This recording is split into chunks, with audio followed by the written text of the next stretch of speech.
Order.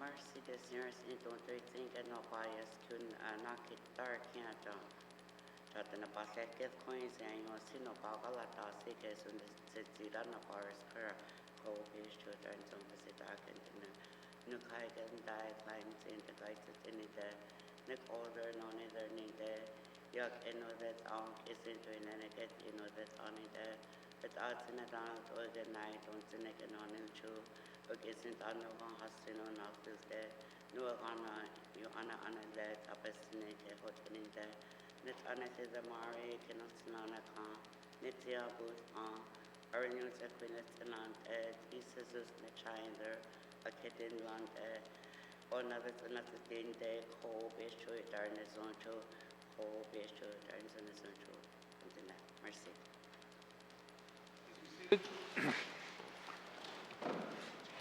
I'd like to thank Bertha Catholic for the opening prayer and reflections today. Colleagues, before we start today, there's a couple things I'd like to stress.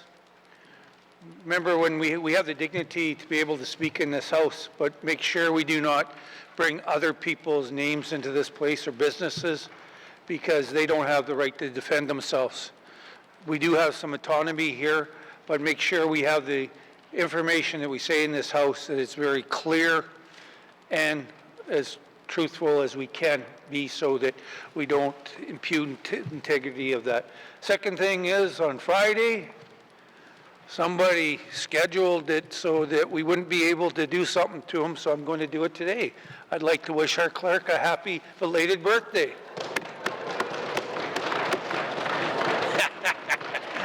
Life is good. Yeah.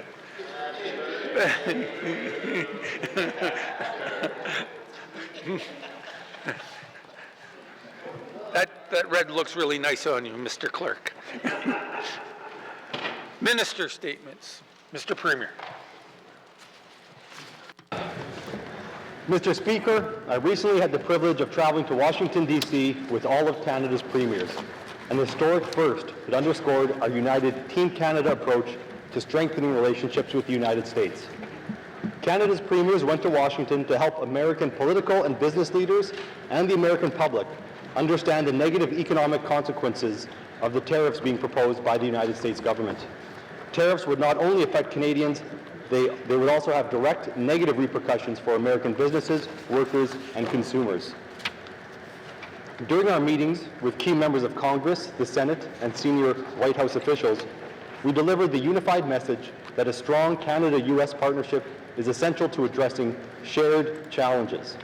Collaboration, not protectionism, is the path to economic growth, energy security, effective border management, and secure critical mineral supply chains. While the Northwest Territories is not as reliant on U.S. markets as many of our provincial counterparts, we are not immune to the ripple effects of these tariffs. We could see increased costs for goods that would impact all residents, businesses, and governments in the NWT, and a changing investment climate could impact our economy. Our government will closely monitor any developments and work with our federal counterparts to address them. Mr. Speaker, this trip was about much more than just trade. It was about ensuring that the North is seen, heard, and understood. The Arctic and the North play an essential role in Canada's future, and Northerners themselves assert our country's sovereignty every day. By living and working here, stewarding the land, and building the foundations of a thriving, sustainable economy, we show the world that the North is a vibrant part of our national identity. Our presence is not passive. It is an active demonstration of sovereignty that demands meaningful investments in infrastructure, security, and economic development. One message I shared in Washington was that while the North is not for sale, it is a land of opportunity, and we welcome partnerships that respect our land and support our people. To take advantage of these opportunities, Canada must invest in the North, not only for the benefit of Northerners, but for the security and economic prosperity of the entire country. Nation-building infrastructure, energy initiatives, and critical mineral development are national priorities that can reinforce our sovereignty and strengthen our economy. We will continue to seek and support the investments that sustain our communities and bolster our role within Canada.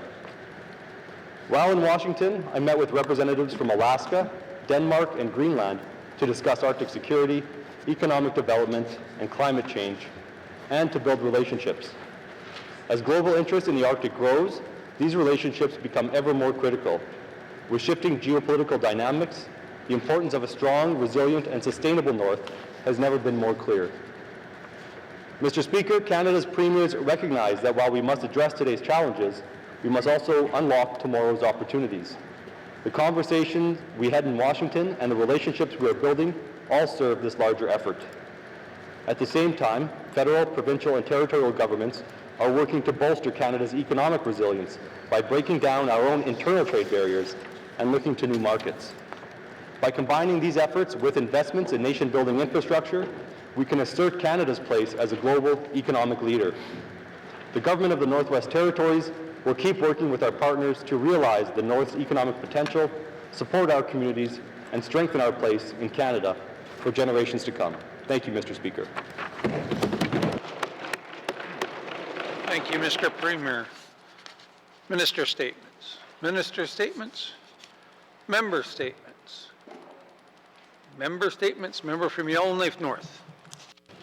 Mr. Speaker, yesterday the Minister of Environment and Climate Change and my colleague from Great Slave joined me in visiting Yellowknife High Schools to hear directly from students what they think about this government's climate change action plan. Mr. Speaker, these young people were well-spoken, thoughtful, and passionate, which wasn't a surprise, but what I did find remarkable was how laser-focused they are on wanting to see action and measurable commitments to ensure a livable planet even 10 or 20 years from now, let alone generations from now. They read through the draft plan and they thought, this plan is not speaking to me. Who is it written for?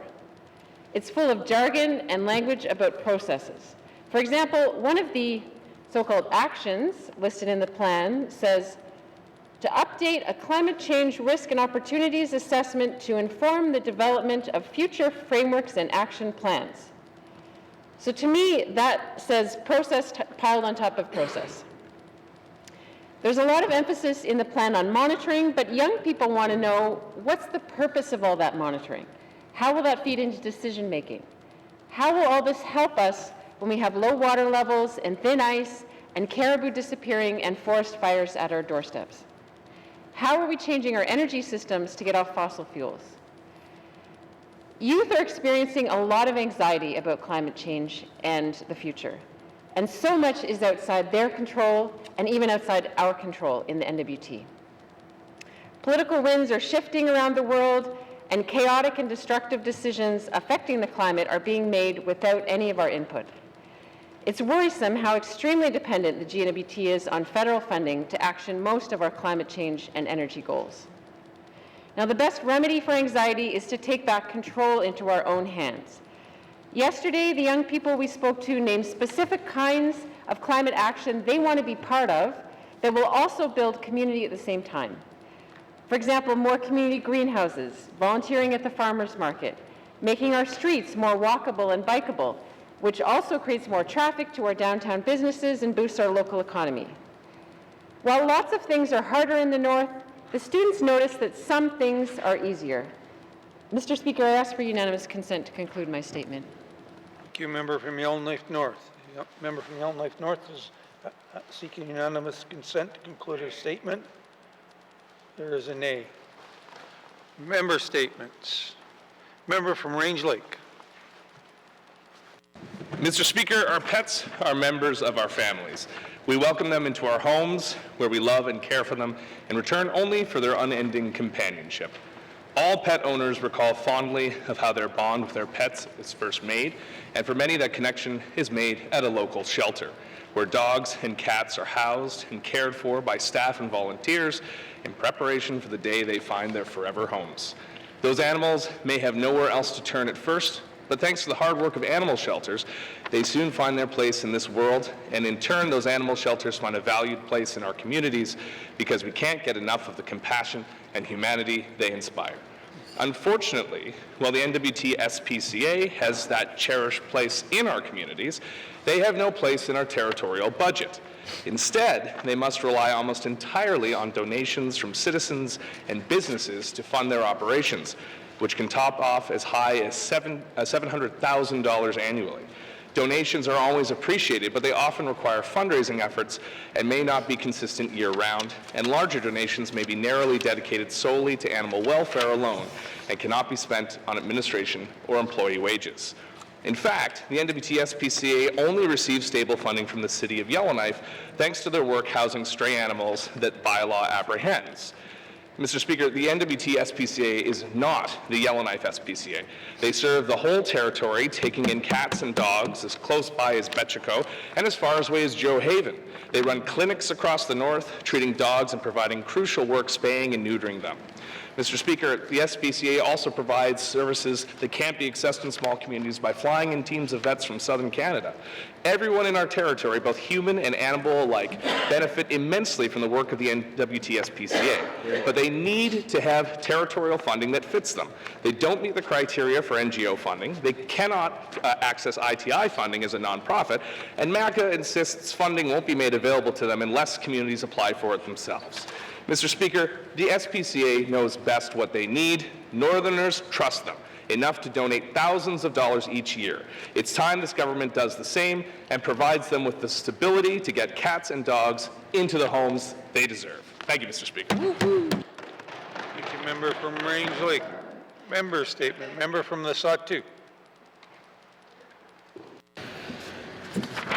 Thank you, Mr. Speaker. Mr. Speaker, the Sawtooth winter road season is critical to the region's resupply. Trucking schedules must be maintained. More importantly, the winter road itself must be supported by sufficient resources for efficiencies, trucking turnarounds, etc. Mr. Speaker, the original truckload estimates destined for the Sawtooth were in the neighborhood of 1,000 loads. This includes essential supplies such as fuel products, not only to our government, but the private sector as well, household staples, grocery inventories, and project materials. Mr. Speaker, I know of several projects that have a construction schedule, and they must meet this deadline for their resupply to start the season this spring. Mr. Speaker, this government and the residents of Sawtooth know very well the costly repercussions of costs associated with air transportation and the impacts of low water levels on the Mackenzie River. Mr. Speaker, as of today, there is 35 days left in our season, our affordable season, I might add. It's comforting to receive delivery reports from the Minister of Infrastructure, which eases the comfort of knowing we are all pulling together. Mr. Speaker, my statements in sharing these concerns is to meet the deadline of March 31st for the affordable winter road season. And I must emphasize the need for attention and additional resources, as I've received several concerns already this morning on the rough sections, which is extending the trucking turnaround. Just to give you an example, Mr. Speaker, it takes the fuel truck from Enterprise to Cove Lake 6 days and 4 days to Fort Good Hope. So you can see the length of travel time. Thank you, Mr. Speaker. Thank you. Member from the Sawtooth. Member statements. Member from Hay River South.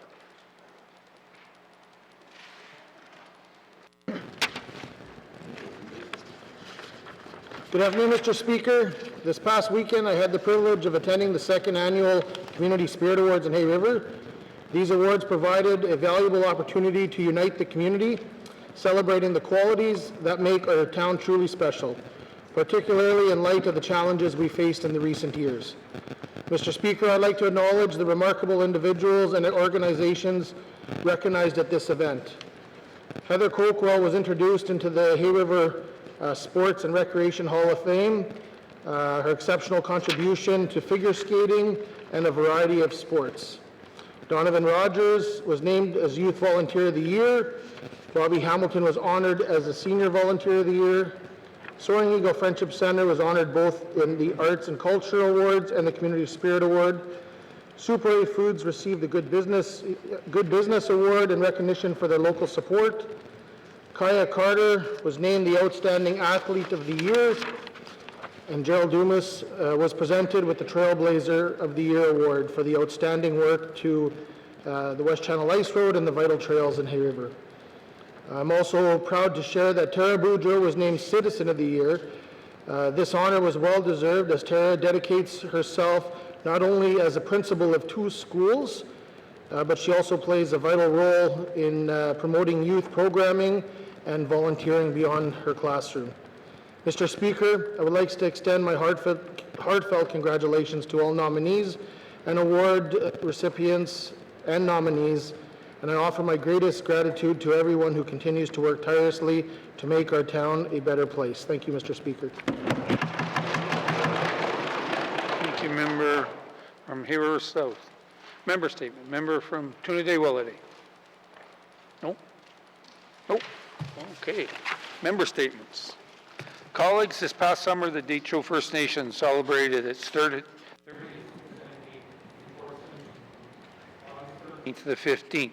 I had the honor of being invited to the assembly. It was great to see them work together and how they included youth and elders with the leadership and decision making. I can tell you the 30th Assembly for the Detroit Nation marks a significant milestone in its journey of Indigenous self-governance and cultural reassurance in Canada. Established in 1990, the Detroit First Nation represented a collective of 10 communities in the Detroit region of the Northwest Territories, each with its unique heritage and tradition.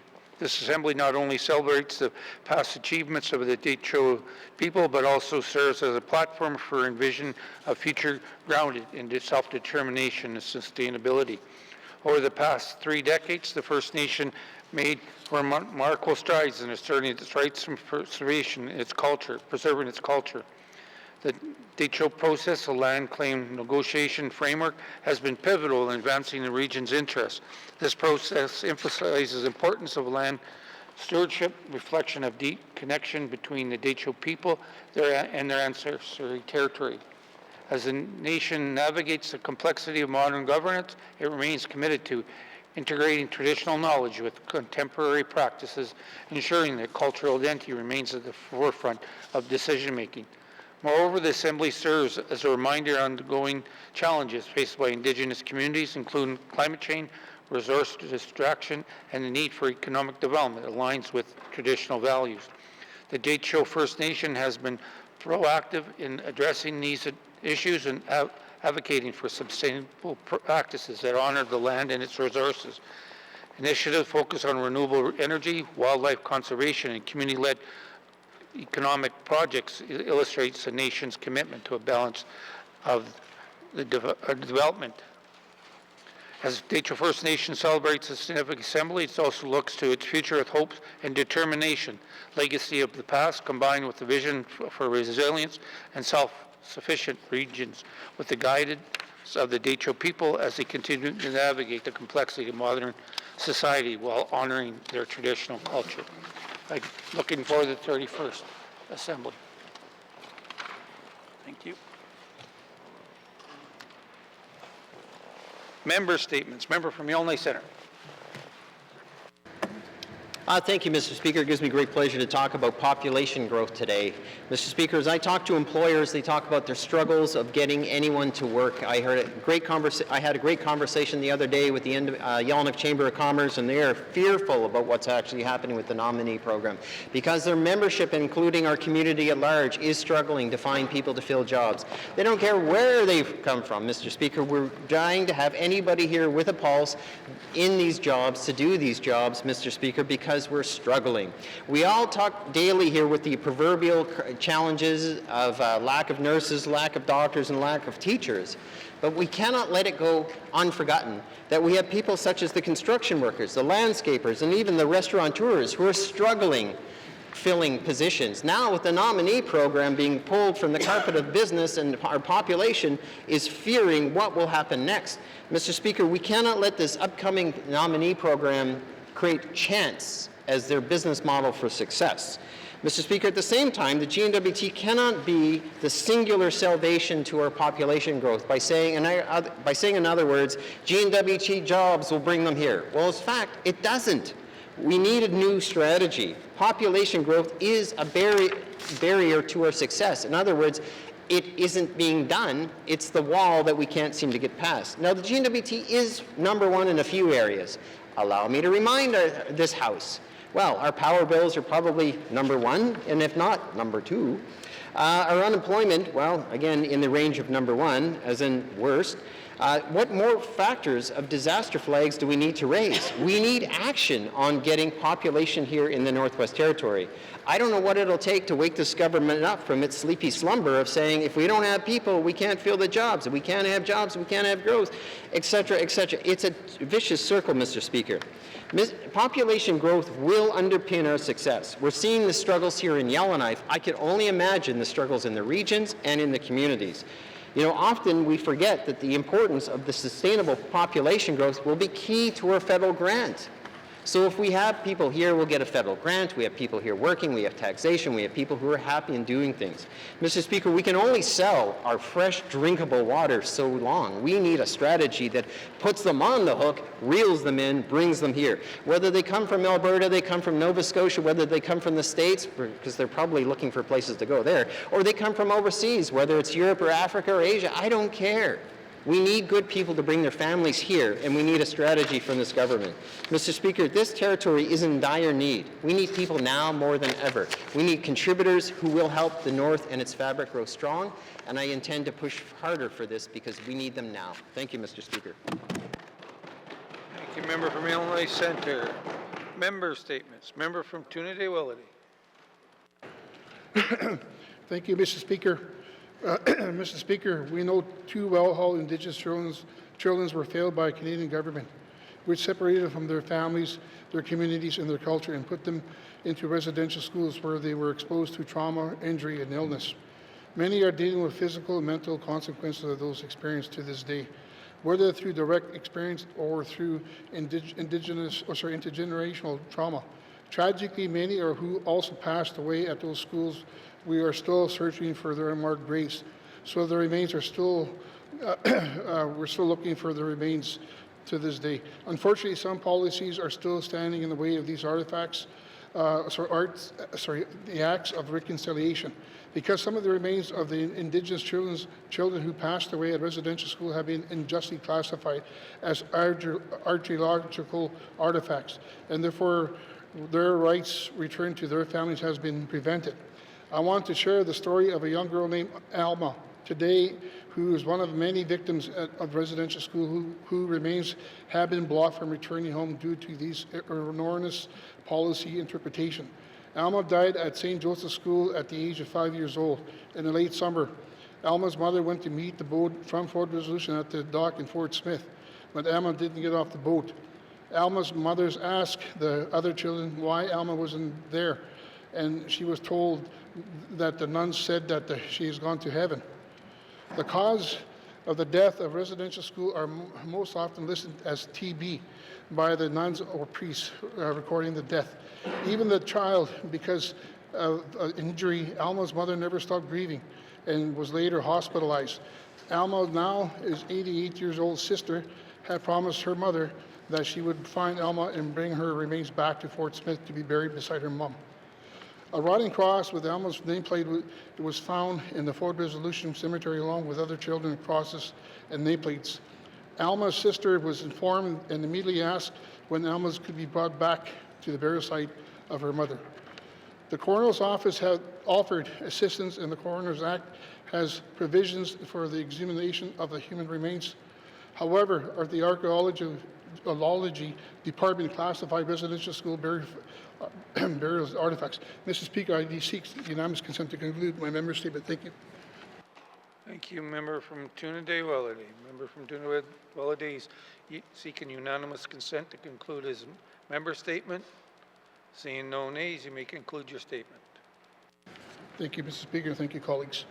There are two branches of government are clearly at odds in which other on how to proceed. There are currently investigations into the cause of the death of these children and why they were buried. But in the meantime, Alma must return home. We need to make exceptions so that Indigenous children and culture and traditions are upheld. The remains of these children are treated with utmost respect. I hope to get clear commitment from the minister later today to help bring Alma home to his family in the community. Merci. Thank you, member from Trinidad-Wellesley. Member statements. Member statements. Recognition of visitors in the gallery. Recognition of visitor gallery. Member from Range Lake. Thank you, Mr. Speaker. Mr. Speaker, I'd like to recognize my constituent, Nicole Spencer. She's the Executive Director of the SPCA for the Northwest Territories, does great work with animals, and is also a neighbor. So thank you for being here today, Nicole. It's lovely to have you watching our proceedings. Recognition of visitors in the gallery.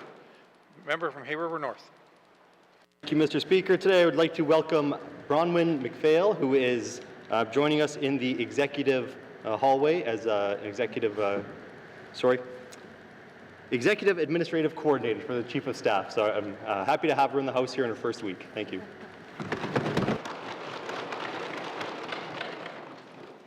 Recognition of visitors in the gallery. Recognition of the visitor gallery. If we missed anyone in the gallery today, welcome to your chambers. I hope you are enjoying the proceedings. It is always nice to see people in the gallery. And remember, you put us here, so thank you very much. Recognition of visitors in the gallery. Recognition of visitors in the gallery. Replies to budget address. Day 7 of 7. Replies of budget address. Member from Nuvik-Boot Lake. Thank you, Mr. Speaker. Appreciate the opportunity today to address some concerns around the budget. Mr. Speaker, it's maybe a little more of an elongated member statement, but certainly it certainly ties in closely to the items that we're reviewing in the budget this session. Mr. Speaker, there's no doubt we find ourselves in some challenging times. The current budget, I think, and I feel, doesn't offer a lot in the way of reduction, nor does it move us away from basically a status quo budget, Mr. Speaker. I realize that the supplemental appropriations we passed in the House to offset the challenges of transportation due to low water, the continuing issues with road deterioration on the Dempsey Highway and other road systems in the territory, basically, Mr. Speaker, ate any of the surplus that we have budgeted for 24-25. And of course, forced growth has also played a factor in that. I anticipate, Mr. Speaker, that there may be difficult decisions ahead that may affect programs, services, and staffing. But, Mr. Speaker, I want to speak a little to the economy. In my address to the budget last year, I spoke about how between 2011 and 2017, we missed the boat on a major gas development opportunity. We had an Indigenous-led pipeline group that were forced to sit helplessly as the regulatory regime slowly choked the life out of what could have been a monumental, game-changing project for our territory. I spoke about the wellness and housing projects we could fund together, the jobs we could create for our residents, the influx of others wanting to move to our amazing territory to work in these industries, bringing with them spouses and partners that may be nurses, teachers, doctors, or early childcare workers, and many other professions that we so desperately need. Again, a year later, Mr. Speaker, we find ourselves resource-rich and cash-poor. If the current polls are any indication, Mr. Speaker, we may be looking at a change in our federal government. The leader of that government, if he indeed does become our next Prime Minister, has been speaking publicly about repealing Bill C-69 and once again fast-tracking LNG projects, restarting the Ring of Fire mining industry, and making Canada an energy powerhouse. I understand, Mr. Speaker, there's a lot of political rhetoric here, but as a territory rich in resources, we have to be prepared in this budget to engage and indeed incentivize to ensure that we are attracting those national and international companies to our territory. Our economy must be key, Mr. Speaker. My fear is that with no meaningful economic growth in any sector other than the government, much of our talent will leave or have already left. We must streamline our regulatory regime so that national and international businesses do not look at us as a place with too much regulatory burden that require too much time and costs that come with that burden.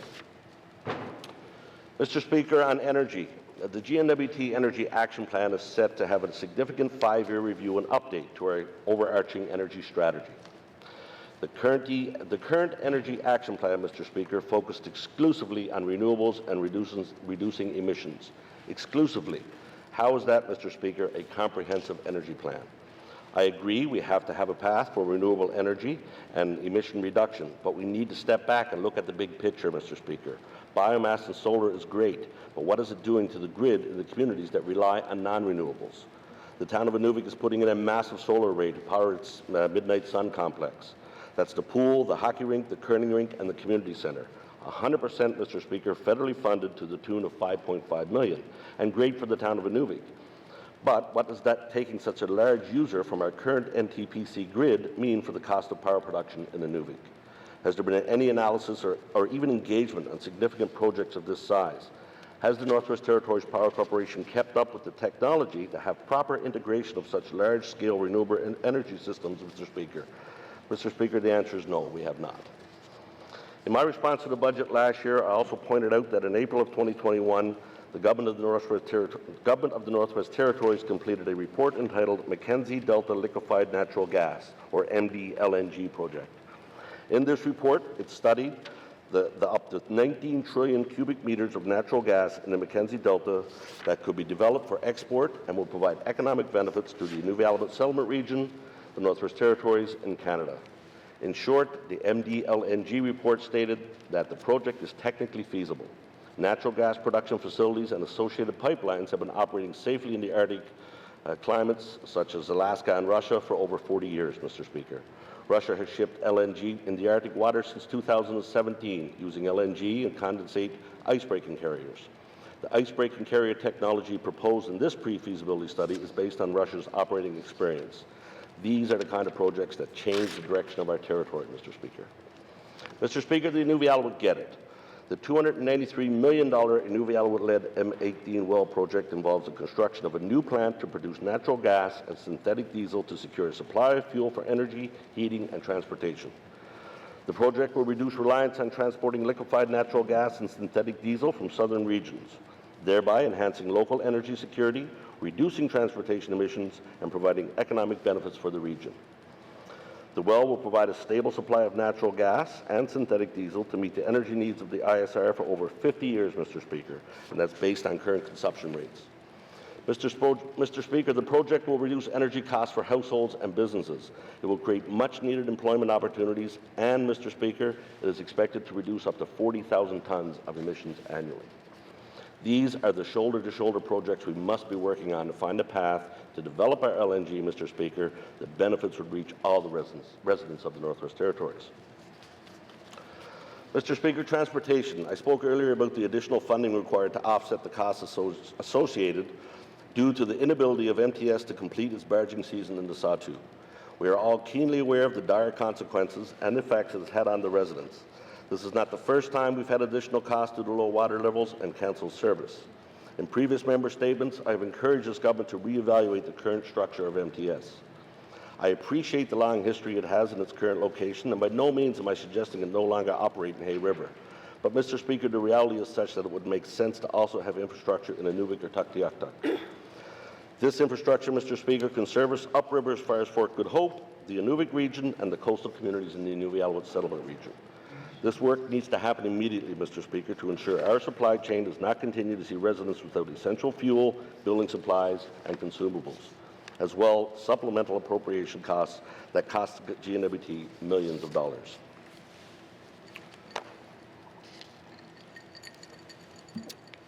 Mr. Speaker, I have worked in finance for over half my career. I've worked with corporate tax, personal tax, I've completed business plans and feasibility studies. I've created companies and prepared budgets and cash flows. But, Mr. Speaker, after a little over a year as an MLA, I'm still often mystified with how the NWT Housing Corp budgets and forecasts its spending. We have all agreed that housing is a priority for this government, likely the #1 priority for most. What we need is a detailed plan of exactly what we intend to spend, what we intend to build, broken down by region, and we need to ensure that the regions with the most need are prioritized and that the communication is clear on what we intend to spend and what we intend to build. Mr. Speaker, we need to ensure the existing inventory of units are maintained and that the repairs are planned, scheduled, and completed so we can finally address the long wait list that I know every community has. Mr. Speaker, sorry. I have no doubt that the members that we elected to Executive Council are working hard. I know they care just as much as myself and my colleagues about the state of affairs of this government. But, Mr. Speaker, we need to start thinking outside the box. We can no longer afford these cost overruns on projects that continually show after the fact that they were not properly managed or had proper analysis completed. Maybe it's time we start to look, Mr. Speaker, at economic working groups that utilize the expertise we have in the regions. We have many long-term residents, Mr. Speaker, that have worked across many sectors and have a vast knowledge to share. In energy, transportation, information technology, like the Inuvik Satellite Station facility in Inuvik, and other major projects that have happened in regions outside of Yellowknife as well. There's a wealth of business expertise out there, Mr. Speaker, that have given the opportunity to be part of a think tank, could provide ideas that we as a government may not have considered. Mr. Speaker, we need to further engage our Indigenous business community. The Indigenous Development Corporations are doing some amazing work in the Northwest Territories. They are partnering with long-established Canadian companies to foster economic growth. The private sector has the expertise and experience that often governments do not. Any economic plans we produce must, again, be less about statistical overviews and more about strategic roadmaps to prosperity.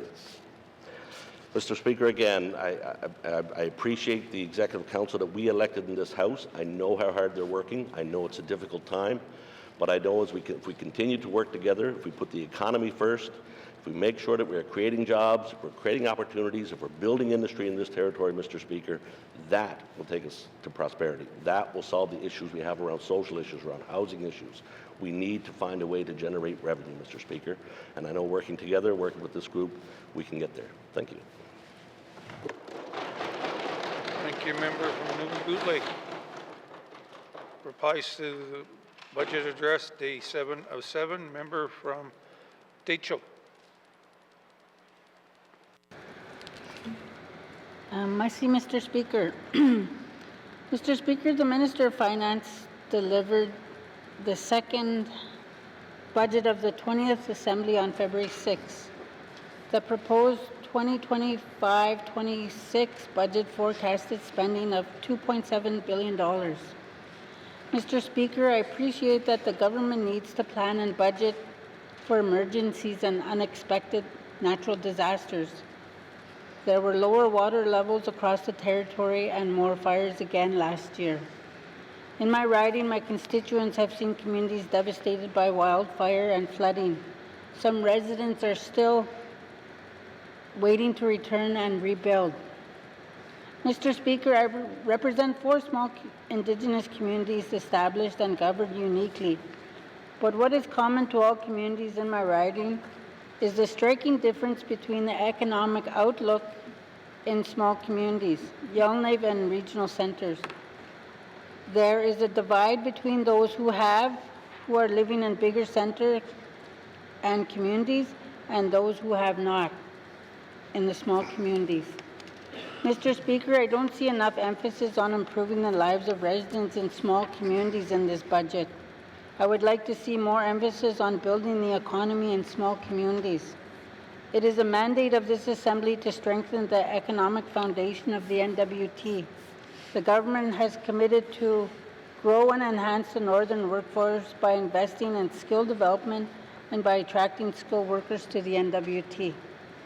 Increase investment certainty and create opportunities for the private sector. Mr. Speaker, we cannot achieve this unless we improve education outcomes and heal past traumas associated with the residential school system. We need better options and workforce training in our small communities. Education is a treaty right. We have recently heard in the House that Aurora College is closing 19 community centers across the territory in June. This includes a center in Fort Providence as well as one in Cathro-Dichi in my riding. Mr. Speaker, these closures unfairly target Indigenous communities and will make education less accessible for Indigenous learners. They are adding to disparity that is already present in small communities. Our people need more learning opportunities at home in our communities. Mr. Speaker, I understand Aurora College has a board of directors to make decisions about the college programming, but the GNWT currently provides nearly 80% of the college's revenue. The GNWT allocated almost $64 million in grants and contributions in 2024. I feel we need to look at this and reduce the amount of funding for the college if they are going to cut programs and jobs in small communities. Small communities cannot afford to lose these learning centers, Mr. Speaker. I also see great opportunity in our small communities to increase small businesses, entrepreneurship, and tourism. This is part of the 20th Assembly's economic mandate. I would like to see more lending, financing, and business service offered through the GNWT public agencies. We need more support through industry, tourism, and investment to support business development, entrepreneurship, and tourism development. We should be moving jobs to the communities or at least getting ITI into the communities more often. Communities appreciate regular, consistent visits from department heads. People value the leadership of departments that show community support, that they will take the time to understand people in their region and understand their challenges. Learning from each other is the only way we can be successful in meeting our goals and funding programs. There needs to be more emphasis on increasing the awareness of tourism, promoting the benefits of tourism, and developing tourism training, especially in small communities. People in small communities also need good business advice and guidance to make their idea a reality. Small communities need consistent, regular visits from business experts who will work one-on-one with them to develop their concept and to support them through their business development process. Mr. Speaker, tourism is a natural opportunity. People want to visit. We can show them the Dene culture, our land, our way of life. We need more support in tourism to help people in small communities to make a business idea into a reality. Mr. Speaker, I know the department has been supporting business development for years, but how effective are these programs? Are they delivering the results we want to see in the small communities? Are they delivering the results? Okay. Are these business development programs reducing the reliance on income support? Increasing entrepreneurship helps people pay their bills. The cost of living is a struggle for many residents, and these costs are only going to go up. But even a small home-based side business can help people pay their bills. Many residents in my riding are on income assistance support. How are we supporting people on income support to start a small business as a means to become financially independent? How does this budget help us break the cycle of dependency, Mr. Speaker? There needs to be more reporting on the results of business development programs as well as income assistance reporting. What economic development programs or services are helping residents get off income support and participating in the economy? Mr. Speaker, the government should be putting money towards actions that will improve the lives of residents in small communities and improve the capacity of local communities because this strengthens the territory overall. An unfortunate reality facing my riding in the territory, Mr. Speaker, is homelessness. There are many people in my riding who do not have a home to live in. And as I have stated in this House before, housing is a human right. And we need to be making progress to uphold the right for everyone in the territory to be housed.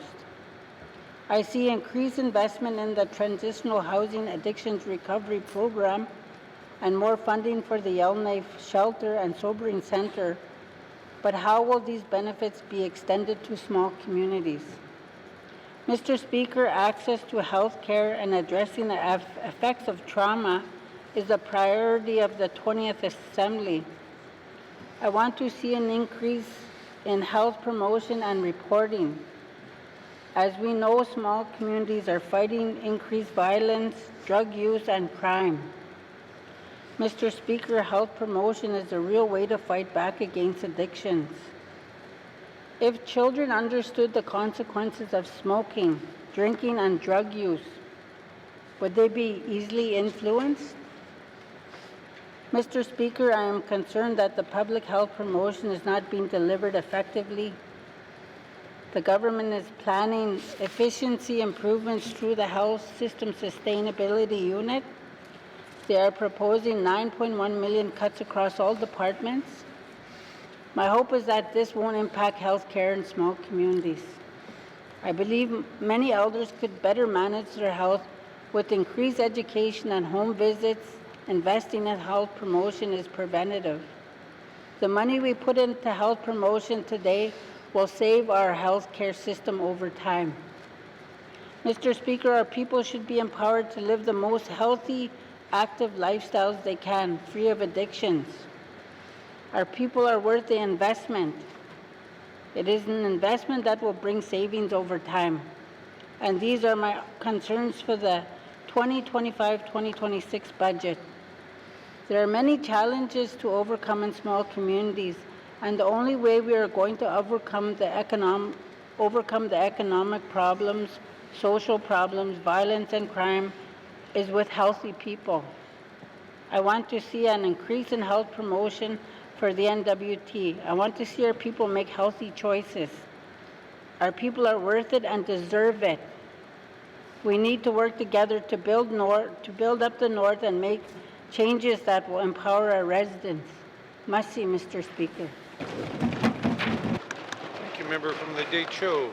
Replies to the budget address, day 7 of 7, member from Mackenzie Delta.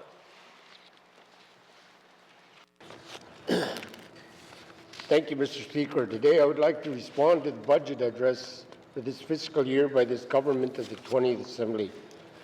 I am not just looking out for the best interests of my community, my riding, but I am concerned about the Northwest Territories as a whole. Mr. Speaker, when I took the oath of office of this 20th Assembly, I took this oath very serious because I personally know the state of what our residents of the NWT are facing and what challenges they will have to endure in the near future. We as MLAs set priorities for this government to implement to ensure the residents can live in a place of hope, a place of safety, and a place of prosperity. The residents of my community of Ted Leger, Sigachik, and Aklavik, along with the non-government organizations and the Indigenous governments, have also echoed these priorities to this government to act on. To date, in our second year of our mandate, we have very little in terms of implementing the priorities. Mr. Speaker, housing is the foundation of every community, every family, and every individual. Without a solid foundation, our communities and families will not have a secure future. Prior to the 1970s, the Indigenous peoples of the North were very strong and independent. Then the government came into our communities and stated that they will build us houses and make our lives easier. Well, some 50 years later, we are no longer strong, nor are we independent. We are more reliable on the government. Mr. Speaker, for the past 50 years of the government of the Northwest Territories have been focusing on their efforts on public housing.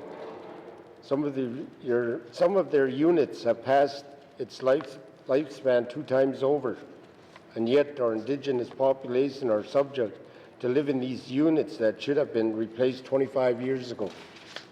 In each of my communities within the Mackenzie Delta, we have a wait list anywhere from 1 to 3 years long. Mr. Speaker, housing has been set as a top priority by the members of this 20th Assembly in all levels of government, but we have witnessed very little implementation of the living conditions of our NWT residents. Home ownership and market housing should play a bigger role in our smaller communities. Options should be made available to our Indigenous population. Believe it or not all our Indigenous residents are dependent on the government, but want their independence back. But with policies and procedures we have to struggle living within public housing and the policies that govern our lives. Mr. Speaker, I've heard stories of our great Chief Julius from Tétégé. He signed the treaty in 1921 because he wanted a better and secure life for his people. One of the major clauses of this treaty is education. Chief Julius wanted a school built in Tétégé because he did not want any more of the community children taken away to residential school systems. This treaty was signed to ensure that the community's children would receive the best education that is available to them.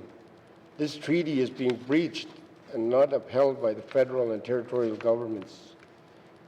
Mr. Speaker, the education system of today is failing our students. The system is setting our students up for failure in life before life even starts in the real world. Today, the students, particularly in the smaller communities, are graduating without any credentials. The graduating students are not able to pursue a post-secondary education for the mere fact that they are not given the proper education to pursue a career.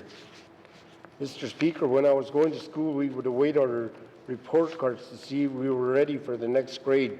If not, some would have to repeat the grade again because we were not prepared for life after high school. In today's system, the students don't even wait for the report cards. They already know they are being promoted, not because they have reached their academic level, but because policies and procedures that the educators must follow. Socially promoting our students is a practice that this government must revisit and make the system right, make the system prepare our students for life after high school, not life and income support. Mr. Speaker, the income support system in the NWT as a whole is used by 7% of the population. In the Mackenzie Delta riding, we have a 15% of the population. Most of these recipients are young, able adults. As you are aware, I've been advocating in trying to find a way to get these recipients off this program and be a viable partner in the workforce and help build our economy for the Northwest Territories. But we have a majority of the recipients of this program making a livelihood. Mr. Speaker, I am aware that this program should assist the select few, the elders and the disabled, because it is these recipients who require the help because of their inability to work for themselves. This government and past governments are enabling the young residents to make this a way of life. I would like to see the productive choices brought back to this program. Make the people work for the program, not the program work for the people. I don't know what else to say about this program that I haven't said in my member statements on the subject. Maybe give the program to the Indigenous governments to administer. Maybe have the recipients be eligible for 8 months out of the year. I really don't know. Mr. Speaker, attending adult education was once considered a productive choice with an individual who is on income support, but attending Aurora College within the smaller communities may no longer be an option. The Board of Governors of the Aurora College made a hasty decision that has or will have a negative impact on so many resources within our community learning centres. It is understandable to close or suspend funding to certain learning centres that are not being adequately utilized by the respective communities. There are few learning centres that are trying to promote adult education. Mr. Speaker, this government has to be advocates of all community learning centres and seek public input from each of the communities to see how they can play a role in their respective learning centres. I believe the local organization can administer their local learning centres because they know their membership and will promote education within the communities. Education is very important for the benefit of the individual and the community. Mr. Speaker, the Health and Social Services Department has been identified as a priority of this government. The Indigenous government, non-government organizations throughout the Northwest Territories. The health of our Indigenous population is another treaty right that is not thoroughly being upheld. We have our residents expressing their concerns about medical travel, escorts, and accommodations on a daily basis. Mr. Speaker, although the government is only administering the non-insured health benefits on behalf of the federal government, there is room for improvement. The biggest obstacle that the department is having to deal with is a dental team to set up a practice within the Beaufort Delta region that is putting a strain on medical travel, medical escorts, and especially accommodations. Having our dental patients travel to another jurisdiction and be fully covered by NIHB would alleviate the demands on the department. Mr. Speaker, the aging with dignity within our respective communities is a major concern for our aging population. Our elders would like to stay in familiar surroundings with their families for moral support. Most family members are in the workforce and can attend to their parents or grandparents after working hours. Having our elders move to another community, even though it may be only an hour's drive, puts a strain on everyone involved. Mr. Speaker, sending our residents of the NWT who are battling addictions to a southern institution should no longer be a viable option. Keeping our people in the north in their own culture will make the process of the healing journey a success. The resources are right there within the communities. We know the needs of our people, and they would be receptive to share their hardships with the local concerned person who will be there throughout the process. Resources should be made available within the communities like it was in the past. We've seen results, and it's still evident today. Mr. Speaker, alcohol and the influx of hard drugs is in every community in the Northwest Territories. We have our own people killing our own people by selling alcohol and drugs within our communities, and the authorities are not acting on tips from the concerned residents. We need the cooperation of the local RCMP to help us fight this ongoing illegal activity. Mr. Speaker, I am happy to hear that this government is initiating a task force to combat bootlegging and drug trafficking within our communities. Most of these illegal activities are taking place within housing NWT public units. The local housing authorities are not following through with the terms of the lease agreement that both the representative and tenant signed. Mr. Speaker, the scan legislation that is being proposed to help control the alcohol and drug sales both in public units and private homes. I would welcome and support this long-awaited legislation. The majority of the community members and resource people know who are conducting these illegal activities, and yet there are policies and procedures that are protecting the criminals. For the safety and health of our communities, we need to expedite the scan legislation and the inception of the task force to combat the alcohol and drug activity within our communities. The court system also has to play a big part in this process by prosecuting the criminals to the full extent of the law. Bootleggers and drug traffickers cannot hide behind their children. Therefore, we must set a precedent and imprison these criminals so they do not continue to kill our law-abiding citizens. Mr. Speaker, the Department of Justice should assist the communities in setting up justice committees to give courts recommendations on the outcomes of a verdict and proposed jail terms. The justice committees can also ask that the courts do not allow repeat offenders from re-entering our communities if the community would be put at risk for their safety. Mr. Speaker, in closing, I believe that the small communities of the NWT do matter and will play a major role in reshaping the economy of the NWT. This government and this budget should start investing in its greatest resources. No, it's not precious metals or oil or gas, but our people of the North.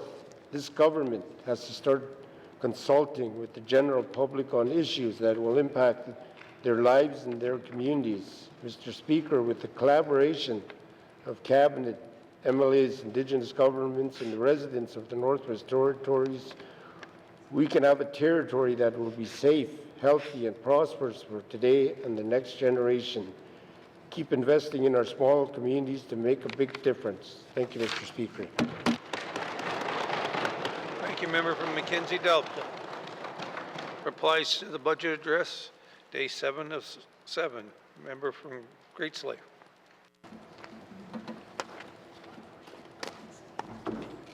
Thank you, Mr. Speaker. Mr. Speaker, when I replied to the last year's budget, I started with a quote. This year I will simply say, the race is not always to the swift. Mr. Speaker, that is the moral of Aesop's fable of the tortoise and the hare. For many years, if not decades, the GNWT has been criticized for being too slow and not doing enough. It's a criticism rooted in a truth, which is that this government does tend to move slowly. This is why this criticism is continually repeated. I think there is nuance within that truth, Mr. Speaker. First, however, I want to talk about what I've heard and seen in my time here as a member. In this House, I have heard that communities and residents do not have enough to make do. I have seen families, often led by single moms, trying to make things work in apartment buildings that are dangerous due to the drug trade and buildings in dire need of repair. I have taken the Premier and the Minister of Housing to meet some of these folks, to see their day-to-day reality. I have been in communities where buildings are falling apart, but people are expected to live in them and make it work. I have seen and I have heard a lot of frustration, Mr. Speaker. To make meaningful change in the time we are allotted, members want to see more investment into what we decided collectively needs to be improved in the territory. It is why regular members keep circling back to housing and demanding more. In my constituency, I'm happy that Housing NWT is taking positive steps with the renovation of Aspen Apartments, slated for opening this fall. But I've also seen an encampment pop up next door to that project because we don't have enough shelter, transitional, and supportive living spaces in our capital. This budget begins to address those issues, but there's always room for improvement and expediency. In his reply to the budget address, my colleague from Frame Lake spoke about his constituent, Emily. And he has told me that since he gave that reply, people in the public service have reached out to him and said, I can understand the need for cuts if it means for folks like Emily and her disabled child to have a safe place to live. For something more nebulous like fiscal sustainability, it's not a particularly an easy sell. Emily's story underlies why we must action and fund core functions like housing more expediently and indeed with equity issues in focus. Restoring balance for fiscal sustainability is important, but social stability and social investment are important too. Divorcing one from the other is a recipe for a slow-moving disaster.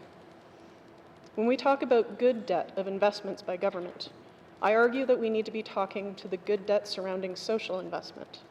In other words, what debt can we take on to house and support folks directly stemming from our priorities? Due to the continual cost pressures that climate change impacts are having on our territory, we have reached a point of a perfect storm of lack of dollars for social investment because we are desperately working to cover the basics. Water levels mean that barging of basic necessities don't happen and costly airlifts begin. It means we burn diesel and safeguard residents against massive electricity bill jumps. Extensive snowfall means unexpected expenses to the tune of tens of thousands of dollars spent on clearing highways. Continued wildfire evacuations, well, almost all of us know how bad those can be. I applaud the GNWT for pivoting to handle these changes financially, but as of right now, it means less dollars overall for the extensive social needs of our territory. Mr. Speaker, I don't know my colleague's constituent, Emily, but the outlines of her story are familiar to me. I grew up with intense family budgetary pressures, so much so that there was a time in my life where it seemed like the bank might repossess our family home. I was young enough to not know all the particulars, but old enough to know it was bad. I see people reaching that point right now, and that's why my members' statements are focusing more tightly on the everyday cost pressures and anxieties of my constituents. I know exactly how it feels to wake up every day in dread that one unexpected cost might break everything you worked so hard to build for yourself and your family. Mr. Speaker, I know it's tough to balance sound policy decisions with the speed that people want to see problems that dog us get addressed. I do not envy Cabinet at all in this regard. I also know that move fast and break things might be a great mantra for people who work in tech, but it is not a good way to govern and make choices where ripple effects of our decisions can easily negatively impact residents without foresight and critical database decision-making. I do not want to be a part of a government that cuts without foresight of the impacts of lost services that can harm so many. Action for the sake of action is hollow and empty and can hurt our territory for generations. To Cabinet's credit, there's not overwhelming doom and gloom in this budget, which I think many folks expected to see. As the Finance Minister said, restoring balance is part of shifting the culture of how we deliver programs and services to ensure that we maximize the value from the budget available. Mr. Speaker, I very much want to see that culture shift realized in the 20th Assembly.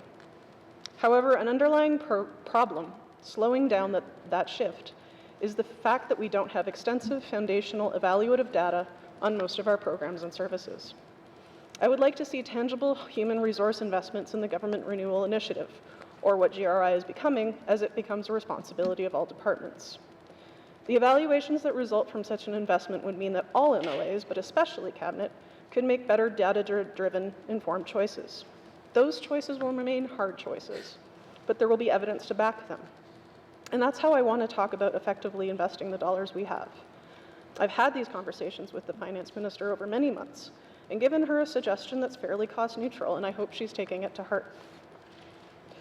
In my reply to last year's budget, I spoke about what good governance looks like when we relate it to those who have the least, Mr. Speaker. I want to expand on that today. Government culture shifts based on financial choices are admirable, but to make them lasting, sustainably, and socially driven requires a larger shift about how we approach decision-making and governance. We have started to talk a little bit in this Assembly about ESG, or environmental, social, and governance indicators or frameworks that are most often associated with investment and corporate sustainability. I'm interested what approach to governance that we can take for regenerative sustainability.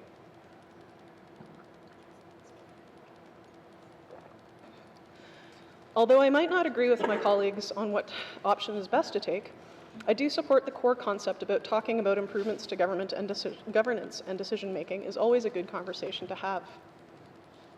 As I've said before, we need to stop saying that Northerners are resilient. The goal of government should be to prevent people from being put into situations and circumstances where they need to be resilient to begin with. To shift our perspective on that, Mr. Speaker, I argue that we must look through a new lens. Almost all systems in our Western world are hierarchical. They are rooted in scarcity, domination, exploitation, greed, and prize individual over collective. What I love about consensus government is that it prioritizes the collective over the individual. It makes our community of the North its priority.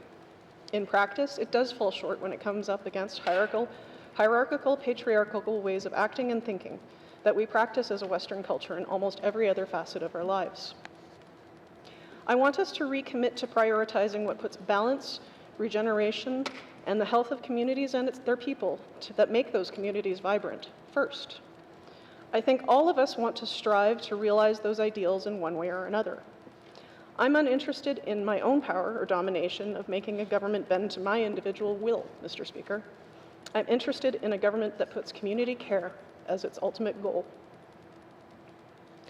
When I was in Australia with you last November, Mr. Speaker, I had the great pleasure to attend a presentation by Ms. Jennifer Nadel from the UK group called Compassion in Politics.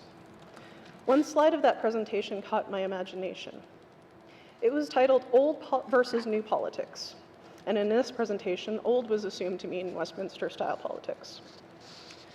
Keywords for old politics are conflict-based, discriminatory, triggering, aggressive, one-upping, compartmentalized, winner takes all, short-term advantage drives the agenda, simplistic, divisive, and rewards lying and stoking division. The qualities or keywords for new politics are collaborative, promotes psychological safety, value-led, respectful, builds for peace, protects the needs of the most vulnerable, holistic solutions, generative, consensus building, inclusive, nuanced, and kind. Mr. Speaker, I don't think it's a shock to anyone that I'm drawn to the qualities of compassionate and generative, nuanced discourse in politics. When we lean hard into divisive approaches, people with the least are those who suffer. Seeking solutions for those who have the least is exactly why I entered politics to begin with. Instead of seeking common ground, I want us to create it. It requires an active effort and intention to focus on what unites us rather than what divides us. Passively waiting for that common ground to show up isn't working. Mr. Speaker, I entered this role with my eyes wide open. I spent nearly a decade and a half in the public service before running for office. I know that culture shifts take time and that change management is a struggle for everyone, and that due to our push and pull between consensus and hierarchical systems in the Northwest Territories, change is slow. Mr. Speaker, I did not think for 1 second that I was coming into a time of ribbon-cutting politics. I knew from day one of the 2023 wildfire evacuations that the 20th Assembly would grapple with just keeping the train on track, and perhaps thinking of ourselves as custodians or janitors of all the problems that keep dogging us year after year since 2020. I also hope that all 19 of us speak in caucus of regenerative change to our systems so they work better for the residents of the NWT. My dream is one day, perhaps in my lifetime, if not in my tenure, that we can have a government that prizes the qualities of new politics, of consensus, and less about how we structure ourselves to look like a Westminster system. What I know in my bones is that the only way we can become and stay healthy as a territory, in all meanings of health, is if we prioritize community over self-interest.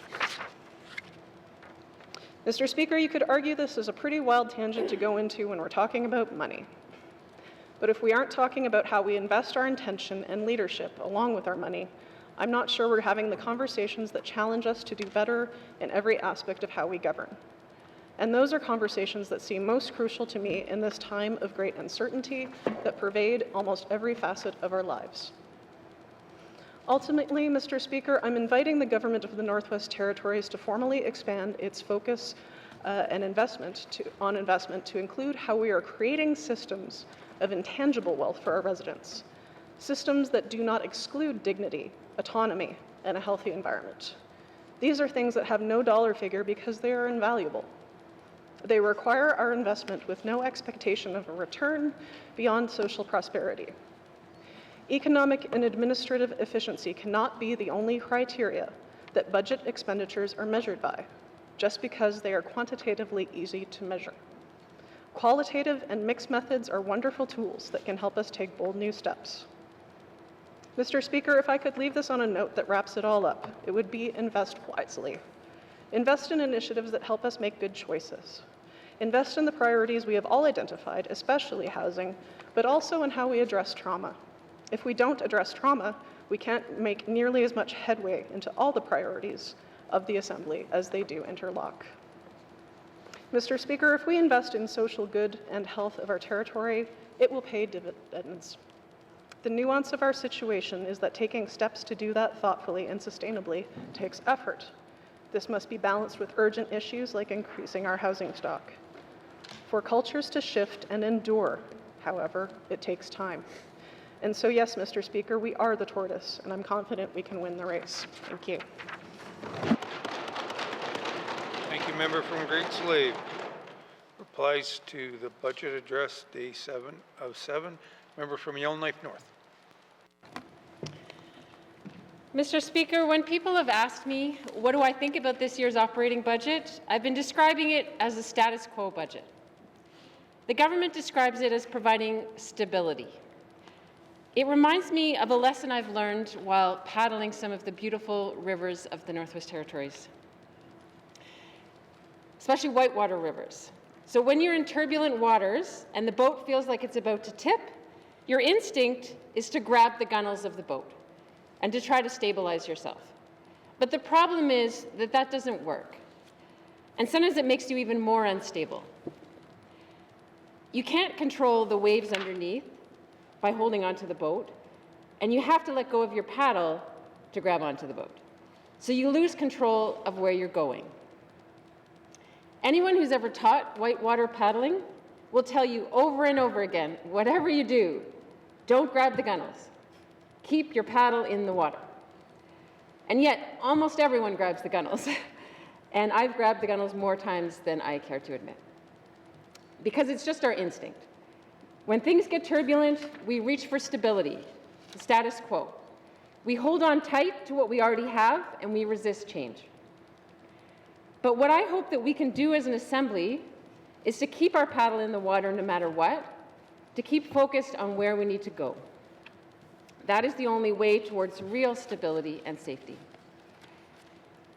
Most of the spending items that the government has highlighted in this budget as evidence of achieving this Assembly's priorities so far are really just signs of us barely treading water, or to use my previous analogy, barely keeping the boat afloat. For example, we're highlighting that we're spending $12 million to distribute to ratepayers to mitigate impacts of the general electricity rate increase. But that's not a sign of a robust economic foundation. That's a sign our power system is in major trouble. We've got hemorrhaging healthcare costs. We're showing that we're spending an additional $64 million on healthcare. But that's mostly a sign of a population that is sicker and failing to get the preventative care and the primary care earlier on to prevent more serious illnesses. So that's not a sign of success. We're spending more, but we're not necessarily getting better results. So we can't be both pointing to those things as the source of our fiscal crisis, but then turning around and bragging about spending money on those things like electricity bailouts and healthcare costs to demonstrate that we're working on our priorities. You can't have it both ways, Mr. Speaker. I do want to acknowledge that this government has taken a few major steps in positive directions. The Healthcare System Sustainability Unit represents a significant investment in trying to make our healthcare system work better. The establishment of a new unit within Executive and Indigenous Affairs to create a strategic approach to homelessness, including the creation of new transitional housing units, represents a notable commitment to help our most vulnerable community members. But by and large, what's been missing in this era of fiscal sustainability is a positive vision of what we're building, where we're going, what difference we want to make in people's lives. The message coming through is that we need to tighten our belts, do more with less, just hold on with our fingernails. Now, we don't always need to be on this march towards progress and change, getting better and better and better year after year, but we do need to show that we're making positive impacts. We need to nurture the seeds of where there's positive energy, grow the momentum, where there's initiatives that are working on a local level, things that are motivating people.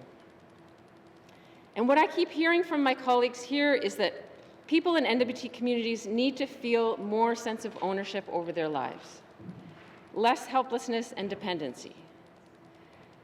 And so we need to seriously rethink how we deliver housing and income security and education. For a long time, we've thought of government money as coming from this bottomless well. So if it gets wasted or spent on silly things, people often joke and say, whatever, it's just government money. But we're realizing now that the well is not bottomless, and that attitude can't be sustained. So what if we used public resources and spent government money as if it was our own money, our own family's money, not as if it's government money? When it's our own money, we want to see results. It's not enough just to show that money was spread across various communities and processes were followed and boxes were checked. When it's our own money, for our family, we need to make sure that money gets us meat on the table at the end of the day, wood in the stove, that our home is fixed up, nice and sturdy and cozy, and that there are trained healthcare practitioners and emergency responders to keep us healthy and safe, that our children are well cared for and learning everything they need to know to ensure our communities continue on over the long term. When it's our money, we spend it on the things that really matter at the end of the day. The common theme here seems to be accountability, that we all need to take more care with the precious resources that we have, to make wiser choices, and that people in each community need to take more ownership over what's happening there. Residents need to feel a sense of ownership over their own homes. And that's not all on the GNBT, obviously. But we can start with what we do have control over, such as helping more residents in public housing take ownership over their units. To circle back to where I began, Mr. Speaker, as we sit in this boat together on turbulent waters, as the waves start to crash over the sides, we have to remember we're not going to steady the boat by holding on tight to the status quo. We have to keep our paddles in the water, keep moving towards where we need to go, even if it's slow, even if we're fighting against wind and currents. And most of all, we have to all paddle in the same direction. Thank you, Mr. Speaker. Thank you. Member from Yellowknife North replies to the budget address, day 707. Member from Mofway. Merci, Mr. Speaker. Mr. Speaker, di nawawak egotasi 2025. Mr. Speaker, I'm talking about the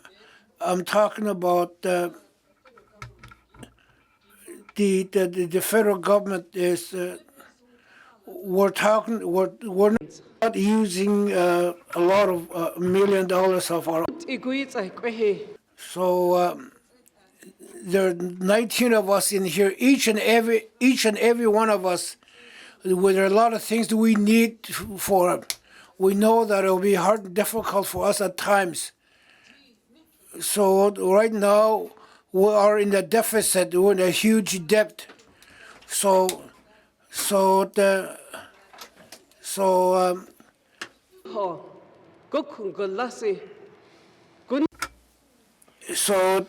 this time, at times when we have a bill, we have to pay our house power bills, grocery bill, our vehicle bills, snowmobile, boat. We know the things that are very useful for us. When we have a lot of bills, and at times you feel uncomfortable. Sometimes that's why people get into, because they want to. They usually think about how they can get out of the deficit. That's the way it is in each of our community. So people that live in the communities, so there are a lot of things that all that money we get from here, we know that we're not getting enough money as we should. But still, I know it could be. I'm pretty sure we can make a lot of change. So if we can make our budget work really well, so what I'm talking about now about the budget address for 25-26 budget. So Mr. Speaker. Mr. Speaker, I would like to speak to the 2025-26 budget. The government has proposed a budget projecting $2.7 billion in revenue, $2.5 billion in operating expenditure, with the $170 million surpluses being used for infrastructure or to pay off debt. Mr. Speaker, I would like to thank the Minister of Finance and government for tabling a sustainable budget. It is important that we live within our means while providing programs and services for the residents of the Northwest Territories. Mr. Speaker, I recognize that we are treading on dangerous ground as we are within 2% of the debt limit of $1.8 billion. It is good that the GNWT requested an increase. Hopefully, we will get a positive response from the federal government in April. Mr. Speaker, this government is in a difficult spot. On the one hand, you want to have enough borrowing capacity in case an emergency situation comes up. On the other hand, the solution to our fiscal problem isn't to just continue to borrow money. Money that someday will have to be paid back by our children and grandchildren. Mr. Speaker, on personal level, I used to live my life like the GNWT. When I ran out of money, I borrowed. I borrowed from the banks. I borrowed more money from the banks. This is a bad long-term financial strategy. One day I woke up under a pile of debt that had to be paid back. There is no easy way to do this except lifestyle adjustment, which is something this budget is trying to accomplish. Mr. Speaker, using credit in unresponsible way leads to financial ruin. I would like to see GNWT borrowing capacity be reserved for infrastructure projects that are in the public interest, that contribute to the economy and ultimately pay for themselves. Mr. Speaker, we need to find ways to reduce our debt levels so that our children and future generations are not negatively impacted by the decision we make today. We should be investing in their future, not borrowing against it. Mr. Speaker, I would like to commend the Minister of Finance in her commitment to discuss the topic of creating a Klitschko administrative region.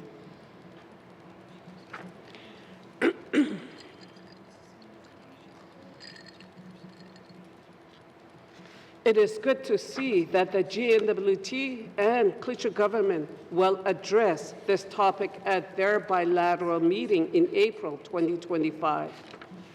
Mr. Speaker, in the meantime, it is important to have information on revenue and expenditures for the Klitschko region. I will continue to ask for this information to be provided. Klitschko financial information should be distinct from Yellowknife North Slave region. Mr. Speaker, in 2005, the Klitschko Agreement came into effect. We have our own 39,000 square kilometers of land and communities. The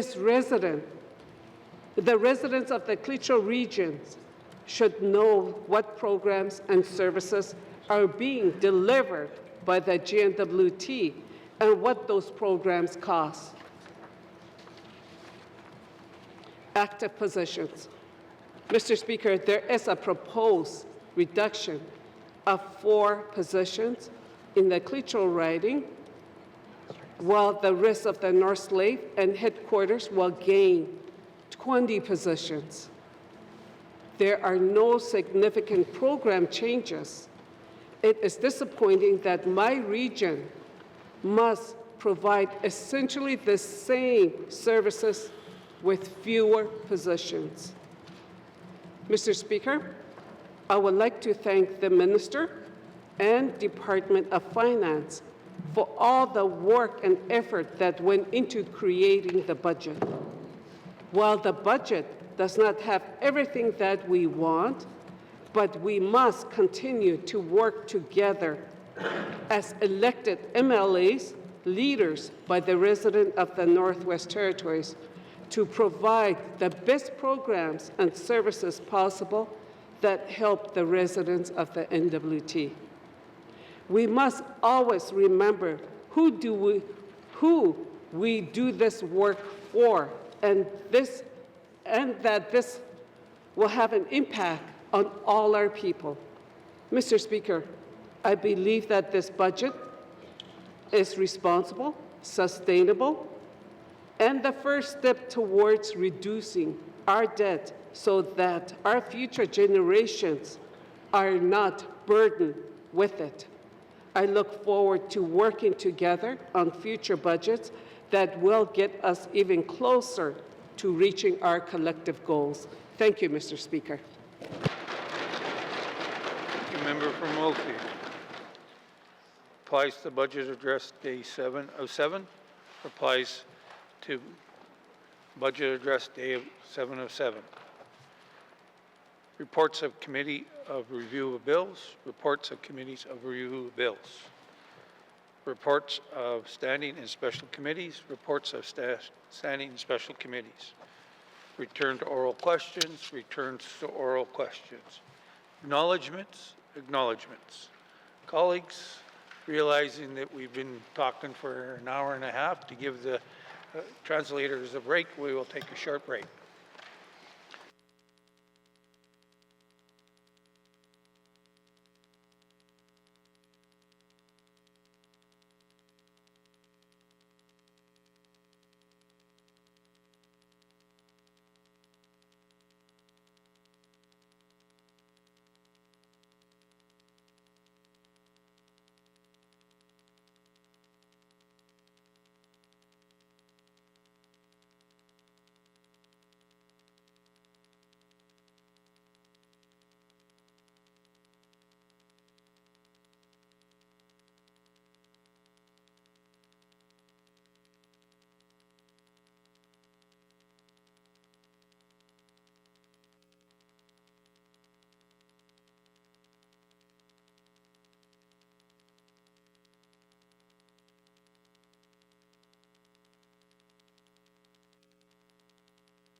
Oral questions?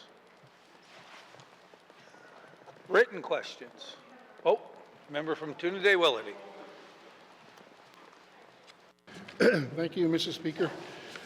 Earlier, I talked about bringing a young child that's buried in Fort Resolution home to Fort Smith. But, Mr. Speaker, right now in our community, the family has reached out to the chief in Fort Resolution to help do that. But we ran into a little bit of problem now as we went looking into this whole situation about how we're going to exhume the body of the baby and bring it home. But we understand that the GNWT has a policy on archaeological artifacts dating back over 50 years. And I'm not really sure if that applies to cemeteries. So I just want to ask the minister, does that apply to cemeteries? Thank you. Thank you, member from Toonaday-Willity. Minister of Education, Culture and Employment. Thank you very much, Mr. Speaker. I want to thank the member first and foremost for raising this very important intersection of legislation and how it impacts the lives of Northerners. I think that's really very important that we always take a look at, we always keep in mind, and making sure that our legislation is responsive is incredibly important. Mr. Speaker, under the Archaeological Sites Act, Justice has provided a legal opinion that this legislation does include ancestral remains of Northerners.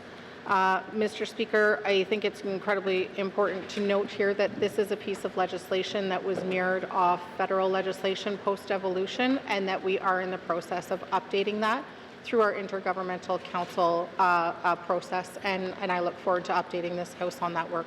Thank you. Minister of Education, Culture and Employment. Member from Toonaday-Willity. Yeah, thank you, Mr. Speaker. As well, as you know, in the 19th Assembly, I think it was Bill 85 on where we worked on the UNDRIP file, and we did that for about a year and a half, and we finally brought it to the House in the 19th Assembly, and we passed it in that legislation. So that legislation recognizes and respects the Indigenous government's culture and values. So I just wanted to ask the minister, now that there's a chance where we could go back and revisit to make to modernize this agreement, this new legislation, so that we are able to exhume further remains that we have buried in their graveyard. Thank you, Mr. Speaker. Toonaday-Willity. Minister of Education, Culture and Employment. Thank you very much, Mr. Speaker. Mr. Speaker, I agree with the member and had the privilege and honor of working with the member on that legislation from the other side of the House. And this, the work there really is to determine what pieces of legislation are prioritized and go first. And as identified within the legislative priorities of this Assembly, this piece of legislation has been identified as needing to be updated and be reflective of where we're at in the territory, be reflective of, like the member did bring up, Article 12 from UNDRIP, and making sure that our legislation is in line with the United Nations Declaration on the Rights of Indigenous Peoples. That's incredibly important to this whole House. And so that work will be done through the Intergovernmental Council, and that work will be done in concert with Indigenous governments. Thank you. Education, Culture and Employment. Final supplementary. Short supplementary. Member from Toonaday-Willity. Thank you, Mr. Speaker. Mr. Speaker, I just want to briefly talk about that little 5-year-old boy that we want to bring home to the family in Fort Smith. And I just want to ask the minister, now that we know what needs to get done, what can we do now to bring that little boy home? You got to remember, this little boy was buried, had no family around. It died of probably TB or whatever at the time. But the family wants to have a proper burial now in Fort Smith. I just want to ask the minister, what can we do now to work together in collaboration to bring this little boy home? Thank you. Member from Toonaday-Willity. Minister of Education, Culture and Employment. Thank you very much, Mr. Speaker. Mr. Speaker, that is what is ultimately the most important here. Mr. Speaker, in relation to the entire legislation, ECE is working in consultation with Indigenous governments, and that work and the speed of that work will really be determined through the protocols with Intergovernmental Council. Specifically for this individual case here, you have the absolute commitment of the Department of Education, Culture and Employment and myself to work as quickly as possible through the decision points that do remain, but also with the associated consultation that needs to take place, not only within Deneenakwe, but also with other Indigenous governments across the territory, because as we know, children across the territory were removed from their homes, and so the children who are buried there may also be from other traditional territories as well, and we need to ensure that we're respectful of that. Thank you, Mr. Speaker. Minister of Education, Culture and Employment. Oral questions. A member from Yolney Centre. Thank you, Mr. Speaker. I have questions for the Minister of ECC, and who I endearly call him the Maytag man, waiting for questions ever so patiently and loyally. My questions will be about the financing for the PFP project. This House had to pass this legislation immediately in November with great fervency and zeal. And there's a lot of talk out there about this $375 million not being passed on to our stewards who wanted this money to, take care of the North. Mr. Speaker, can the minister give this House an update? Where has that agreement gone? When can the Northerners expect the money, and when can we see some action on the ground? Thank you. From Yolney Centre. Minister of Education, Environment and Climate Change. Thank you, Mr. Speaker. Mr. Speaker, currently project finance for permits is being worked on at the partners level. There are a number of items that needed to be completed to meet the requirements of the Treasury Board, and currently the $300 million that will be provided by Canada needs to go to the House of Parliament in a supply bill. Thank you, Mr. Speaker. Minister of Environment and Climate Change. Member from Yolney Centre. Mr. Speaker, I think members, if I may speak for myself or at large, I'm not sure in this case, but I think we were given the assurances this was a cabinet document to be approved through the Treasury Board, etc. It didn't require special legislation to approve. Has something significantly changed that may put this financing at risk? Thank you. Member from Yolney Centre. Minister of Environment and Climate Change. Thank you, Mr. Speaker. Mr. Speaker, as we were moving this process through our legislature, unfortunately, Parliament was prorogued by the federal government, and this has delayed the process. Thank you, Mr. Speaker. Member, Minister of Environment and Climate Change. Final supplementary. Member from Yolney Centre. Thank you, Mr. Speaker. Mr. Speaker, I seem to recall October, February happened before the January proroguing. I'll let the facts checkers verify that later. So in other words, proroguing of Parliament happened after all of this agreement in rush. So is there any way the GNWT can help coordinate and help ensure that this project funding won't be lost, given the fact that things may change? Thank you. Member from Yolney Centre. Minister of Environment and Climate Change. Thank you, Mr. Speaker. Mr. Speaker, I have the department and myself have been in regular conversations with Minister Guilbeault's office in regard to this, as well as I said earlier, our partners continue to work forward with the Indigenous governments, the partners at the partner table, and the staff from ECC to advance this project. Thank you, Mr. Speaker. Minister of Environment and Climate Change. Member from Range Lake. Thank you, Mr. Speaker. Mr. Speaker, today I spoke about the important work the NWT SPCA does in the Northwest Territories. Unfortunately, they don't fit into any GNWT box for funding. As an NGO that provides a critical service to communities, they're not unlike NGOs that provide supports in the communities like homelessness, health and well-being. So can the Premier, who is responsible for the NGO stabilization through the executive, speak to how or why the SPCA is not eligible for funding? Thank you. Range Lake. Mr. Premier. Thank you, Mr. Speaker. So there is no, and as the member said, that we don't have a policy that the SPCA fits into. That being said, EIA has recently taken over responsibility for working with NGOs, and so we're in the process of preparing to engage with NGOs as well as Indigenous governments about what constitutes a critical service in the Northwest Territories. And that will help outline our funding programs and policies going forward. So that work is going to begin very soon. Thank you. Mr. Premier, member from Range Lake. Thank you, Mr. Speaker. Mr. Speaker, thank you for that response to the Premier. That's exactly what I think the SPCA wants to hear. Mr. Speaker, I said their costs per year last year were around $700,000. 200 of that is now staff. It used to be volunteer driven. That's the kind of range. Is there room in the Premier's budget to provide $200,000 to the SPCA? Thank you. You, member from Range Lake. Mr. Premier. Thank you, Mr. Speaker. No, I don't have $200,000 free in EIA's budget. Thank you. Mr. Premier. Final supplementary, member from Range Lake. Thank you, Mr. Speaker. Mr. Speaker, former Premier Bob McLeod did provide a one-time payout to the SPCA way back in the day when we were regular members together. It was around $40,000.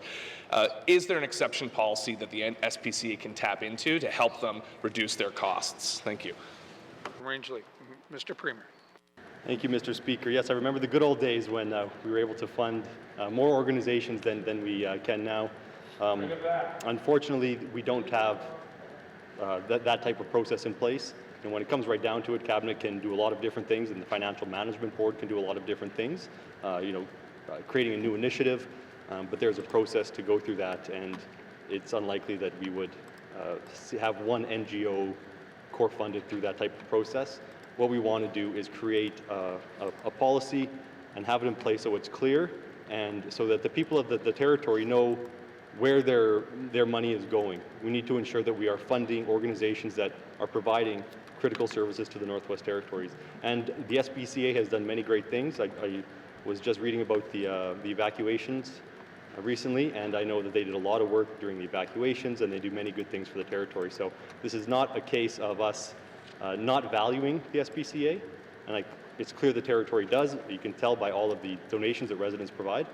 It's just a matter of getting a policy in place to ensure that we are focusing our funds where they're needed most. Thank you.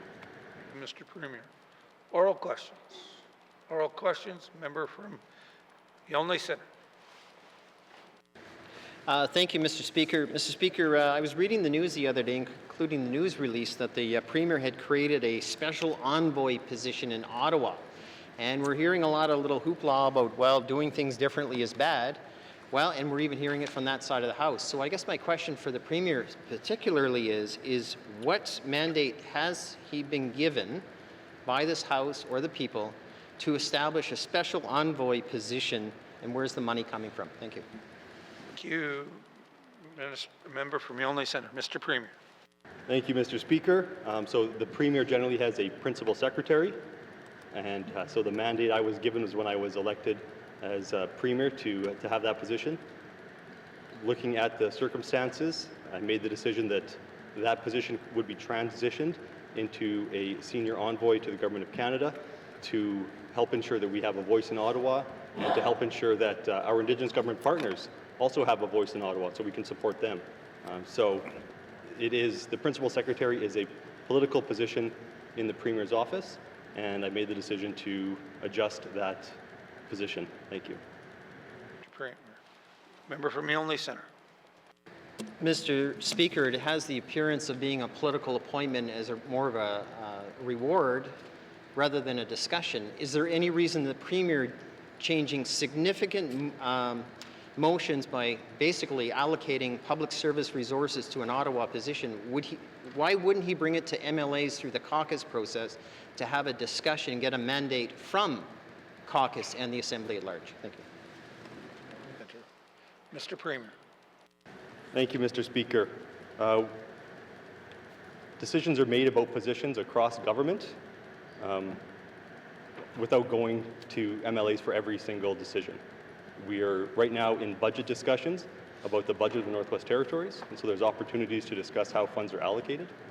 But this is an operational decision I made based on the experience that I've had over the past just over a year and how things are functioning in our office and what gaps we need to fill. Thank you, Mr. Speaker. Mr. Premier, final supplementary, member from Illinois Centre. Thank you, Mr. Speaker. You know, I don't mind the Premier being a Premier, but this is a significant departure from regular business, especially when members on this side of the House are asking for action, but he does it unilaterally without any type of consultation. Has he spoken to Indigenous governments that he's appointed his principal secretary to be the Ottawa face of our politics? Has he spoken to MLAs? Like, who has he spoken to outside of his own principal secretary and himself? Thank you. The member from Illinois Centre. Mr. Premier. Thank you, Mr. Speaker. And of course, I spoke with my cabinet colleagues and I've spoken with Indigenous leaders, and there's a lot of support, a lot of positive feedback about this decision. Thank you, Mr. Speaker. Thank you, Mr. Premier. Oral questions. Member from Illinois North. Thank you, Mr. Speaker. My questions are to the Minister of Environment and Climate Change, following up on my member statement. On some of the feedback that we have gotten from NWT Youth on the Climate Change Action Plan.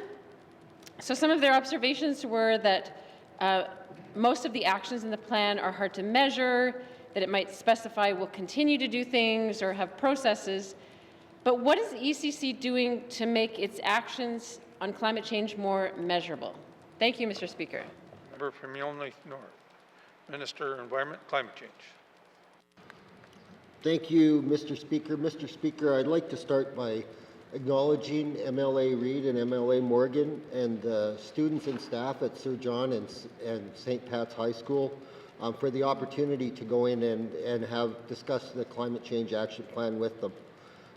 As we've done our engagement as ECC, some of the key comments that we've received and which have been independently evaluated through a process that we're using have said that our actions need to be more measurable, and this is certainly something that we feel is a critical path forward for us as a department.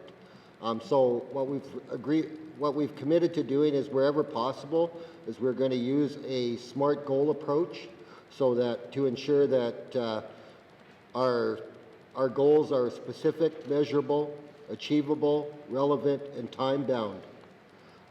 Also ensuring that as we reach milestones through these processes that we're relaying that information to the public so that everyone is aware that we've made specific milestones. Thank you, Mr. Speaker. Minister of Environment and Climate Change. Oral questions. Member from Illinois North. Thank you, Mr. Speaker. Okay, so that is good news. The next question is, when will there be plain language materials produced about the Climate Change Action Plan and the milestones that are being reached so that ordinary residents of the territory, including young people, can read the plan and think, okay, this is speaking to me? Thank you, Mr. Speaker. From Illinois North. Minister of Environment and Climate Change. Thank you, Mr. Speaker. Mr. Speaker, as a department, we're certainly committed to the plain language approach. I think it's critical that the members of our public in the Northwest Territories have the ability to read and interpret this information. Right now, currently, each of the annual reports for the last 5 years has a preface that is a summary in a plain language format. It's a short plain language summary. We are also, we've already produced plain language materials that explain the priority risk and opportunities facing the territory when it comes to climate change risk. And we've also added areas within this plan that are depicted graphically to help to enhance and engage the public generally on the understanding and to stimulate more discussion. Thank you, Mr. Speaker. Minister of Environment and Climate Change. Final supplementary. Member from Illinois North. Thank you, Mr. Speaker. So my final question is, how will ordinary residents, and particularly young people, be able to be involved in the actions that the government is taking as part of this Climate Change Action Plan? Or is the plan designed to be carried out exclusively by government employees? Thank you, Mr. Speaker. Member from Illinois North. Minister of Environment and Climate Change.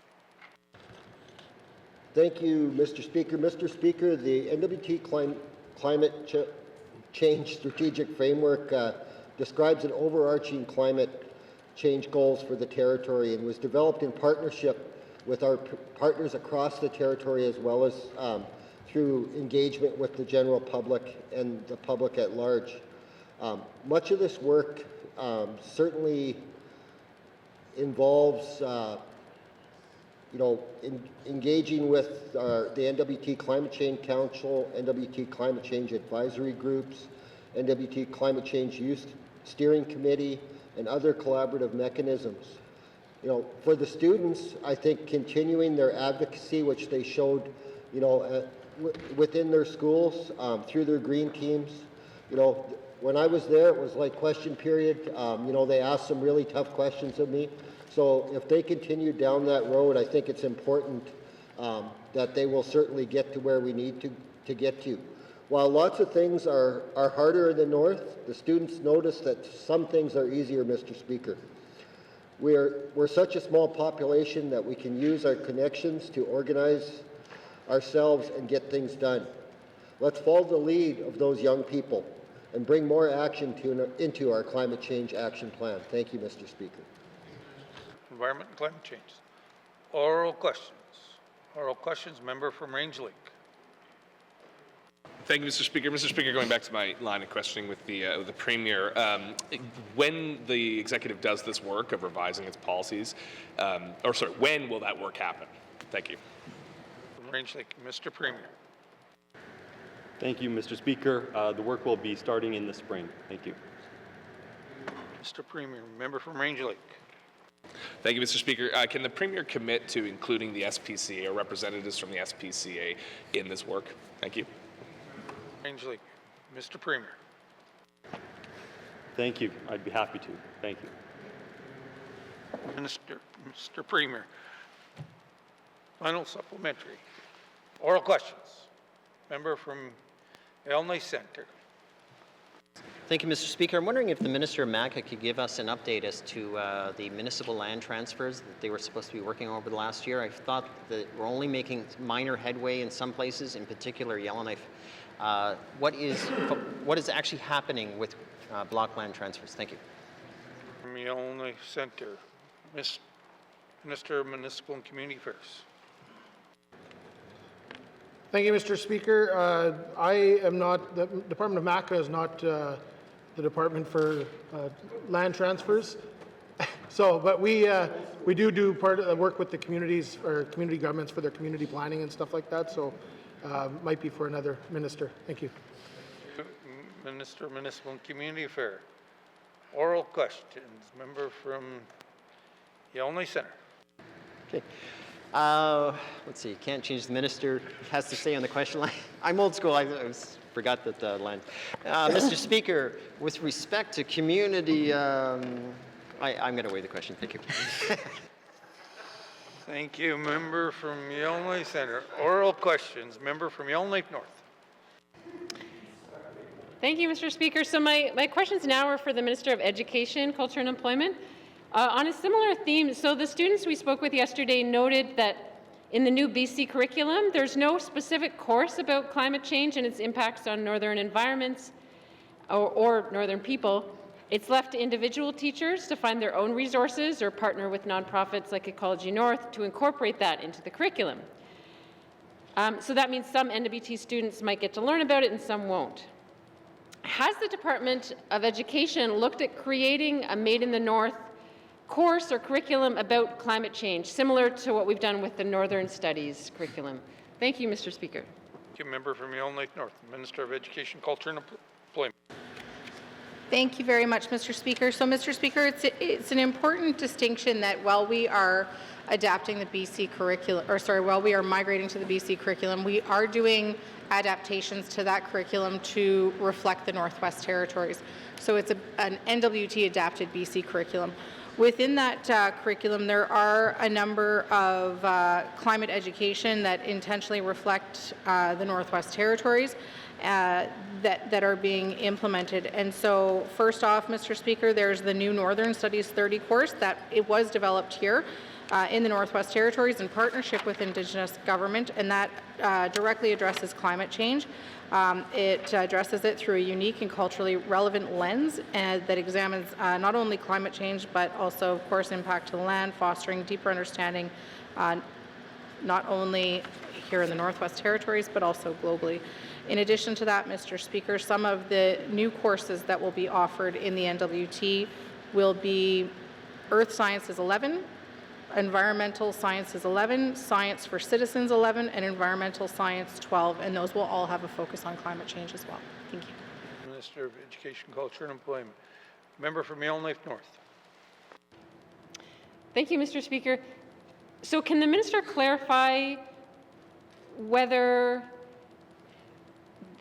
the content around climate change in those courses has been developed by the department and then distributed to schools, or to what extent it's left up to teachers to sort of fill in the blanks or make it relevant to the local context? Thank you, Mr. Speaker.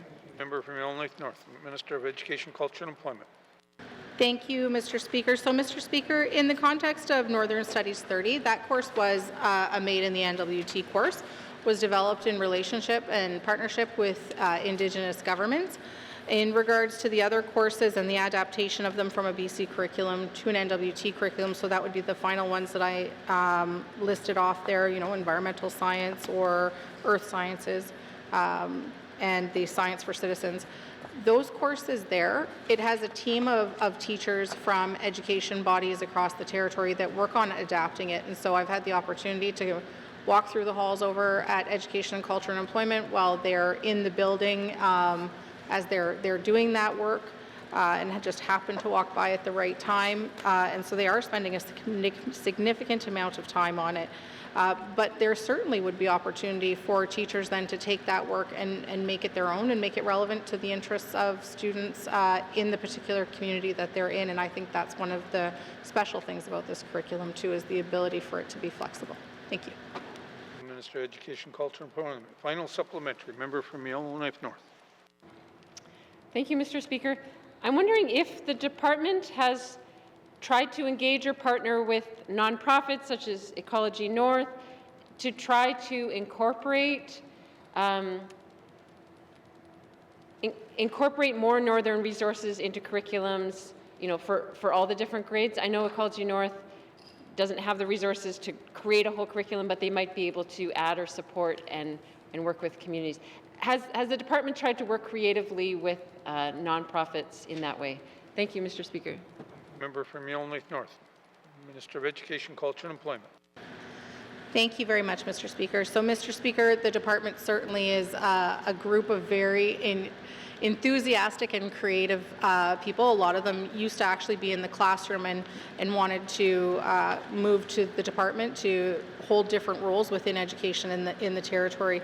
So certainly creative, certainly looking for other ways. Whether or not they've partnered specifically with Ecology North, I couldn't say. I can say that as a student in the Northwest Territories, had the opportunity to have Ecology North be within our school system in certain ways, and other NGOs across the territory. What I can say, Mr. Speaker, is that there are a lot of partnerships within all of our communities that I would encourage any teacher to take advantage of, because I think it also breeds community involvement, which is really important. But I hear the member and am always happy to have conversations about how we work together. Thank you. Thank you, Minister of Education, Culture and Employment. Oral questions. Member from Nunavut Lake. Thank you, Mr. Speaker. Mr. Speaker, in my address to the budget today, I mentioned the $5.5 million solar array that the town of Inuvik are currently installing. Good for the town of Inuvik, as I had said, but I wonder, can the minister responsible for the NWT Power Corp kind of give an update on how that system, or what has been done to integrate that system into the current grid, and what effects that may have on the power grid in Inuvik? Thank you. Nunavut Lake. Minister responsible for NWT Power Corp. Thank you, Mr. Speaker. Mr. Speaker, it's sometimes forgotten that the Inuvik Wind project also included with it a battery system that allows for greater integration of renewables. And to that end, while there were still some deficiencies over the course of the fall, it is expected that ultimately the solar array will be delivering up to 1,000 kilowatt hours to the grid. Again, just working out some of those kinks, but that is still expected to ultimately be a source of power that's integrated into that system. Thank you. Responsible NTPC. Member from Nunavut Lake.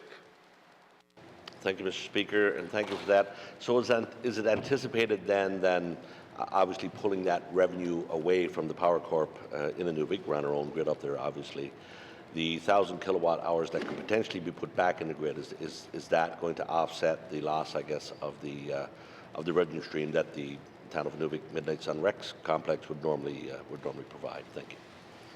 From Nunavut Lake, Minister responsible for NTPC. Thank you, Mr. Speaker. Mr. Speaker, the information that, for this point, that I've been receiving and keeping updated on is really on ensuring that the resources available to the community are there in terms of the power generation, and in particular seeing the benefits of removing diesel. As far as a more detailed analysis of what that output or balance might be one to the other, Mr. Speaker, I'll have to go back and ask for that. But again, at this point, the good news story in my view, Mr. Speaker, is that the battery system that's connected to Inuvik Wind is in fact providing the opportunity to bring these solar projects into that grid and ultimately remove the reliance on diesel. So again, I'm happy to bring this back to the House to confirm just what kinds of financial offsets there might be from that as well. Thank you. Responsible for NTPC. Final supplementary. Member from Nunavut Lake.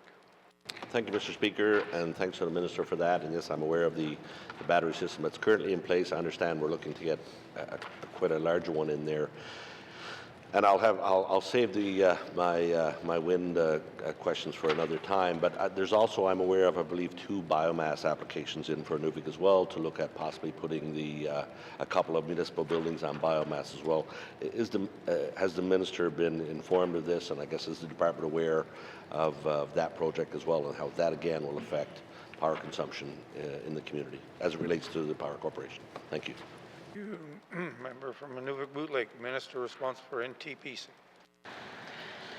Thank you, Mr. Speaker. Mr. Speaker, there's a number of different biomass initiatives underway across the territory. Again, as how they may affect the trade-offs between costs of diesel for heating fuel or as well for costs of fuel or diesel in communities that rely on it. That specific analysis, again, happy to come back to the House and provide that with. With respect, Mr. Speaker, more generally, I can say that there are power purchase agreements being signed in Inuvik with Nitad Energy, for example, and can again confirm exactly the nature of the arrangements that we may be underway with respect to the biomass projects. Happy to bring back. Ultimately, Mr. Speaker, reducing that reliance on diesel exclusively will certainly produce a more reliable and sustainable energy system for the long term. Thank you. Minister responsible for NTPC. Oral questions. Member from Range Lake. Thank you, Mr. Speaker. Mr. Speaker, I'd like to ask the Minister of Municipal and Community Affairs how his department supports the administration of the Dog Act in the Northwest Territories. This is an important piece of legislation to prevent cruelty to dogs in our communities. It's the only piece of animal welfare legislation in the Northwest Territories, and the SPCA does a lot of work to promote and protect health and wellness in dogs and help their owners out. So how is the department helping communities meet their needs towards the administration of the Dog Act? Thank you. Member from Range Lake, Minister of Municipal and Community Affairs. Thank you, Mr. Speaker. The Department of Municipal and Community Affairs supports local governments in establishing and utilizing their municipal bylaws for dogs in the communities, but I'm not too familiar with the Dog Act as it was raised here, so I'll get back to the member with an answer for his question. Thank you. Mr. Municipal and Community Affairs. Member from Range Lake. Well, thank you, Mr. Speaker. Mr. Speaker, for example, the City of Yellowknife is contracting the SPCA to operate their pound. It's additional cost to the SPCA. They don't have staff resources for it. So does the department provide resources to operate pounds, operate bylaw officers who can enforce the Dog Act? Thank you. Member from Range Lake, Minister of Municipal and Community Affairs. Thank you, Mr. Speaker. Like other communities, those are responsibilities for the municipality, and that would be an agreement, I'm sure, between the city and the SPCA. Thank you. Municipal and Community Affairs. Final supplementary. Member from Range Lake. Thank you, Mr. Speaker. Mr. Speaker, if there is signs of abuse against dogs or dogs being treated poorly in communities, what are the enforcement mechanisms available to the minister to prevent that in our communities? Thank you.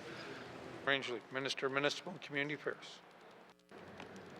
Thank you, Mr. Speaker. Like I said, a lot of that stuff is related with the community bylaws.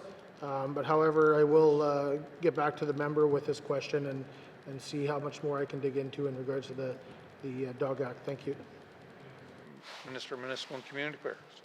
Oral questions. Oral questions. Member from Yellowknife Centre. Thank you, Mr. Speaker. I was worried you missed me. Mr. Speaker, I guess I'm so old I remember MACA managing the land, so I'll redirect the exact same questions to the Minister of ECC, which I'll give him a moment because it looks like he's ready, but I can repeat the question in case he needs me to repeat it. That said, the question was about the block land transfers to municipalities, and I've heard in particular that there's been some challenges in the Yellowknife transfer. Can you bring this House up to speed as to what is being done and what he can do to ensure that we have timely and effective process happening here and ensuring that citizens have access to land such as the City of Yellowknife to ensure we have development, etc. Thank you. From Yellowknife Centre. Minister of Environment and Climate Change. Thank you, Mr. Speaker. Mr. Speaker, to date there has only been one request for a block land transfer, and that was from the City of Yellowknife. The Department of Environment and Climate Change has been in constant contact with the city and have been discussing the issue to find a path forward. Thank you, Mr. Speaker.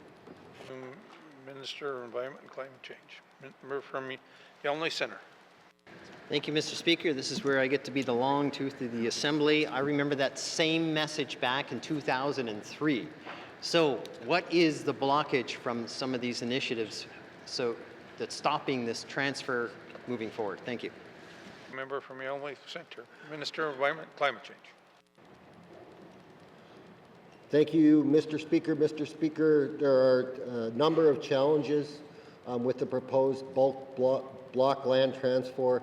There's a couple of pieces of legislation that govern that type of transaction, one being federal, one being territorial, and there's a requirement under that legislation for a complete survey, which has a significant cost. This has been one of the barriers, but as I stated in my earlier answer, the department is continuing conversations with the city. Our deputy minister met with city representative last week, and I believe they're meeting again this week and continuing to advance this forward. Thank you, Mr. Speaker. Minister of Environment and Climate Change. Final supplementary. Member from Yellowknife Centre. Thank you, Mr. Speaker. From my understanding, I didn't know we had the federal lands minister here, so I'll focus strictly on territorial lands and territorial lands that may or may not need a survey. I thought they worked through the cost of the survey issue in order to transfer them in larger quantums rather than parcel them out into small pieces, which costs a fortune. So, Mr. Speaker, has any specific headway been gained or made through that type of challenge to ensure that it's an efficient process and doesn't become a cost burdensome to the municipality? Thank you. Member from Yellowknife Centre. Minister of Environment and Climate Change. Thank you, Mr. Speaker. Mr. Speaker, those discussions are still ongoing. Thank you, Mr. Speaker. Thank you, Minister of Environment and Climate Change. Oral questions. Member from Range Lake. Thank you, Mr. Speaker. Mr. Speaker, I'd like to ask the Minister of Environment and Climate Change more about the Project Permanence for Financing Trust that was established by this House. It's a little troubling to hear the money is not actually flowing. There's every opposition party, I think, is on record right now saying they'll bring the government down when the House of Commons resumes. So what is the minister going to do to ensure that we actually get the $300 million to put into this fund? Thank you. Thank you. Member from Range Lake. Minister of Environment and Climate Change.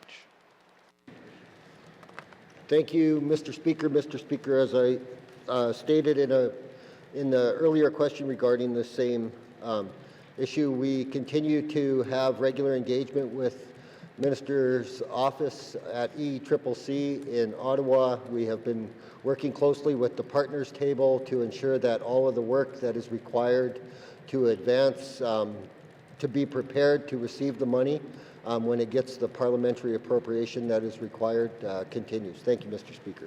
The Minister of Environment and Climate Change. Member from Rangeley. Thank you, Mr. Speaker. If the federal appropriation doesn't flow, what will be the fate of the private equity money, the $75 million? Thank you, Mr. Speaker. Member from Rangeley.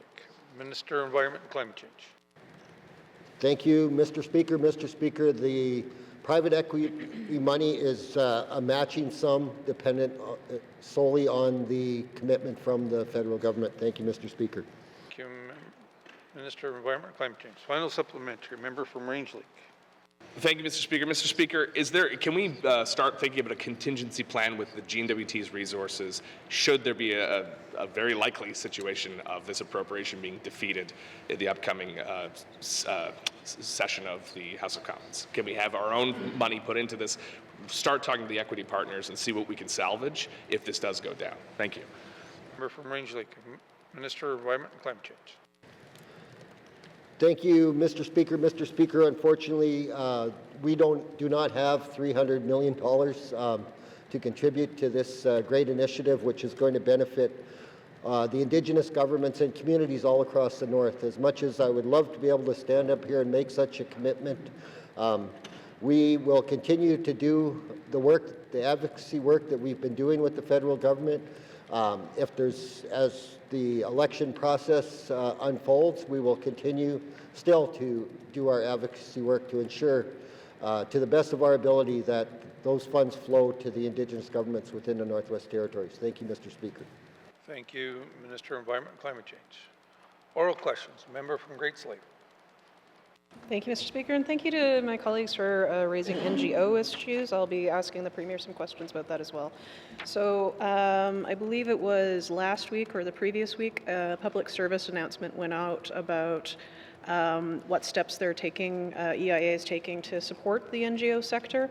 And in that effort, they outlined some of the steps they'll be taking. And they referenced the Strengthening Nonprofit and Charitable Sector External Advisory Committee report. So that report is something that many constituents have reached out to me about the past. In that report, though, there are specific recommendations, and I'm wondering if the Premier can speak to whether or not any of those recommendations will be followed. Thank you, Mr. Speaker. Member from Great Slave. Mr. Premier.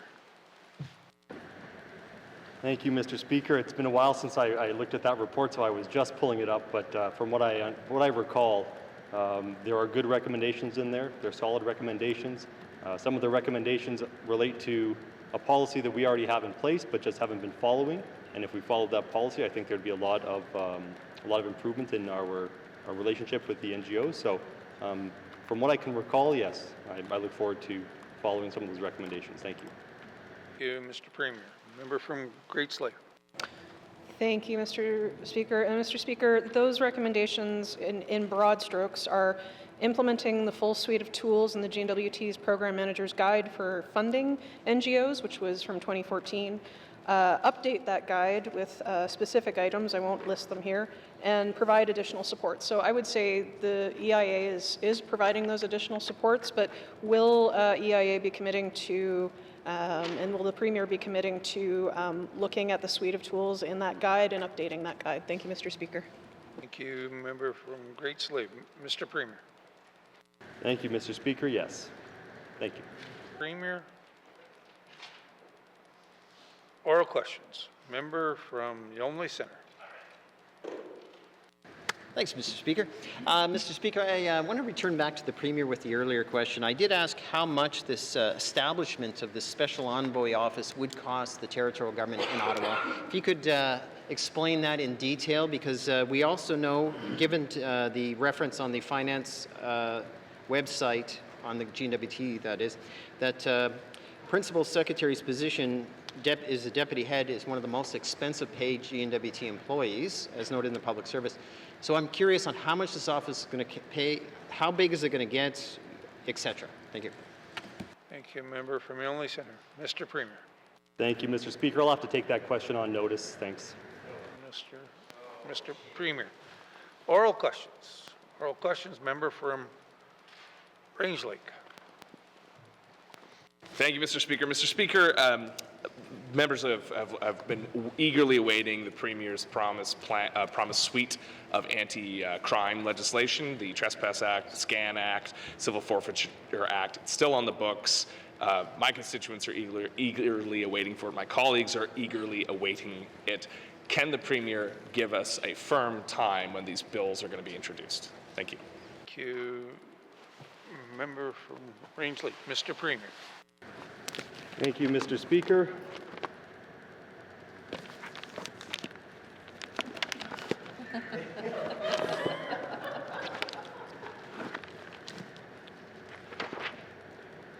The Trespass Act is a legislative proposal, is targeted for the second quarter of 25-26, so that would mean within the first 6 months of the upcoming fiscal year.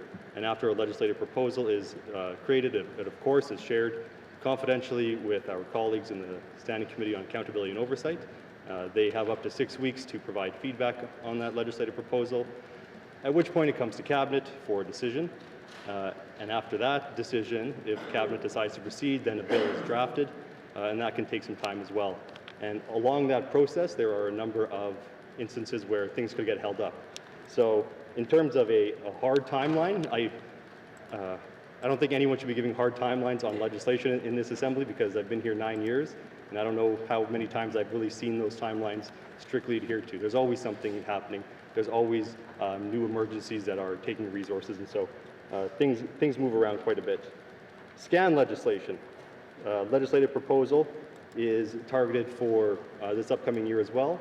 There will be consultation that will be starting in the spring, so the public can expect to hear about that and be able to provide their feedback on that bill, which is very important given the history of this bill and its defeat in a previous assembly. And Civil Forfeiture Act, the legislative proposal is again on the same timeline. Hopefully sometime this fall we should have that in place. But the idea is the goal is to have all of these pieces of legislation passed by the end of this assembly. Thank you, Mr. Speaker. Thank you, Mr. Premier. Member from Range Lake. Thank you, Mr. Speaker, and thank you, the Premier, for pulling out the book. This is a question I get asked all the time. Our streets are increasingly a dangerous place for our residents. We passed a piece of legislation in like 2 days using extraordinary force of will from this assembly. We can move very quickly if we want to. Can the Premier commit to bringing forward all these LPs within this sitting of the legislature? Thank you. Member from Range Lake, Mr. Premier. Thank you, Mr. Speaker. No, I can't do that. We only have so much capacity in this government. There was the bill the member was referencing that moved through very quickly. Unfortunately, at the Department of Justice, we have a limited number of policy staff who work on all of our initiatives. And then we have a limited number of drafters as well. And so to bring forward all of these items in such a short time frame, it wouldn't be logistically possible if we want to do it well. And we also have a public engagement piece we want to do with things, especially like the SCAN legislation. We don't want to bring forward this legislation if it's just going to be defeated in the House because there's opposition across the territory. So we want to make sure we go out, have conversations, and bring forward legislation that will be supported. Thank you, Mr. Speaker. Mr. Premier. Final supplementary, member from Range Lake. Mr. Speaker, we've had a year of this government to get a move on these signature. I think the Premier's been on record saying these are the signature pieces of his legislation. Again, I'll ask, can we get these LPs in place by, let's say, the May-June sitting, so we could actually see all of them passed this year? Thank you. Thank you, member from Range Lake. Mr. Premier. Thank you, Mr. Speaker. Unfortunately, because of the resources that we have, our ability to go out and consult and ensure that there's adequate time to do those types of things, I can't make that commitment. Thank you, Mr. Speaker. Thank you, Mr. Premier. Oral questions. Oral questions. Member from Yonge Centre. Thank you, Mr. Speaker. I'd like to ask a question not about the money, but about the establishment of the envoy, where he got his mandate from Indigenous governments. Fair enough. Oral questions. Oral questions. Written questions. Written questions. Returns to written questions. Returns to written questions. Replies to the Commissioner's address. Replies to the Commissioner's address. Petitions. Petitions. Tabling of documents. Minister of Justice. Mr. Speaker, I wish to table the following two documents. Government of the Northwest Territories Response to Committee Report 10-20(1), Report on the Review of the 2023-2024 Annual Report of the Northwest Territories Information and Privacy Commissioner, and Government of the Northwest Territories Response to Committee Report 12-20(1), Report on the Review of the 2023-2024 Annual Report of the Northwest Territories Human Rights Commissioner. Thank you, Mr. Speaker. To Minister of Justice. Tabling documents. Minister of Finance. Mr. Speaker, I wish to table the following document, Government of the Northwest Territories Response to Committee Report 11-20(1), Report on the Review of the 2023-2024 Annual Report of the Northwest Territories Equal Pay Commissioner. Thank you, Mr. Speaker.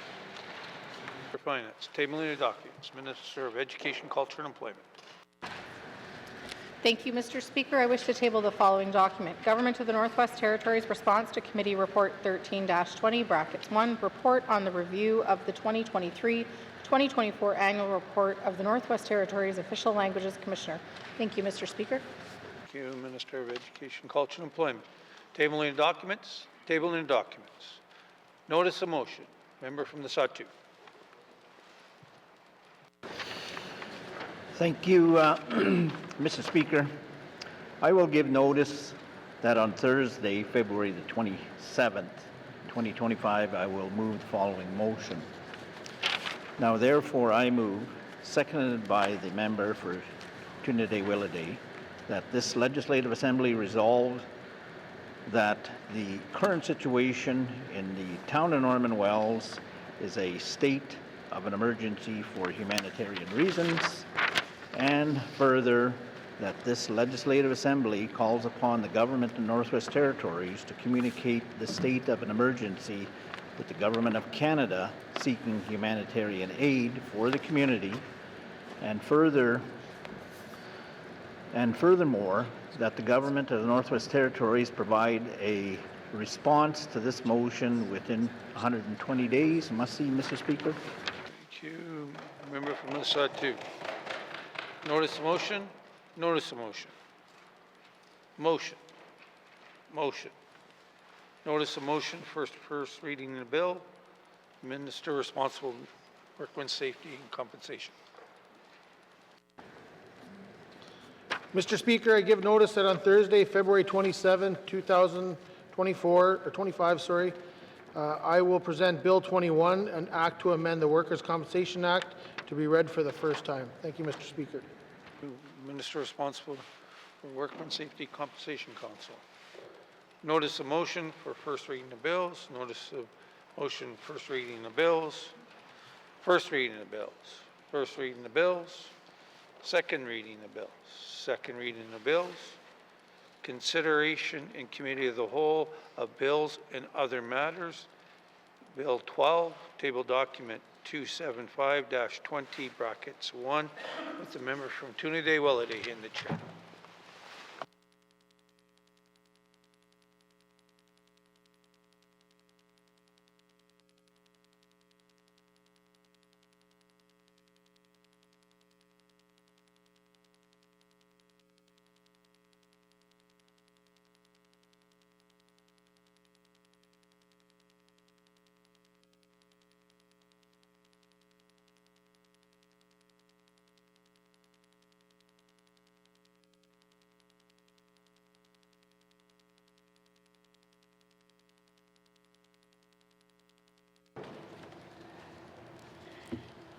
I now call the Committee of the Whole to order.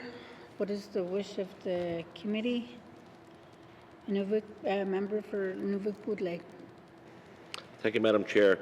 Madam Chair, the committee wishes to consider table document 275, 20 brackets 1 to 2025-2026 main estimates, education, culture, and employment, and time permitting housing Northwest Territories. Thank you. Thank you. Member for Nunavut-Bootleg. Does the committee agree? Thank you, committee. We will take a short recess and resume with the first item. Thank you.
I now call Committee of the Whole back to order.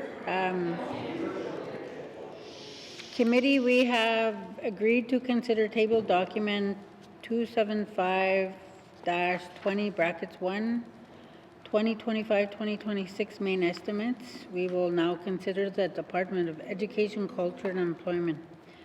Does the Minister of Education, Culture and Employment wish to bring witnesses into the House? Yes, please, Madam Chair. Does the committee agree? Thank you. Sergeant at Arms, please escort the witnesses into the chamber.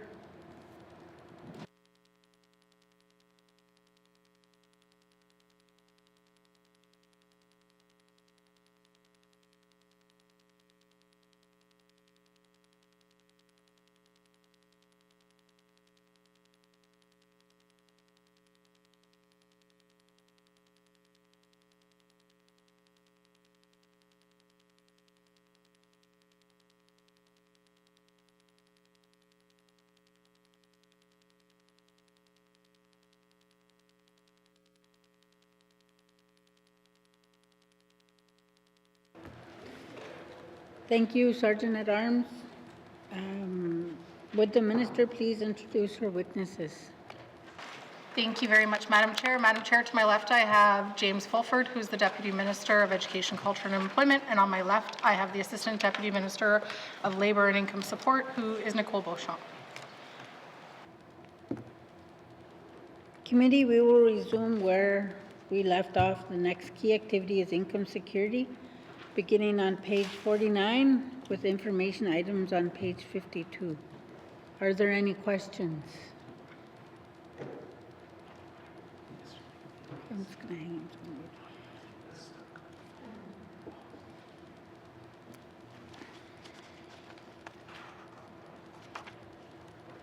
on. Mr. Morris.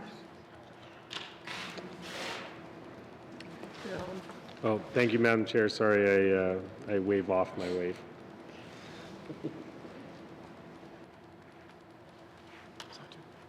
Okay, member for the Satu. Thank you, Madam Chair. My question to the minister is on the seniors' home heating subsidy.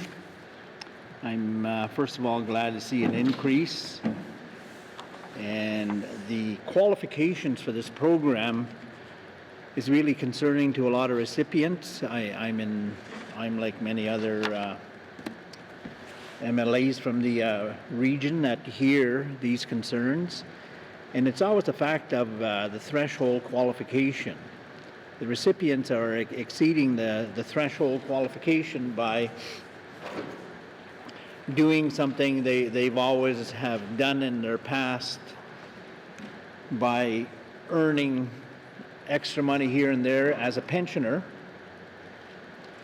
and selling their crafts and or doing part-time work only to find out that they don't qualify. Is there any willingness, or has there been any discussion on increasing that threshold within the department so that number one, we can encourage our elders or support our elders to keep busy by earning other income, and at the same time keep physically fit as they've done all their life. Thank you, Madam Chair. Thank you, member for the Satu, Minister of Education, Culture and Employment. Thank you very much, Madam Chair, and thank you to the member for highlighting this program. It's certainly the program that I hear the most about, both on the floor and also certainly from constituents. It's a program that's meant to for low to mid-income seniors to help them address the cost of their fuel, and the policy is to help them up to 80% and then to support them on the budgeting side for the additional 20%, and people who have needs beyond that are encouraged, of course, to if they meet the criteria to apply for income support for seniors and persons with disabilities if they require more than that 80% threshold there. I appreciate what the member is saying in regards to reviewing the thresholds for income for seniors, and so that is work that the Department of Education, Culture and Employment is currently undertaking. Thank you, Madam Chair. Thank you, Minister. Member for the Satu. Yeah, thank you, Madam Chair. I had to borrow your earpiece there. I think somebody's trying to stop me from setting some demands. I'm glad to hear that the minister is open to review that. Like any other efficient policy, it's only good as its periodic or annual reviews. So I shall take that home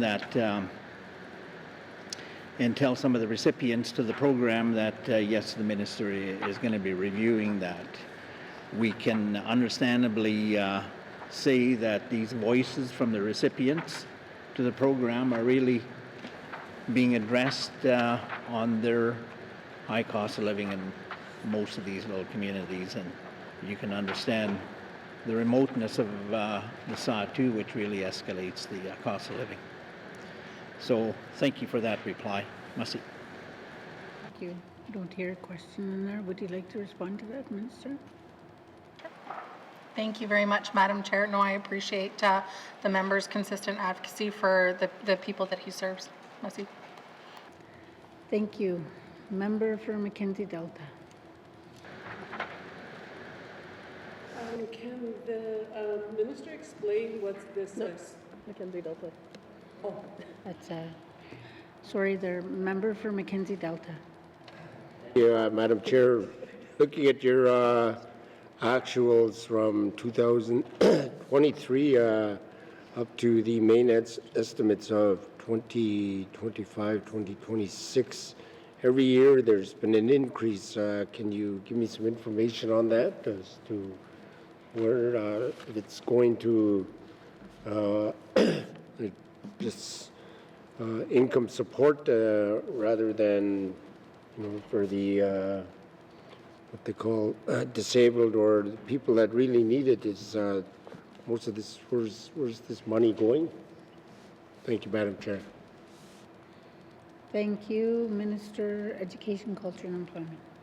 Thank you very much, Madam Chair. So, Madam Chair, the increases in programming, the bulk of it comes from income assistance, and that is from the review that was done in the previous Assembly on income assistance that separated seniors and persons with disabilities into their own income assistance, and so there was additional funding put in to that and put into income assistance. There was also adjustments made on the market basket measure to ensure that the dollars that Northerners were getting were reflective of the actual costs, for example, of food in the Northwest Territories. There's also an increase that is seen here under the Seniors Home Heating Subsidy. And so what the Department of Education, Culture and Employment has traditionally done, where you see here with the actuals that are different than the main estimates under the Seniors Home Heating Subsidy, is because the policy states that we strive to support elders across the territory up to 80% of their fuel costs should they meet the criteria of this program. Because of the rising cost of fuel, we were constantly having to fund from within and find those dollars in order to ensure that we were supporting seniors. And what we did this year, and so you'll see in the main estimates for this year, there's actually an increase, and that was based on forced growth. We were successful in getting forced growth funding for the Seniors Home Heating Subsidy in reflecting how important that program is for Northern seniors and elders. Thank you. Thank you. Member for Mackenzie Delta. Yes, I was referring to the income assistance portion of this document here. From 2023 to 2024, there's 36 million, and 2025-26, it's 44 million. It's a substantial increase, and it's disturbing. I've been talking about this since day one when I've gotten this. Started sessions, and the increase is quite big, and Are there some, in the future, is there a look at maybe cutting some of these costs, or, maybe consultating with the communities on where we can make measures work for the communities, and especially the recipients? I don't think this is helping them. It's helping them with money, but in the long run, you got to give them some hope. And is there some way we can look at cutting these costs, maybe consulting with the communities? Thank you, Madam Chair. Thank you, Minister of Education, Culture and Employment. Thank you very much, Madam Chair.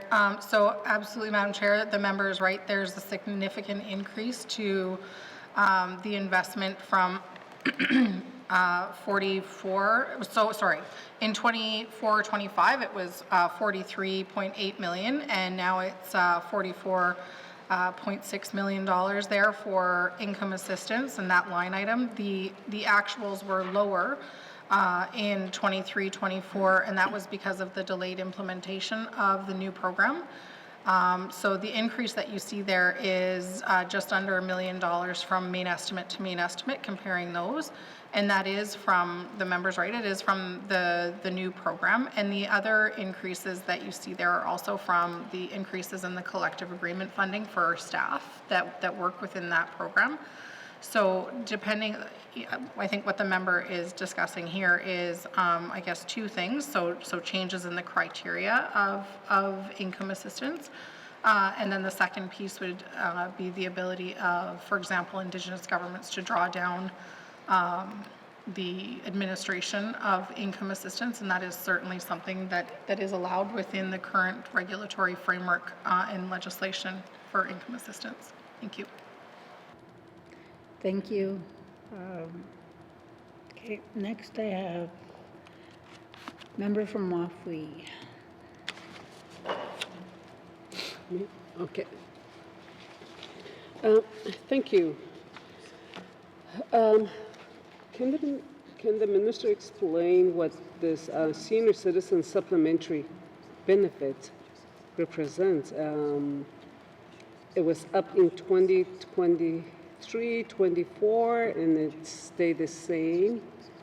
2024, 25, and to 25, 26, 3.2.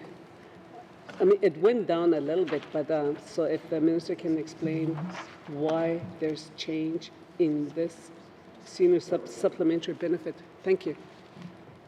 Thank you, Minister of Education, Culture and Employment. Thank you very much, Madam Chair. So, Madam Chair, shortly here, I'm going to pass over to my left to ADM Beauchamp, but this is a benefit that low to medium income seniors receive.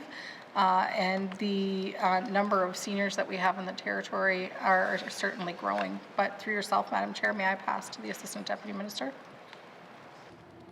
ADM Beauchamp.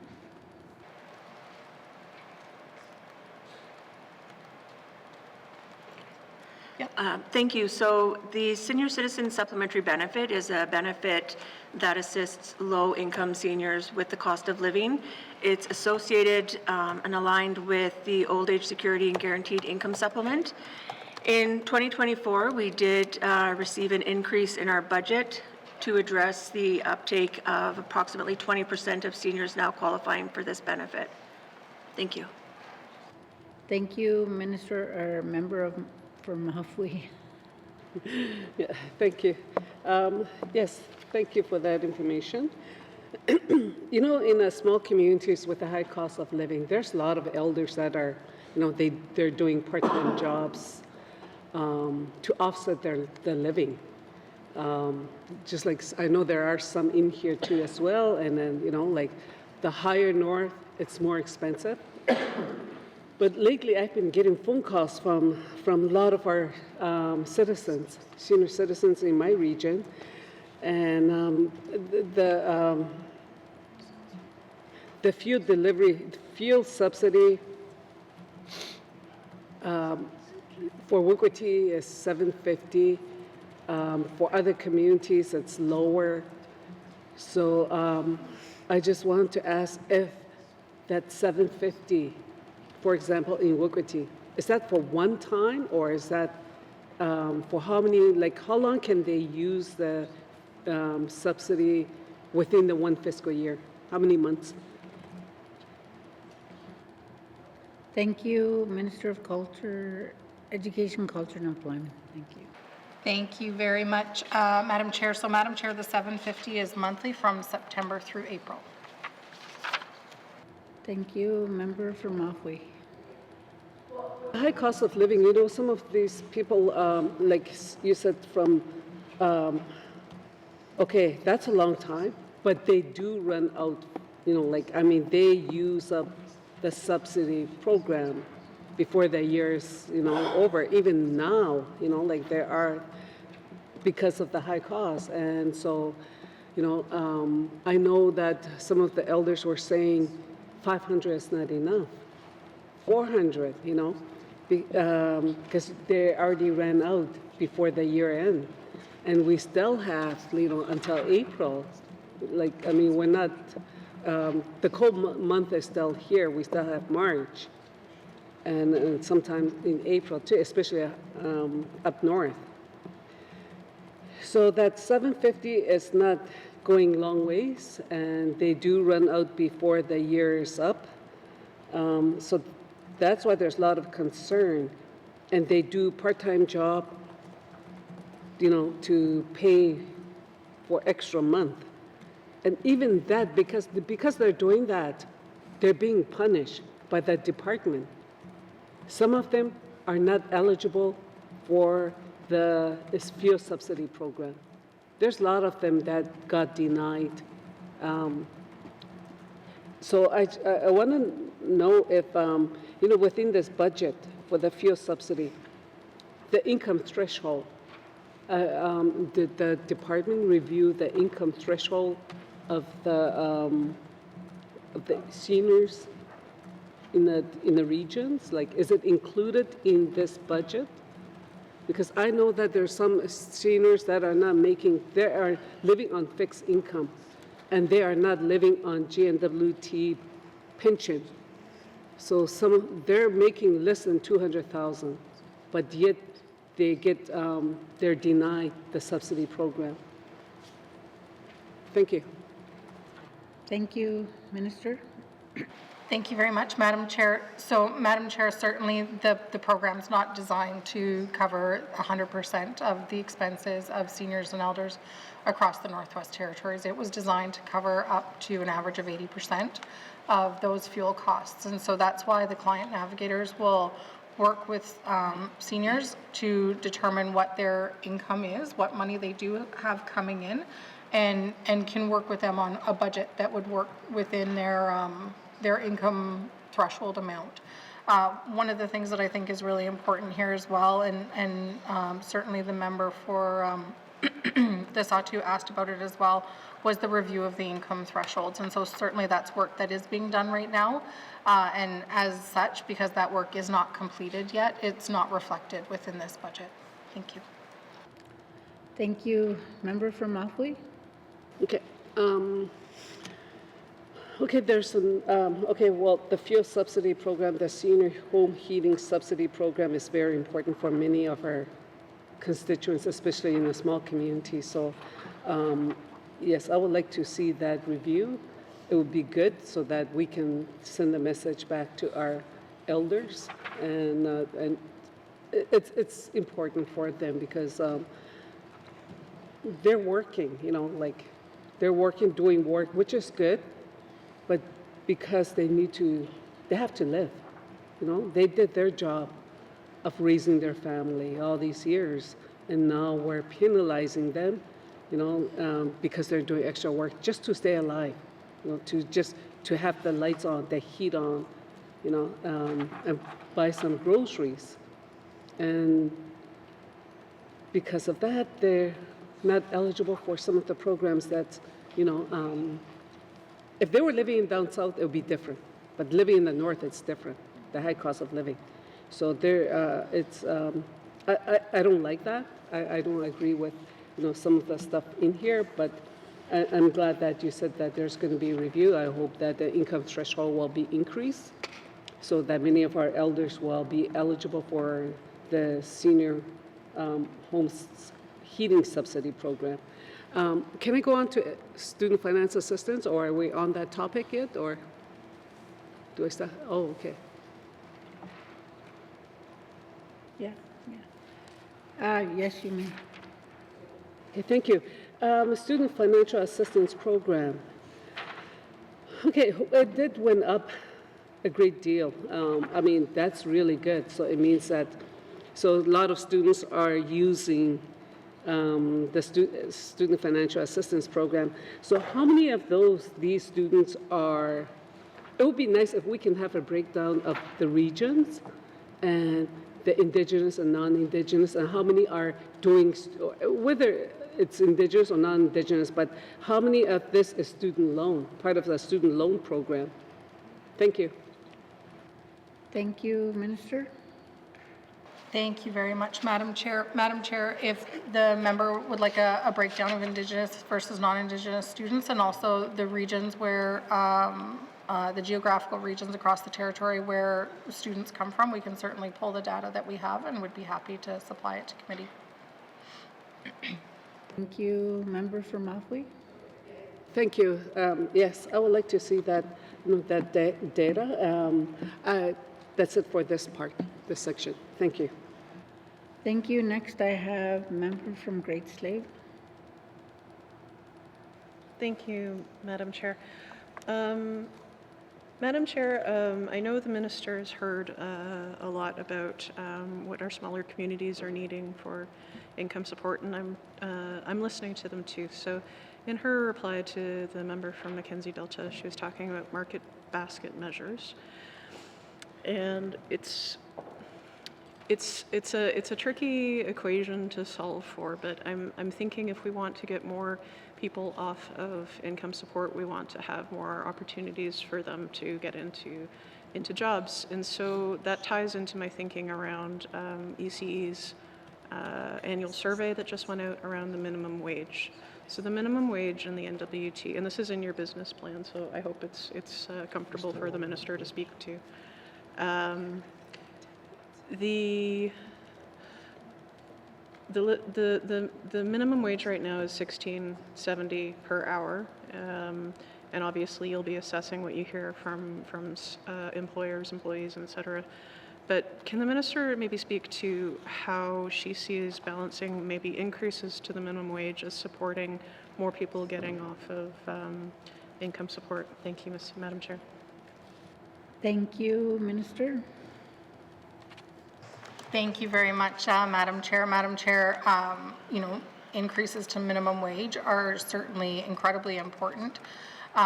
They allow us to stay competitive as a jurisdiction across Canada, and so I think, not only comparing ourselves as far as the formula and to previous years within ourselves, but making sure that we're also comparing ourselves to other jurisdictions across Canada is incredibly important. I think what the member might be leading me towards is conversations on living wage versus minimum wage. And certainly there is a discrepancy between the two of those, but I do absolutely encourage Northerners to participate in the engagement that we currently are doing. Thank you. Thank you. Member for Great Slave. Yeah, thank you, Madam Chair. Yeah, there's an argument to be made if we want more people, participating in the wage economy and getting jobs. Obviously, we need to build that ability to have good jobs that aren't just minimum wage paying jobs. But I think another part of this equation is moving from minimum wage to a living wage. I would note that $16.70 an hour will not let a person survive with a family here in the capital. I can't imagine what it would be like in our smaller communities. So I'll just leave that as a comment. Thank you. Thank you.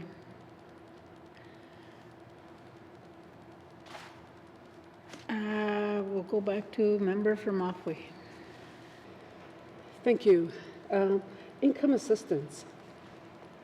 Income assistance went up. Can the minister explain why there's an increase from 2023-24 to 25-26, why there's a huge, well, not a, well, a big increase.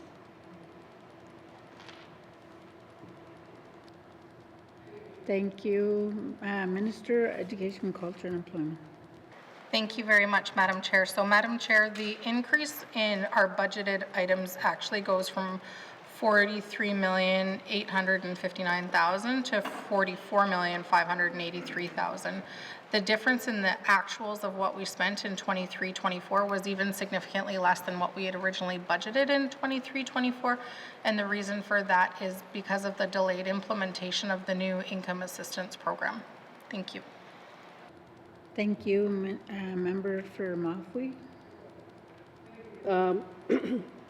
Yeah, no, even my colleague have been asking about that, you know, like, so I just, is there a review happening of this program, income assistance? Because we do have an issue, especially in small communities. People are making a living out of it, and, you know, it was supposed to be a temporary. Even my colleague from Mackenzie Delta have been asking that, and with a productive choice. We need to do something for our young people, because as soon as the young people who are unemployed, they go to income support the day that they turn 19. And it shouldn't be, you know, like we should be providing other avenues instead of going to income support, because it is easy access. And we know what happens in a small community with income assistance program. You know, we see them at Northern Store, or we see drug dealers, we see bootleggers, you know, like, so it's like them getting paid. We know not all of them, not all parents are doing that, but it's just that it's becoming an issue in small communities. And a lot of parents, they are frustrated with that, because they're living in the same household and they're not contributing to the household. So it is a problem, and then I would like to see if there is a review, just like my colleague have said, the productive choice was one good program, but we know that it is a violation. We were told that it is a violation of the human rights, and so it was taken away. But if there is a review, I would like to see a review done to this program to see how we can use the program better to accommodate, instead of having young people rely on this handout, then go to school, go to work, you know, like something, you know, like something that they can benefit from in the future. Thank you. Thank you, Minister, Education, Culture, and Employment. Thank you very much, Madam Chair. No, Madam Chair, I absolutely hear the member, multiple members on the floor of this House. So there were changes made to the income assistance program in the last Assembly, and one of what I think is one of two of the greatest changes were, one, the division for income assistance for persons with disabilities and seniors. And so that allowed persons with disabilities and seniors to enter into an annual program. So it reduced the administrative burden. And then within the other program, so the income assistance for adults program, one of the most significant changes there was allowing adults within the program to keep more earned income. And so that provides a type of grace period for people when they're transitioning from being on income assistance and working their way towards employment, and kind of bridging that time. So somebody's not expected to kind of go from one to the other and flip a switch.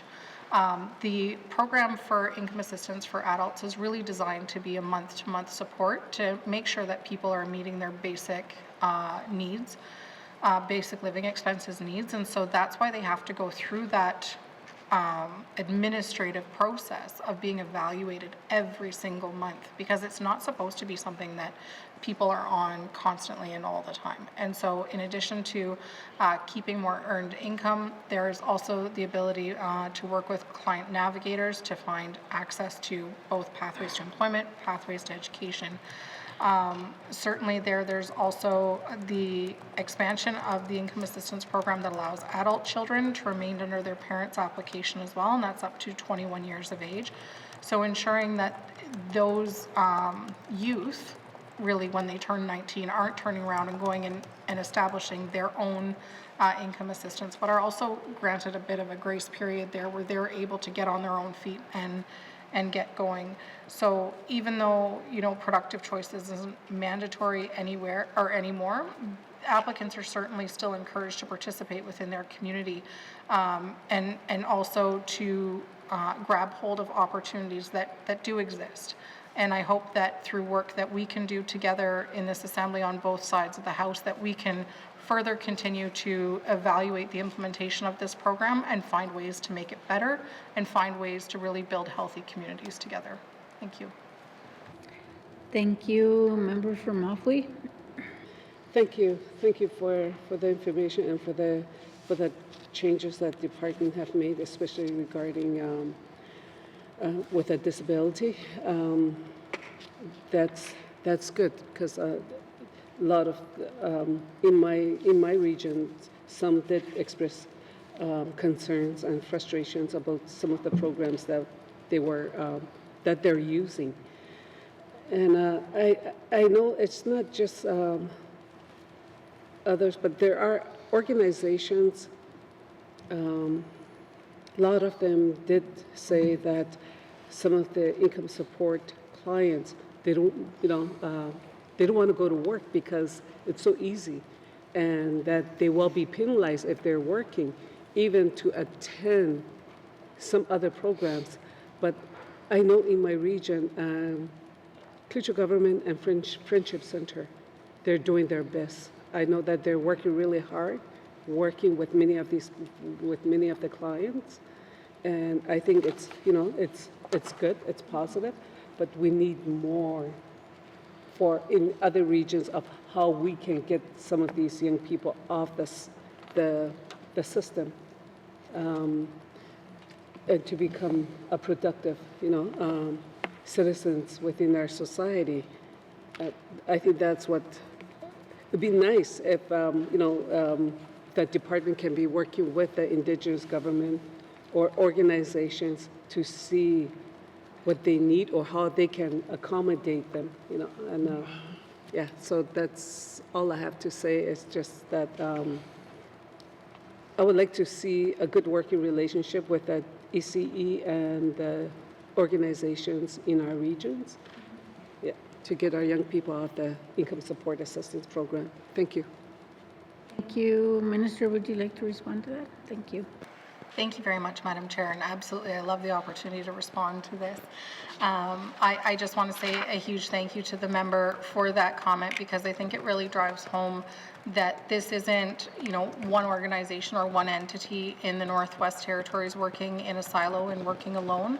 It really does, at the end of the day, take everybody working together in order to make these changes, from grassroots in each individual community to really build a stronger, healthier North. And I think that we really have to recognize that and celebrate it, and as the member says, work together on it.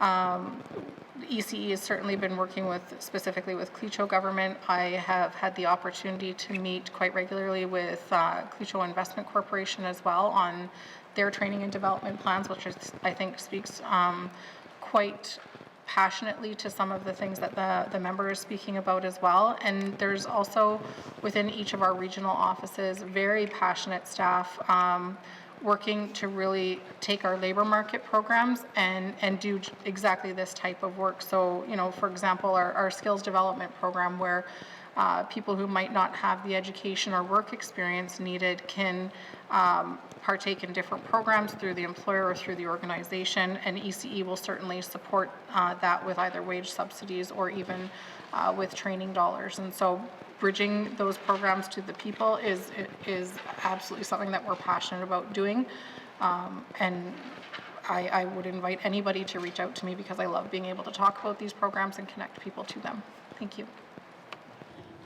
Thank you. Next, I have member for Range Lake. Thank you, Madam Chair. Madam Chair, I'd like to ask about the the NWT child benefit. It's currently, I think, condensed into the income assistance line here. Can we have actual, or or how much is budgeted for the benefit in detail? Thank you. Thank you, Minister of Education, Culture and Employment. Sorry, if you give me one quick minute here. Thank you, Madam Chair. It's 2.2 million.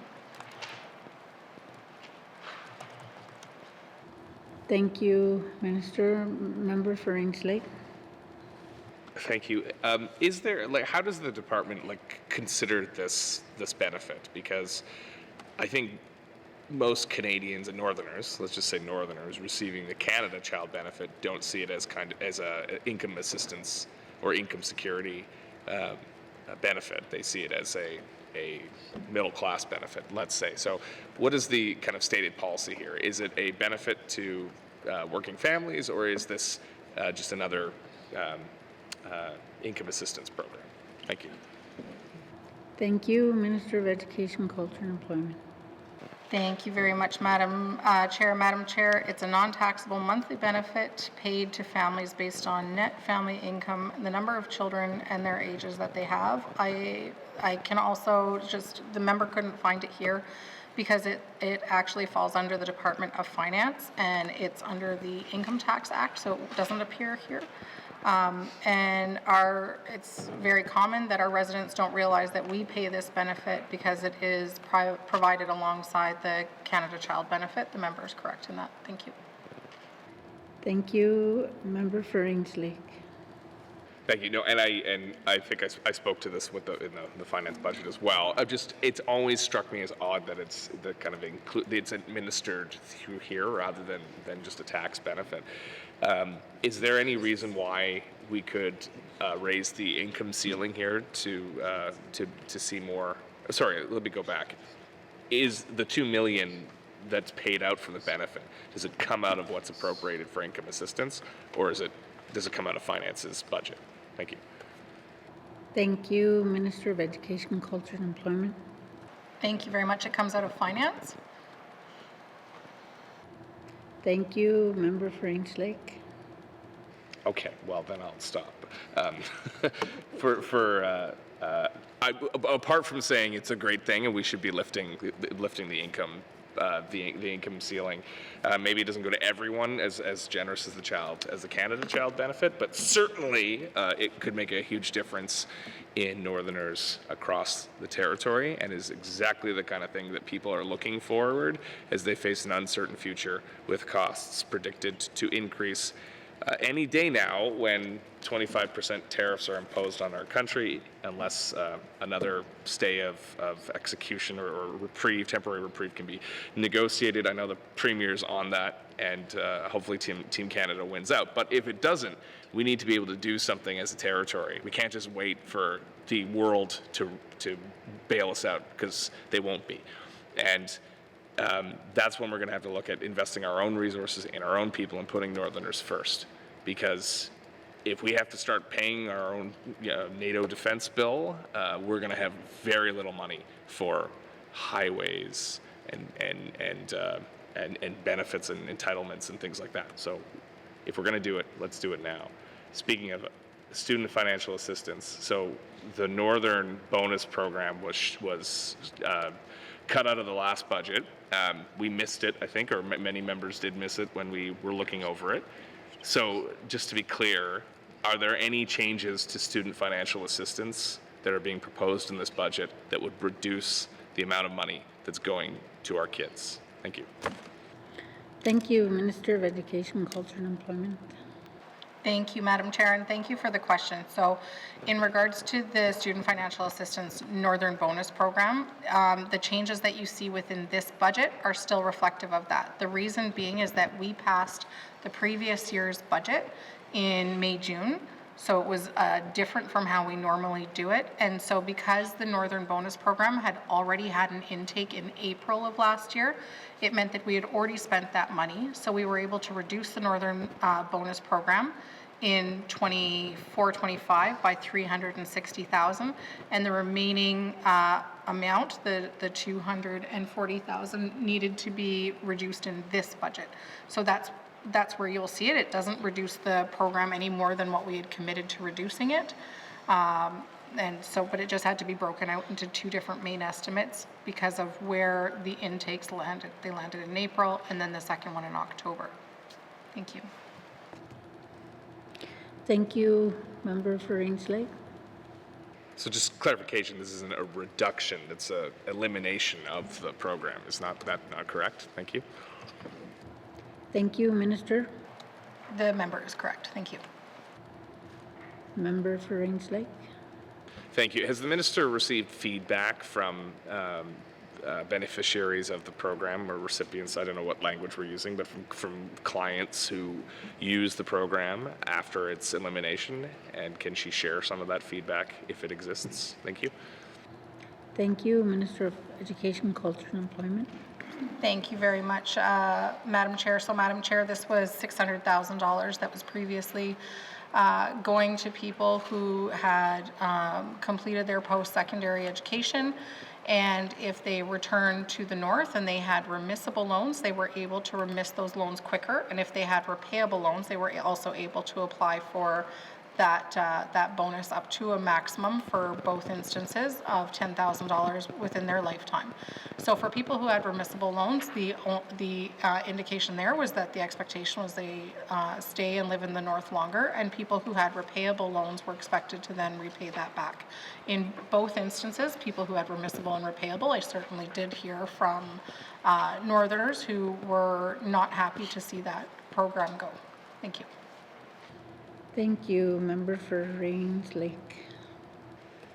Thank you. So how many, I guess I'm pleased to hear that there was some feedback provided. So given that there are people unhappy with this and that it might affect their choices about whether to stay in the north or seek employment in the north or whatever it happens to be, is there an appetite to reconsider this decision? Thank you. Thank you to the Minister of Education, Culture and Employment. Thank you very much, Madam Chair. So, Madam Chair, the reason that this program was certainly implemented back in the day was in hopes of seeing more students return to the north, in hopes of ultimately seeing our population numbers grow. It was part of the strategy for population growth. We did not see, as everybody knows, our population grow as a result of this program. Certainly, if the intent was to see this program returned to the budgets of the Legislative Assembly, I would not have the authority to just start doing it again. I would have to go to through regular budgetary processes in order to propose a program like this, fight for the allocation of funding, and then that would be appropriated through the natural processes of this House. Thank you. Thank you, Member for Rangelake. Yeah, no, thank you, and thank you for the description of our budgeting process. But I mean, I think the question was more if there's a need, or if students are saying they missed this program and they noticed like a material difference in their circumstances since it's been eliminated, is that enough to convince the department to reconsider the decision and bring it forward in a future budget? Is the level of feedback from students such that there's a need to reconsider this? Thank you. Thank you. I'll go to the Minister of Education, Culture and Employment. Thank you Thank you very much, Madam Chair. Madam Chair, one of the things that has happened that has come into play right now is that the Student Financial Assistance Program was also improved in the last Assembly at the same time that the Income Assistance Review happened and the income support review. And the way that the changes happened were increases to basic grants, monthly living allowances, and that also expanded the remissible loan for all residents of the Northwest Territories, and that is a key difference here. Before it was only for students schooled in the Northwest Territories. So unless a change was going to somehow be retroactive, it wouldn't cover people who have repayable loans, or any future change wouldn't cover people who have repayable loans and are expected to repay them to the GNWT because they took them out separately. Thank you. Thank you. Next, I have the member for Mackenzie Delta. Thank you, Madam Chair. I'd just like to get some further clarification, or we're putting our young students, young adults in a very bad situation. First of all, the education system is failing them. They have no place to go then after they finish high school. Looks like they wouldn't be able to go to any upgrading for within their community, so they'll have to move, and I think these young adults haven't been out of their communities. And if they do find work, then they'll be clawed back by housing, so it's just a no-win situation. Is there any update on how the GNWT is ensuring that youth are not accessing income security as the first option following graduation? Thank you, Minister of Education, Culture and Employment. Thank you very much, Madam Chair. So, Madam Chair, if I understand correctly, the member is asking for updates on how students access post-secondary from high school within their communities. And so one of the things that the Department of Education, Culture and Employment has is career education advisors, and those career education advisors fill a very important role within our community schools right across the territory. And so they actually work with youth on a one-on-one basis to understand what their career goals are and what it is that they would like to do, and ensure that students understand what courses they should be taking for graduation, what pathways there are. So these relationships are also some of the relationships that students partake in order to access programs like SNAP. And it's also our career education advisors that are forming relationships within the communities in the Northwest Territories to make sure that students interested in the SNAP program, so that's the Schools North Apprenticeship Program, have employers that they can form relationships with to really get some of their apprenticeship or student apprenticeship hours with. And it's incredibly important for students to know what courses they need to take, what grades they're expected to have based on what their career goals are. And so I can't stress enough how important our career education advisors are to students across the territory. Thank you. Thank you. Member for Mackenzie Delta. Thank you, Madam Chair. Yep.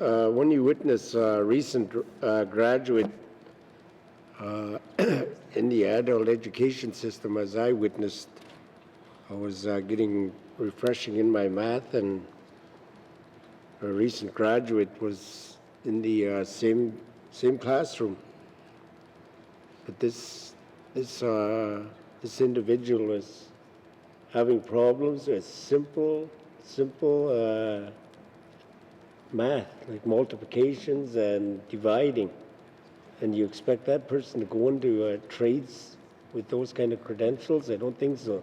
He wouldn't even make it out the door. And that's where he's going to income support. So there has to be some kind of mechanism where the government, the community, the teachers have to find some kind of mechanism to make this thing work, make this education system work, so that they're not going to fall into this income security and make a living out of it. Because the majority of these students are making a living out of it. They're staying home. They're still staying with their parents. They're 20, 30 years old. That's not a lifestyle, and probably 90% of these people are Indigenous. And that's what bothers me. It's this government is not imposing, but giving them this option of living this kind of lifestyle. And it starts with education from kindergarten to grade 12. Is that going to be looked at seriously and make promotional, socially promoting our students a thing of the past, so we can have a viable workforce within our smaller communities? It's the smaller communities that's hurting. Thank you, Madam Chair. Thank you. I'll go to the Minister of Education, Culture and Employment. Thank you very much, Madam Chair. Madam Chair, I cannot stress enough how important ensuring access to education is in our territory. Every aspect of our lives is directly related to access to education.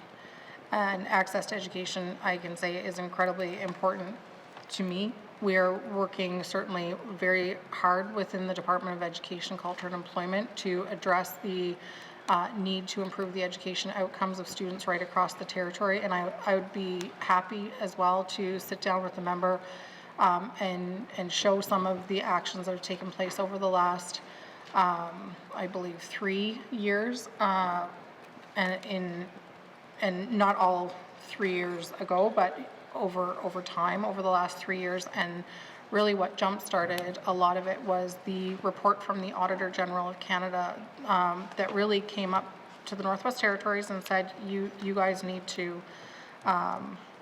you got some work to do. And so certainly we embraced that report and got to work right away. And so some of that had to do with training classroom assistants. Some of it was access to training for teachers who are doing multi-grade classrooms. Some of it was assessments across classrooms. There was also, in the same breath, changes being made to the early learning and childcare sector within the Northwest Territories, and also within the training expectation of people working within that sector, because we know that that is what ensures that students are ready when they get to school, and they're having access to supports before they get there if they are, for example, nonverbal and needing supports in that.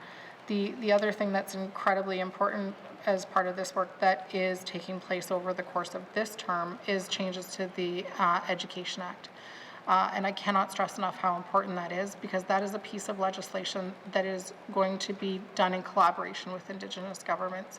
And when we talk about the importance of understanding the Northwest Territories, having social legislation that is drafted in partnership, drafted in collaboration, is incredibly important, especially when we want to ensure that everyone in the territory sees themselves in the legislation that's guiding something as important as education.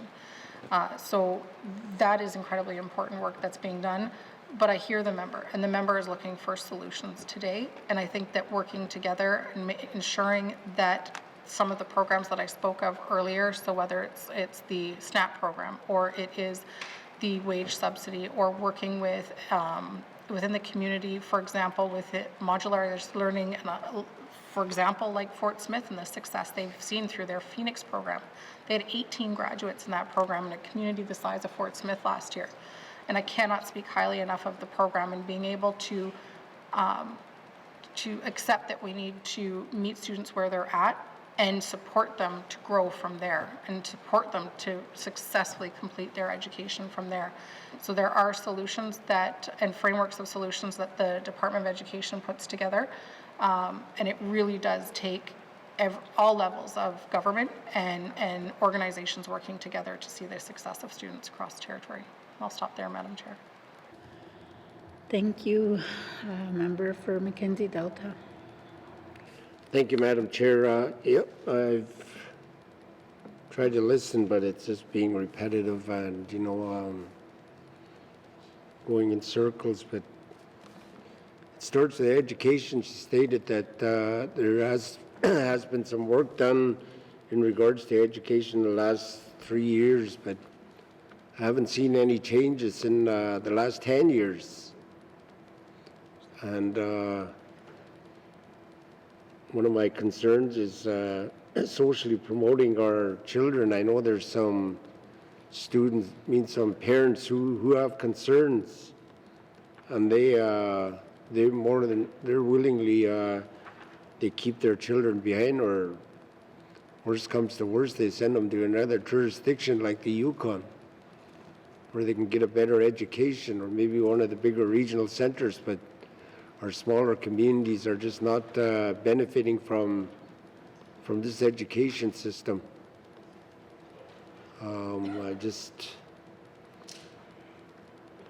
Hopefully this department can maybe take their staff on the road and get some feedback from the communities, because this is really hurting the communities and the individuals. So thank you, Madam Chair. Thank you, Minister of Culture, Education, Culture and Employment. Thank you very much, Madam Chair. And Madam Chair, as always, I appreciate the words of the member, and they're words that I definitely take to heart. There is certainly, while there's work being done, there's certainly more work to do, and there are complex needs across the territory, and certainly working with my colleague over at the Department of Health and Social Services to address some of those needs, especially when it comes to therapeutic care and ensuring accessibility of education in the North. Thank you. Thank you. Next, I have member for the Sahtu. Thank you, Madam Chair. I thank the Minister there for mentioning bridging the programs to the people. And I think that's recognizing a gap, and here's a bridge to challenge that gap. And I see all these unique programs, and I look at what's your Beaufort Delta or Decho or Sahtu regional trades strategy. We can no longer deny that we really need trades. But how we're going to get there? Let's think about going above and beyond the budget. Looking at the budget, it's an operational one. Yes, we have these career individuals, but if we're really not doing enough on the promotional side, recognizing our weaknesses in trades and the high demand in trades, we're not going to be any further ahead if we deny this budget a regional strategy. So we not only have an operational budget, but we do have a marketing strategy to address the trades gap. And successful planning is in there. We may not have an industry in the Sahtu like we used to 10, 15 years ago, but the Skills for Success forecast recognizes the demand for retirement planning and the succession that goes along with the 375 workers we have there. Now, in addition to that, we have other opportunities to encourage our young people that are probably going to end up saying, well, I don't really want to move. I'd rather stay home. Okay, well, let's see how we can fix that. So this budget's going to be approved. Is the department developing a strategy for each region so that we can address the market demands with the programs that we have here? Thank you, Madam Chair. Thank you, Minister of Education, Culture and Employment. Thank you very much, Madam Chair. Madam Chair, I believe we have about 320 some apprentices in the Northwest Territories right now, 49% of which are Indigenous, and so I'm very happy, but of course I'm like the member and certainly want to see more success in that area. And I agree with the member that marketing strategy and promotion is crucial to that. That is one of the top things that I heard from students when I was talking to them about the SNAP program, both ones that are in it and ones that are not in it, was they want to be able to see more advertising, more information, more ways of getting involved and making sure that their friends have access to that information. So I certainly see that as a critical part of this work forward, and one that needs to be done so that I can achieve my business plan commitments, which are to increase apprentices and increase SNAP students across the Northwest Territories. Thank you. Members, the next section is income security, so we're not there yet. You can ask the question. I'll go back to a member for the Satu. Thank you, Madam Chair. I'll just stop there and reserve additional questions there, but I'm happy with the responses that I've received so far from the Minister on preparations after budget season. Mussy. Thank you, Minister of Education, Culture and Employment. Thank you, Madam Chair. We are certainly in income security, and then next up is labor development and standards. I'm happy to answer any questions. Okay, now, no further questions. We'll go to turn to page 50. Education, Culture and Employment, Income Security, Operations Expenditure Summary, 2025-2026 main estimates, $67,806,000. Does the committee agree? 608. Sorry, it's $67,608,000. Does the committee agree? Thank you. Moving on to labor development and standards on page 53 with information items on page 57. Are there any questions? Member for Great Slave. Thank you, Madam Chair. Can you please clarify if this is where I can ask questions about the NWTA nomination program? Thank you. No. Minister of Education, Culture and Employment. Thank you very much, Madam Chair. Yes. Thank you. Member for Great Slave. Thank you, Madam Chair.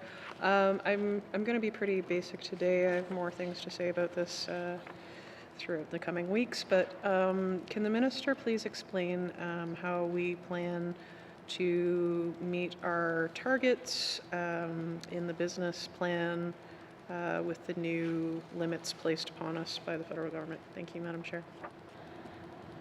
Thank you, Minister of Education, Culture and Employment. Thank you very much, Madam Chair. So, Madam Chair, certainly the business plans were developed specific to nominee program with the previous allocations in mind. Not expecting, I don't think anybody across the country expected their allocations to be cut in half. And so we will certainly have to pivot to ensure that we remain in line with the guidelines afforded to us by the federal government. Thank you. Member for Great Slave. Thank you, Madam Chair.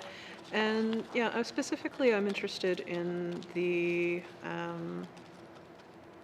action under access to healthcare, continue to promote this program as a tool to attract internationally trained health and social service professionals to the NWT. Madam Chair, will the Minister have anything to pivot to that she's aware of to help us seek out those health professionals in any federal discussions she's had so far? Thank you, Madam Chair.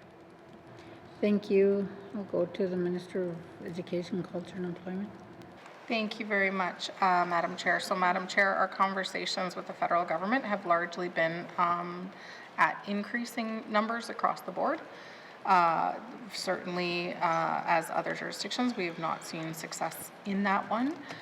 One of the things that we are going to do this year, once we do our allocations for 2025 in preparation for 2026, we are going to work with stakeholders to develop a plan of if our nominee program looks the same as it does this year with 150 allocations, then we want to ensure that we're being as strategic as possible. And so one of the pieces of work we need to do is to review our strategy with stakeholders to figure out, okay, what do we do if we are yet again in a position where we only have 150 allocations, because we know that there's far more demand, and we want to ensure that benefit retention for the Northwest Territories is certainly paramount in this conversation, along with ensuring that we are serving all Northerners that live here. Thank you. Thank you, member for Great Slave.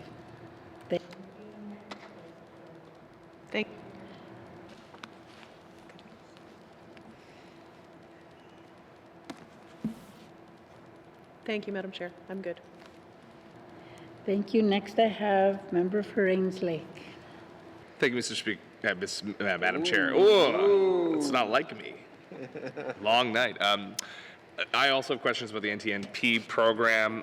So there's a 60 applications that have been held over from the previous fiscal year, or sorry, from the last intake, not fiscal year, but the last intake, and that leaves 90 new applications. Why? Given the kind of very serious situation we're in, where the quota's been cut in half, there's lots of people with uncertainty.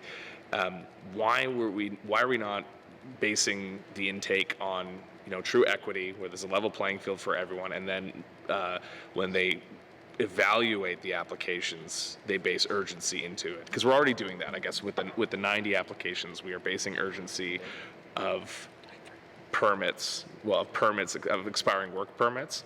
That's what's getting the most attention after the random draw. But now we have these kind of 60 applications that have been grandfathered in because they weren't seen last year. This is not my bright idea. This is a concern that's coming forward from the community, both the worker community who missed out on the window, and also businesses as well, who would have been more diligent in applying if they'd known they got their applications in, it would have been held over for next year. So can the minister explain why this decision was made? Thank you. Thank you, Minister of Education, Culture and Employment. Thank you so much, Madam Chair. So, Madam Chair, those 60 applications came in prior to the pause last year. So that was a commitment that was made last year before we paused the program in July. And so really the decision to honor that commitment was made to be fair to the people that the commitment was made to. And then beyond that, we used the 90 allocations that we had left to ensure that we were focusing on urgency and retention. Thank you. Thank you, member for Rains Lake. Thank you for the clarification. Were those commitments made? How were those commitments made? Was it like on an individual basis for each each person who applied from the departmental level, or was it a political commitment? If the minister can jog my memory, I'm not sure if it was made in the House, but just what level of commitment was it? Thank you. Thank you, Minister of Education, Culture and Employment. Thank you, Madam Chair. It was not a commitment made on the floor of the House. It was a commitment made to the people who put their applications in because they had applied before the deadline last year. And so wanted to honor the fact that they had done that. And I think at the end of the day, it's important to reflect on the fact that no matter how this program rolls out, there are always going to be people that are disappointed and incredibly emotional about this. There are people who are in situations where they're looking for certainty as far as family reunification. There are people who have spent an incredible amount of personal finances to move to Canada and to set up their lives here. And so at the end of the day, we're certainly not talking about numbers, we're talking about people. And this is very, very difficult, knowing that we, at the end of the day, are not able to make everyone happy with this program. Thank you. Member for Rains Lake. Thank you, and thank you to the minister for that. This is absolutely about people, not about numbers, and I appreciate that recognition. That being said, is this hangover thing? Is it a policy that people who apply, during the intake, but there's not enough spots, are held over to the next year? Is that how it's always been done? Thank you. Thank you. We'll go to the Minister of Education, Culture and Employment. Thank you, Madam Chair. We've never met our allocation before, so this is new. Thank you. Thank you. Thank you, Member for Rains Lake. Thank you. So is that policy then? Thank you.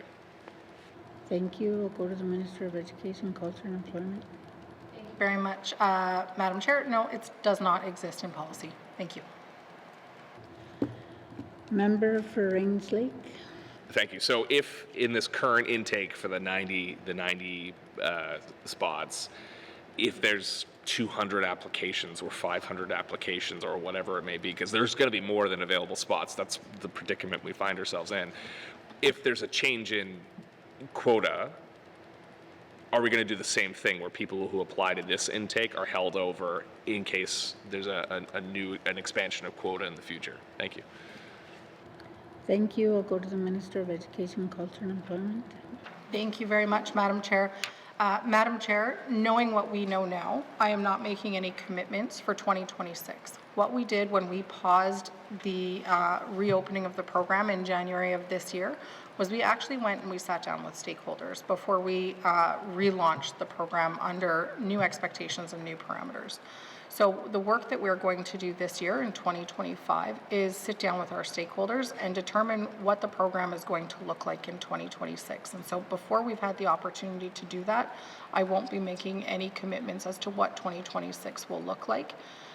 We will need to make sure that we are prepared based on allocations right now and based on potential changes that a future or existing federal government could come forward with.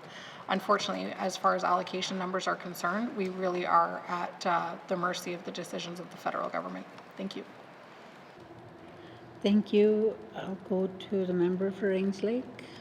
Thank you, and I acknowledge that, and it is a decision that was made unilaterally and has earned the ire of many provincial governments and territorial governments. But one of the problems we have is that we only have just hit our quota, whereas the Yukon has made good use of that quota over time. And before they're cut down to 400, but they were operating at 800. So the Maritimes have a different system where they pool their allocation. I think it's around 5,000 applications that's split between all the provinces. So there's different models, I guess is what I'm getting at, and ways to advance this issue together. I fear that if we just stay in our kind of box and just play with the numbers we have, we're not really going to change anything, even if there's a more willing partner in Ottawa. So is the minister prepared to work with Yukon and Nunavut or with internal resources, but just we need something new, we need a new take on this, and to continue putting that pressure on the federal government to give us those quotas back. But can we pool our strength with the other northern territories in particular and get a deal like they have in the Maritimes or the Atlantic provinces? Thank you. Thank you. I'll go to the Minister of Education, Culture and Employment. Thank you very much, Madam Chair. So, Madam Chair, the Yukon was able to move their nominee program up to 430 allocations in previous years. This year, because they were cut by 50%, they went down to 215. So that said, they're still starting from a place that was greater than our allocation, but not as high as the member indicated. It's worth noting, Madam Chair, that different territories are in different positions as far as nominee programs are concerned. Right now, Nunavut does not have a nominee program. That being said, I hear the member, and I'm certainly always willing to work pan-territorially. I have a wonderful working relationship with Minister Pillai on this file, or Premier Pillai on this file, and have had the opportunity to speak with him, and he has certainly granted me time to speak with me on this, which I very much appreciate the camaraderie between the three territories, and certainly am happy to extend that conversation to this file here. Thank you. I'll go to the member for Rains Lake. Yeah, thank you for the clarification. I don't know why I had the 800 in my mind, but that's good to hear. I think the fact that Nunavut doesn't have one is the reason why we should be leading this conversation, because if they don't need the quota right now, clearly they don't, then we could make use of theirs until they're at a time to be ready. So I really encourage the minister to have more than a conversation, put a plan together, and really aggressively lobby and lean on the provinces too, because here's a secret: the provinces understand the territories are different than the provinces and are very willing to support us in our specific needs. And I think they will buy into this approach, especially if we broaden the conversation into Arctic sovereignty as well.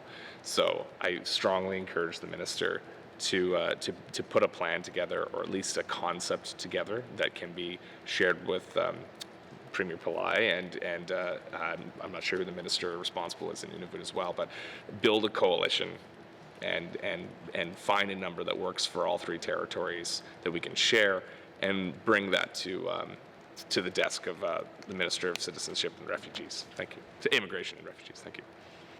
Thank you, Minister of Education, Culture and Employment. Thank you very much, Madam Chair. Certainly, I will continue my advocacy, and I appreciate the amount that this topic has come up on the floor. I certainly talked about it frequently in the last term, and I'm happy to continue the honor of being able to work on it on this side. So thank you. Thank you. Next, I have the member for Frame Lake.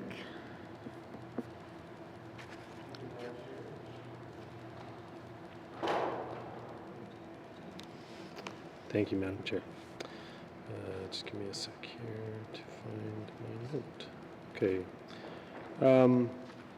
Yeah, I just wanted to note that there doesn't appear to be any substantial growth in this area of the budget, the labor development and standards area generally.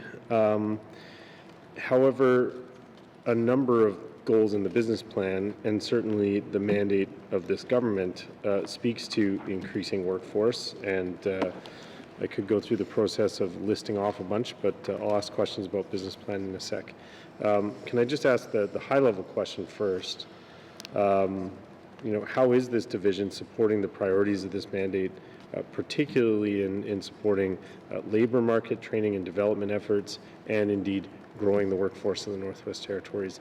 If we're not kind of giving further resources to this department, how are we expecting them to achieve kind of better results, or the increased goals that are listed throughout the business plan? Thank you. Thank you. I'll go to the Minister of Education, Culture and Employment. Thank you very much, Madam Chair. Madam Chair, I'll start, and then I'm sure the members would love to also get to hear somebody else talk at this table as well. And I'll pass to Deputy Minister Fulford, who I know has wonderful things to say. So to start, some of the things that we are doing have to do, for example, in this section, we have apprenticeship occupation certification. We also have our labor market programs, and unfortunately, while we did see that the federal government did not reinstate our labor market programs across the country, we saw a $625 million dip in that funding across the country. We were still able to hang on largely to what we were able to do in this section, even without that, because as the member said, this is an incredibly important section. So one of the key things that we've done that I love to be able to talk about is really broaden the access points for access to entry into the trades. So it used to be that you had to graduate from high school, for example, with certain courses and have certain marks in them. And one of the things that we've done is open up another route, which says if you have graduated from high school in the Northwest Territories, you can enter into an apprenticeship. Some of the other pieces that we've done are really going out and trying to bring together,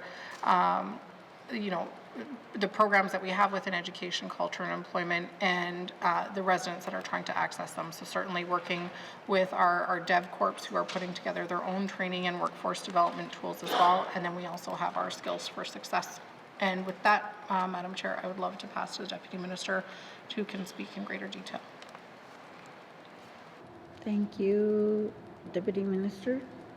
Thank you, Madam Chair. I don't have a lot to add to that, but what I would also highlight the increase to the small community employment support budget that was voted last year by the members, and has resulted in a change to the program to focus more on the employment, state of employment in the NWT small communities, which is where the problem is most acute. So that additional $1 million is being flowed to programs that support the labor market in those small communities. Thank you, Madam Chair.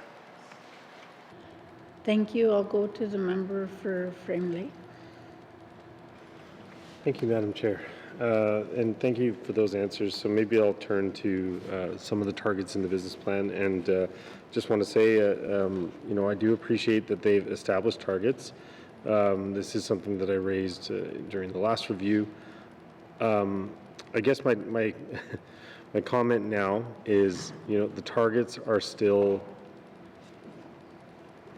I guess vague isn't the right word, but I'll give an example. So our target for implementation of the for post-secondary is to increase post-secondary students from 569. So having a target like that means that we will achieve our goal if we have 570 students in post-secondary. So we've increased it by 1, therefore it's been increased. So I guess the comment I would make is it's great to establish a target of increasing students, increasing post-secondary students. We've got increased students in occupational demand training. In every case, the targets in this area of the business plan, which is growing and enhancing the northern workforce, the target is to grow it, but we don't know how much or how it's going to happen. There's so many of these, I don't think I can possibly get into all of them with the 5 minutes I have left. So I guess the question would be, does the department plan to establish more specific targets for each of these line items and come forward with plans for actioning all of them? And if not in the business plan, where can MLAs look to find kind of what the department is hoping to achieve by 2027? Thank you. Thank you. I'll go to the Minister of Education, Culture and Employment. Thank you very much, Madam Chair. Madam Chair, I certainly want us as a territory to be very ambitious and I'd love to see us set targets we know we can't meet, and it's, that sounds silly, but in the sense that I always want us to be wanting more and wanting to grow bigger and wanting to achieve greater things as a territory together. That said, I know that there is we also want to be able to ensure that our goals and our targets are within reach. And so as a minister, I don't want us to see 570 here and then pat ourselves on the back. As a minister, I want us to see marketable change in these outcomes. I want, for example, the MLA for Mackenzie Delta to feel at the end of this assembly like together we have achieved something.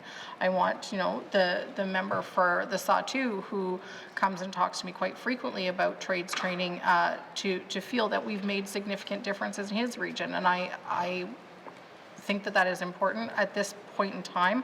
I will say to the member, I don't have a goal to sit and identify and strategize, because what I would rather see staff doing is actually going out and making a difference in the lives of students. I want those career and education advisors not talking about in a strategy about what they do on a daily basis, but doing those things.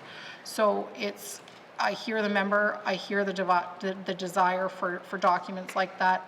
We do have our Skills for Success document that we continue to work towards.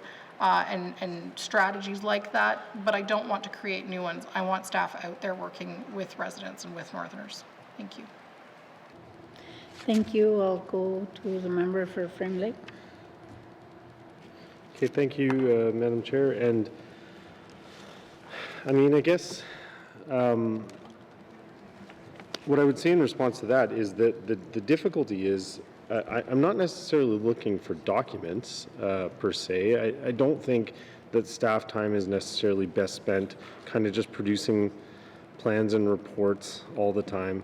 But the problem is that if we don't know what we're trying to achieve, it's very hard to define for the people trying to achieve it what success is going to look like and what they should be working towards. So I guess I've got to come up with some member statements to talk about this a bit more, because But the bottom line is that, you know, if we're just looking to increase post-secondary students, but we don't really know what that's going to look like, it's very difficult for me to understand how we have kind of a concerted plan, or have we even gone about the work of trying to identify, you know, what are the problems that we're trying to solve? What are the main barriers to workforce development in the territory, and what do we need to do in order to kind of remove those barriers and increase the workforce, and what does success look like? I do think that it's important to define that. So maybe the minister can, or staff can kind of help me better understand it, because I think that there probably are answers to these questions out there. They don't necessarily have to take the form of a plan, but I do want to know that we know exactly, that we have a good idea of what we're trying to achieve with any given program. And better yet, that we're even measuring the success of that program so we can determine if we're achieving it. Thank you. Thank you. I'll go to the Minister of Education, Culture and Employment. Thank you very much, Madam Chair. And Madam Chair, I think it's worth saying that one of the things that I really like about this assembly is that we're using our business plans more as living documents and reevaluating them year after year. And so certainly, you know, as the member stated that he had pointed out last year wanting to see targets added in, the comments of the member are certainly being taken into account here today. In regards to the number itself and what the goal is, certainly at face value here, the number is to see more students accessing post-secondary. I think what you might run into is nuances and differences in that, and how each of us even interprets that. One could say that you have students who you know, had already used up their student financial assistance, and now we know that Indigenous students have unlimited student financial assistance. So you could have situations where it's the same students who are going back to school now that they have more access. It doesn't necessarily mean that these are new students to post-secondary education at the end of the day. And even that there has a difference in nuance and a difference in how it tells a different story at the end of the day. But at face value here, our goal is to see more students partaking in post-secondary education, or more post-secondary education being taken at the end of the day. I'm certainly happy to continue to, you know, adjust this as we go, and certainly interested to be more specific, as long as we're still working towards that goal of increasing the number of students in post-secondary at the end of the day. Thank you. Thank you. Next, I'll go to the member for Yellowknife Center. Oh, he's not.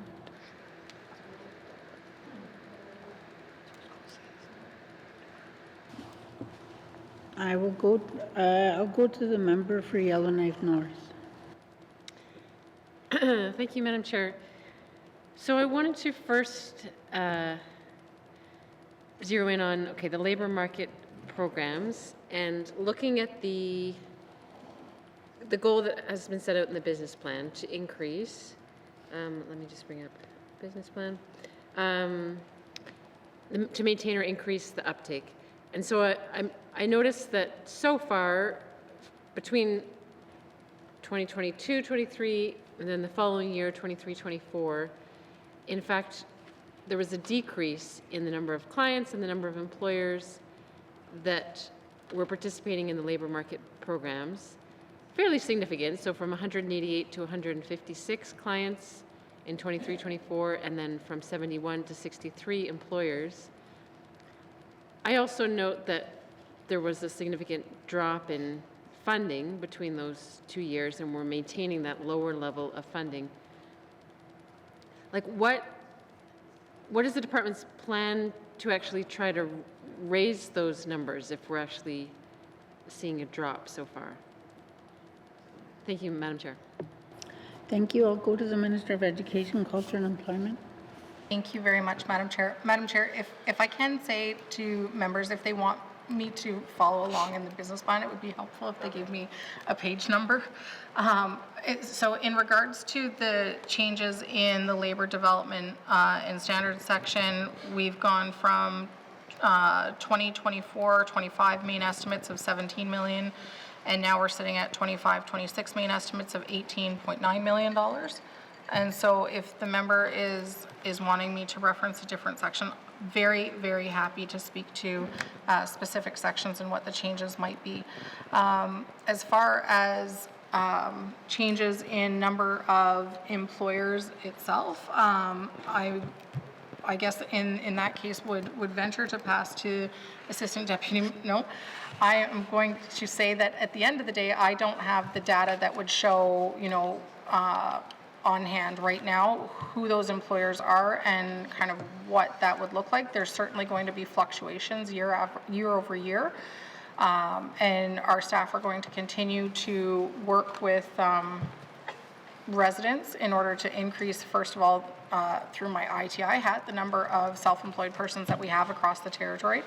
And then with my ECE hat back on, certainly working to make sure that we are supporting employers to grow, that we are supporting them to access wage subsidies so that they can take on more staff, do more training. And the addition of that is, I will say, in conversations about this and in other circles, that there are also businesses currently being purchased by larger conglomerates. And so, where we've got joint ventures, or we've got, the purchase of different businesses. This has even happened in Cam Lake by Indigenous governments or by DevCorps themselves. And so the differences in our number of businesses, while there are businesses that have certainly closed in the territory, some of them are businesses purchasing other businesses, but I don't have that level of detail in front of me here to say what exactly I'm pointing at here. Thank you. Thank you. I'll go to the member for Yellowknife North. Thank you, Madam Chair. And so the page in the business plan I was looking at is page 18, in case that helps.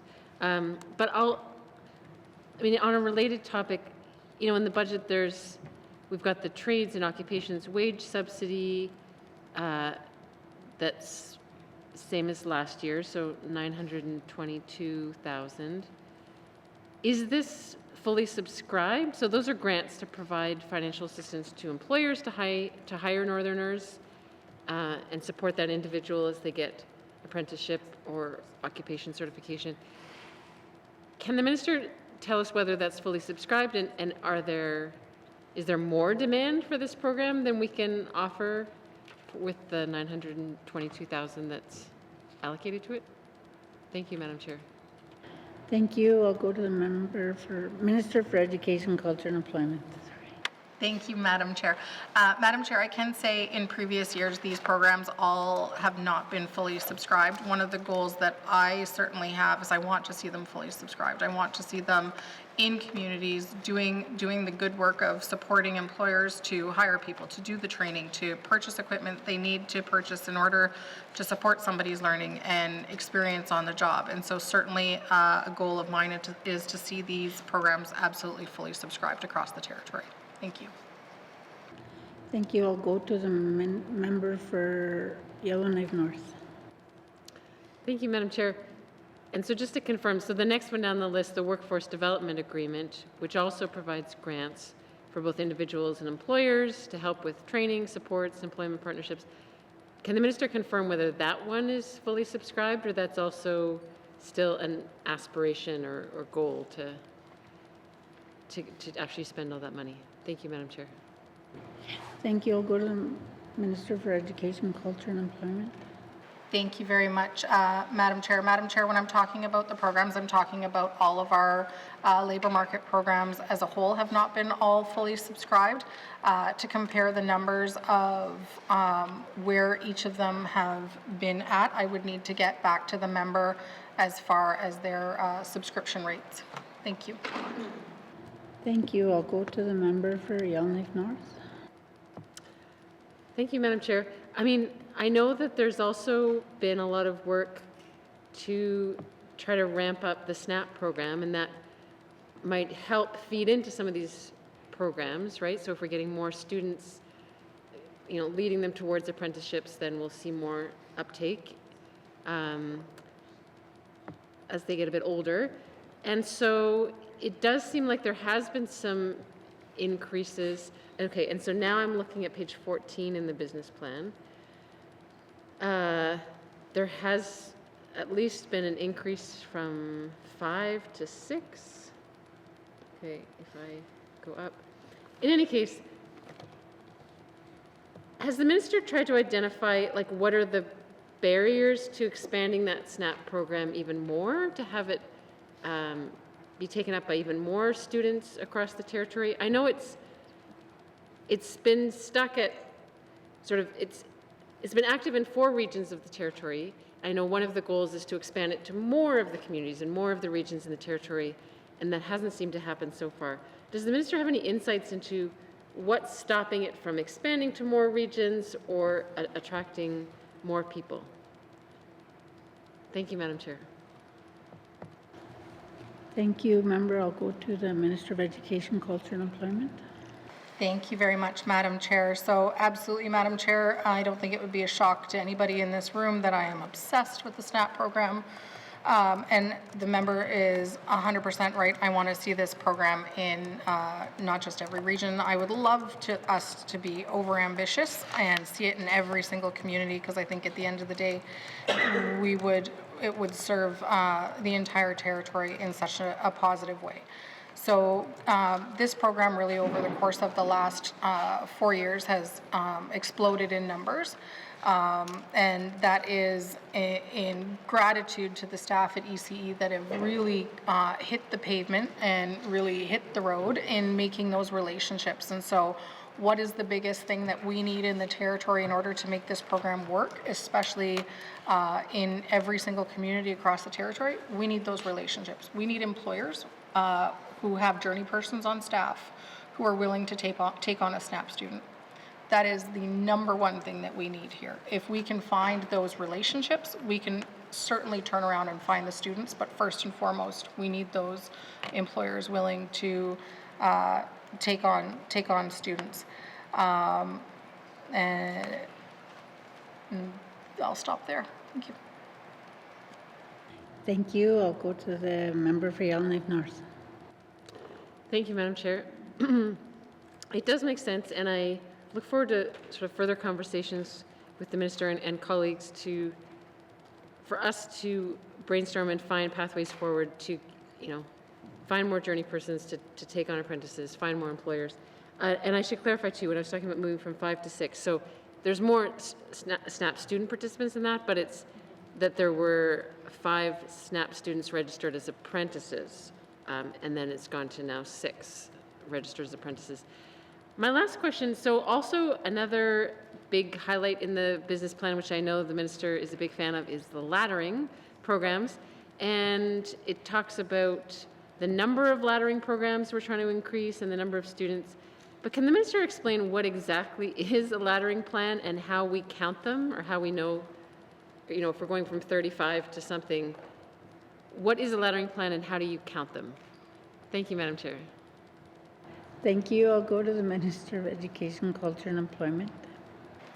Thank you so much, Madam Chair. So a laddering program is a program that you take, this course here, and that course there affords you also the experience that you need and the credentialing that you need to get to the second part of the course. And so a great example of that, not one that we have currently in the Northwest Territories, but that I would love to one day see, is, for example, if you sign up for a nursing program through Ryerson College today, and you, for some reason, have to withdraw after the first year, they ensure that you finish with your personal support worker program. If you go back and you have remained for 2 years, they ensure that you finish with, for example, your licensed nurse program.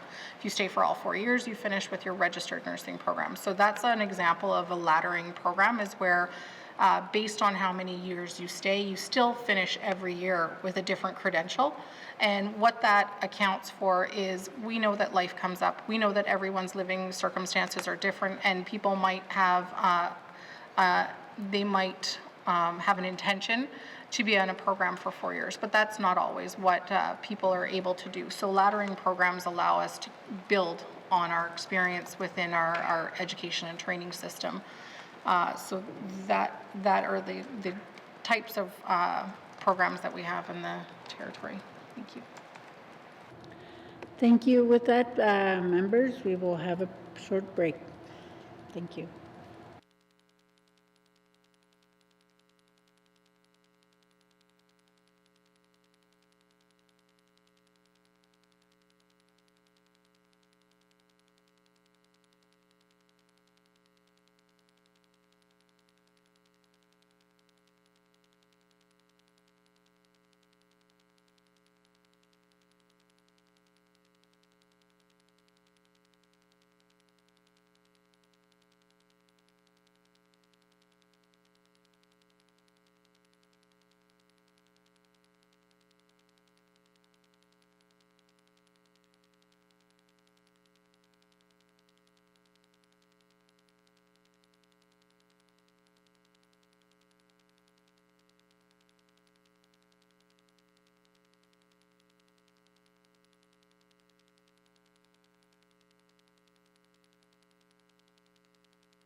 members, we're continuing with labor development and standards, and next I have the member for Yellowknife Centre.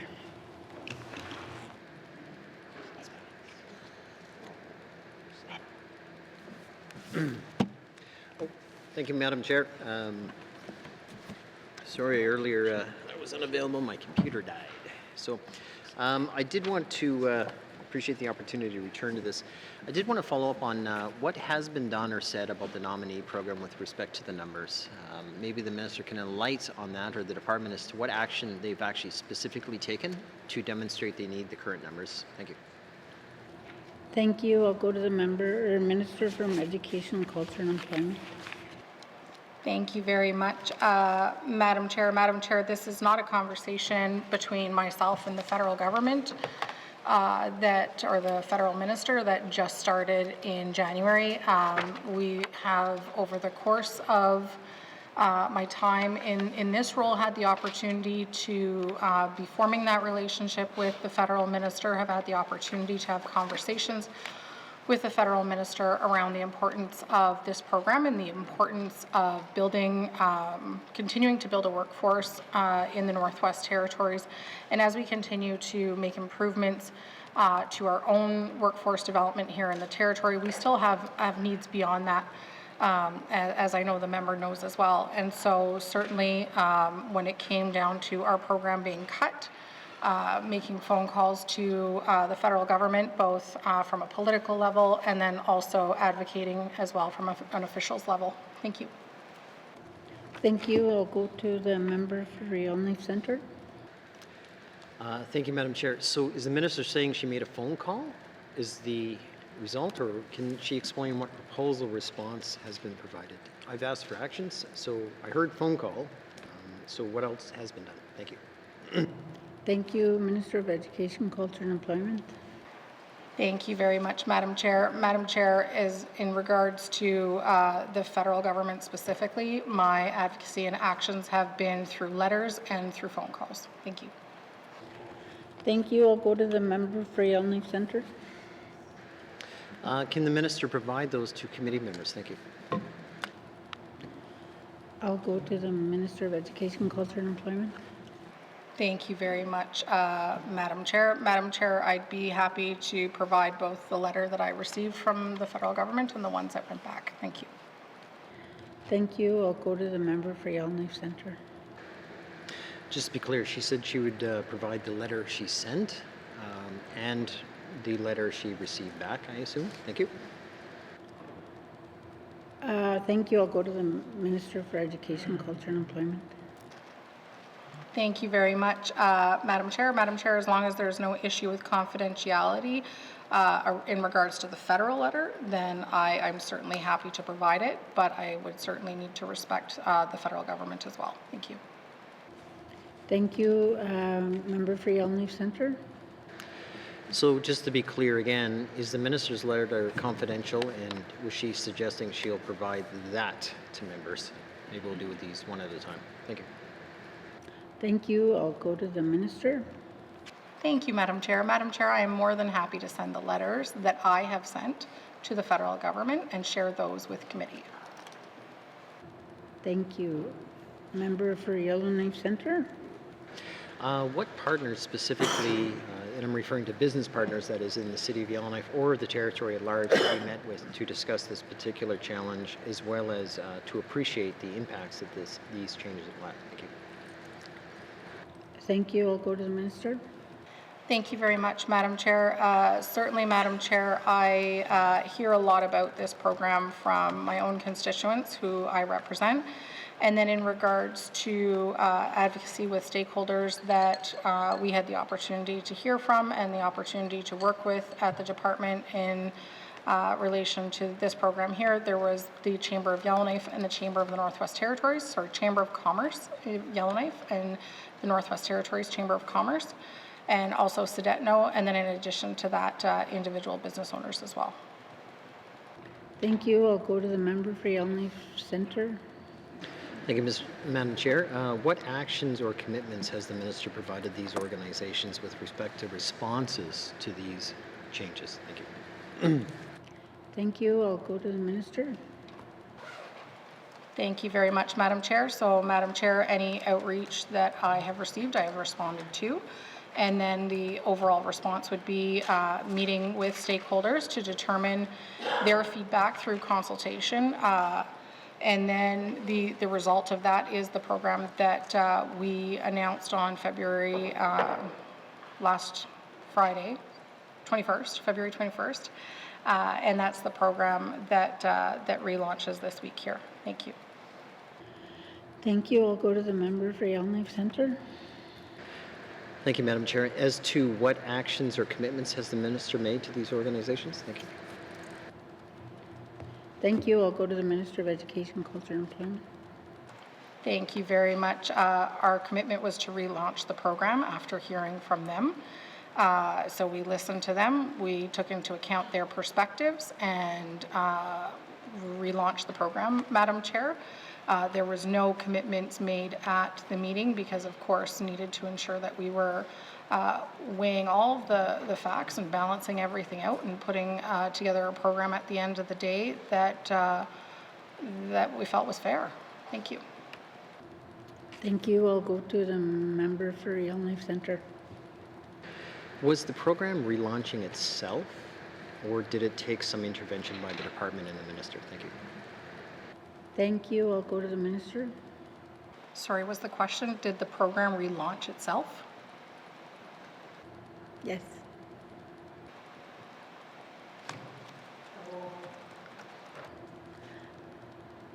Can I ask him to, okay, I'll go back to the member for Yellowknife Centre. In essence, was the program going to relaunch itself, or did it take some intervention from the minister to relaunch it? Thank you. I'll go to the minister. Well, certainly no program from the GNWT launches itself. There's always a concerted effort behind it, Madam Chair.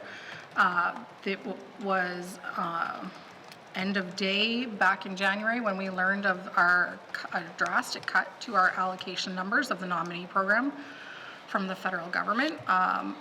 Unfortunately for the Deputy Minister, he's been very gracious in giving me his contact number, so I was immediately on the phone with him. I asked for the program to be immediately paused. That was a political decision. I did not feel that we could, in good faith, launch a program within 12 hours that had so drastically changed. Following that, I asked for officials to meet with Sedetno and the Yellowknife Chamber of Commerce, as well as the NWT Chamber of Commerce. Given the feedback and perspectives received there, we were then able to redesign the program, keeping in mind our new allocation of nominee program candidates or allotments.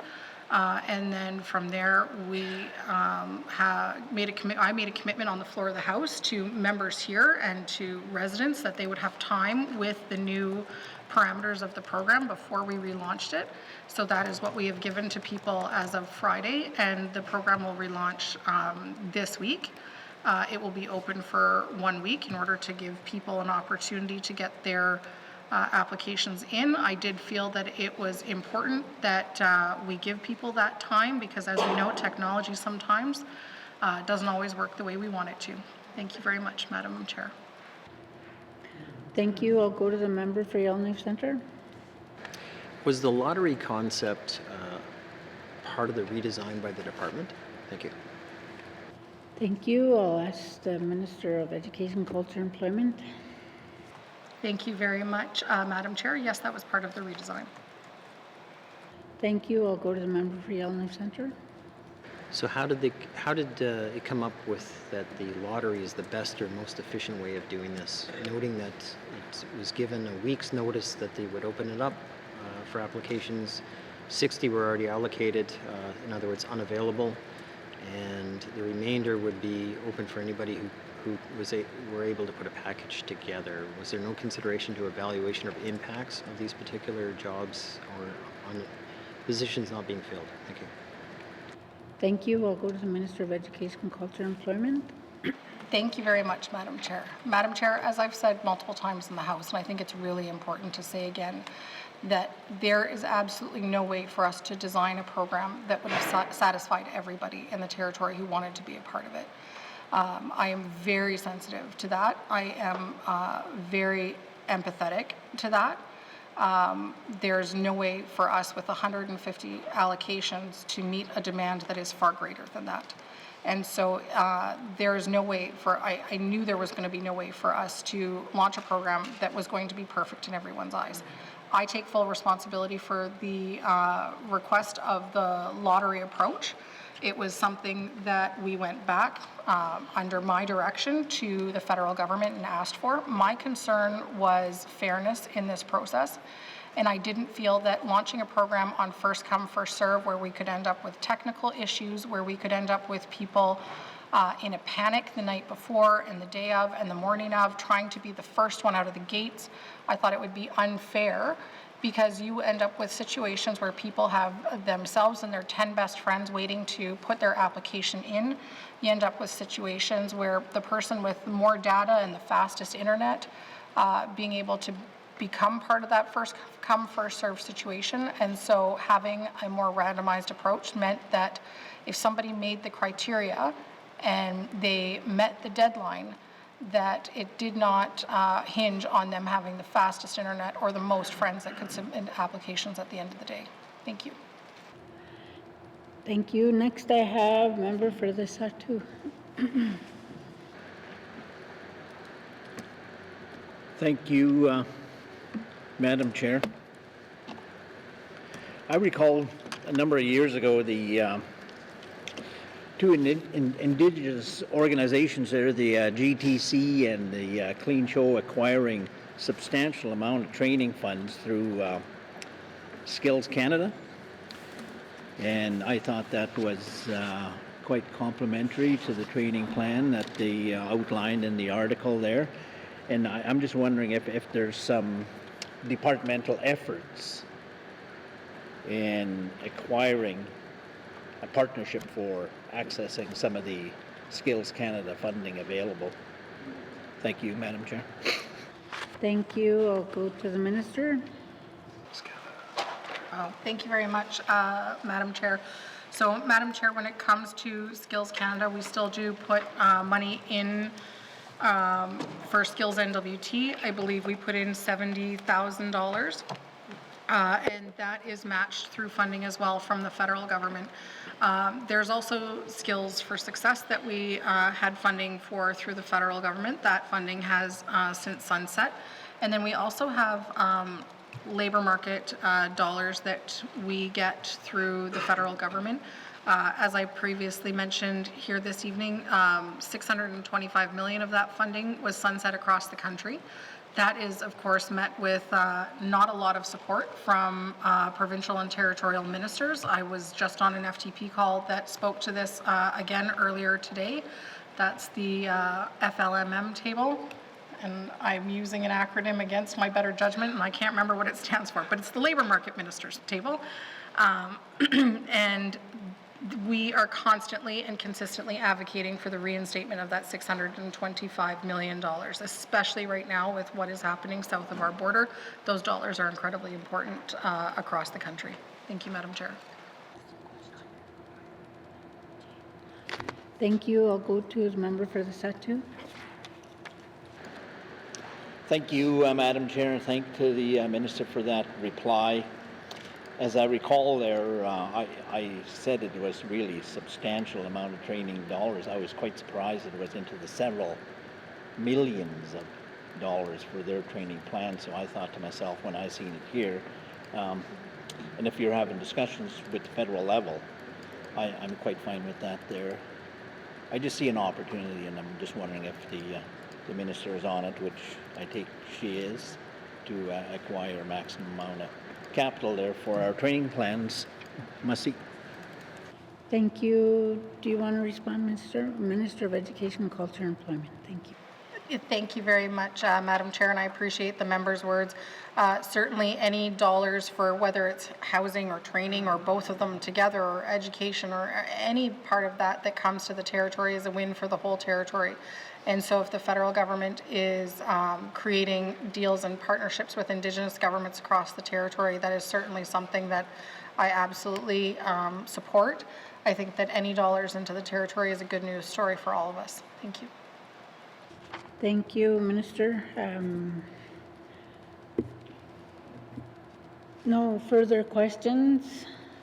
Please turn to page 54. Culture, Education and Employment, Labor Development and Standards, Operations Expenditures. Summary 2025-2026 main estimates, $18,906,000. Does the committee agree? Moving on to languages and culture on page 58 with information items on page 62. Are there any questions? Member for Great Slave. Thank you, Madam Chair. I have a few questions for this section.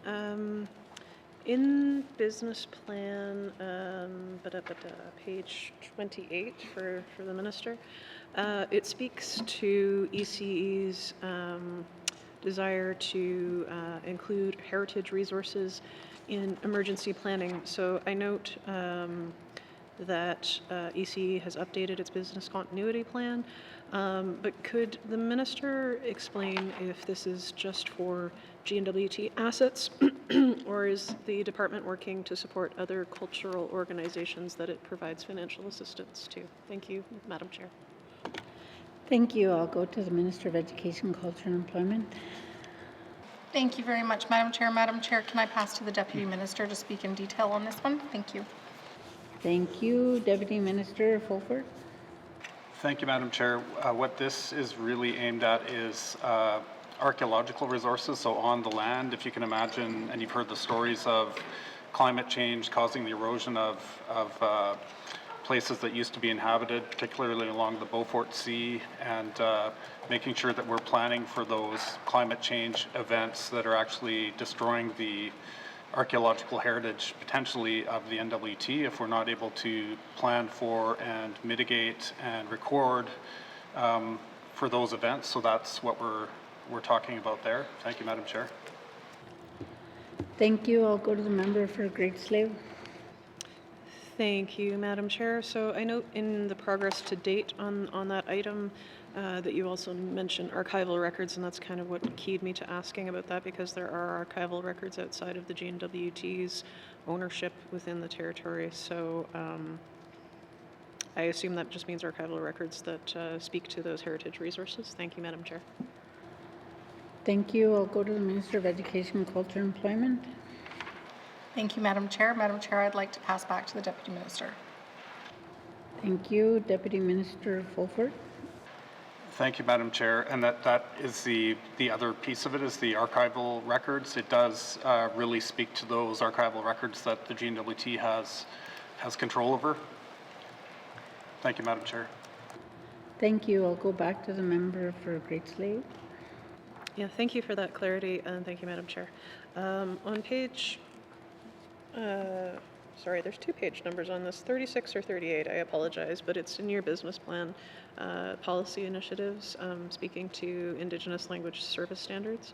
I realize those standards, I believe, have been released recently, which is fantastic news.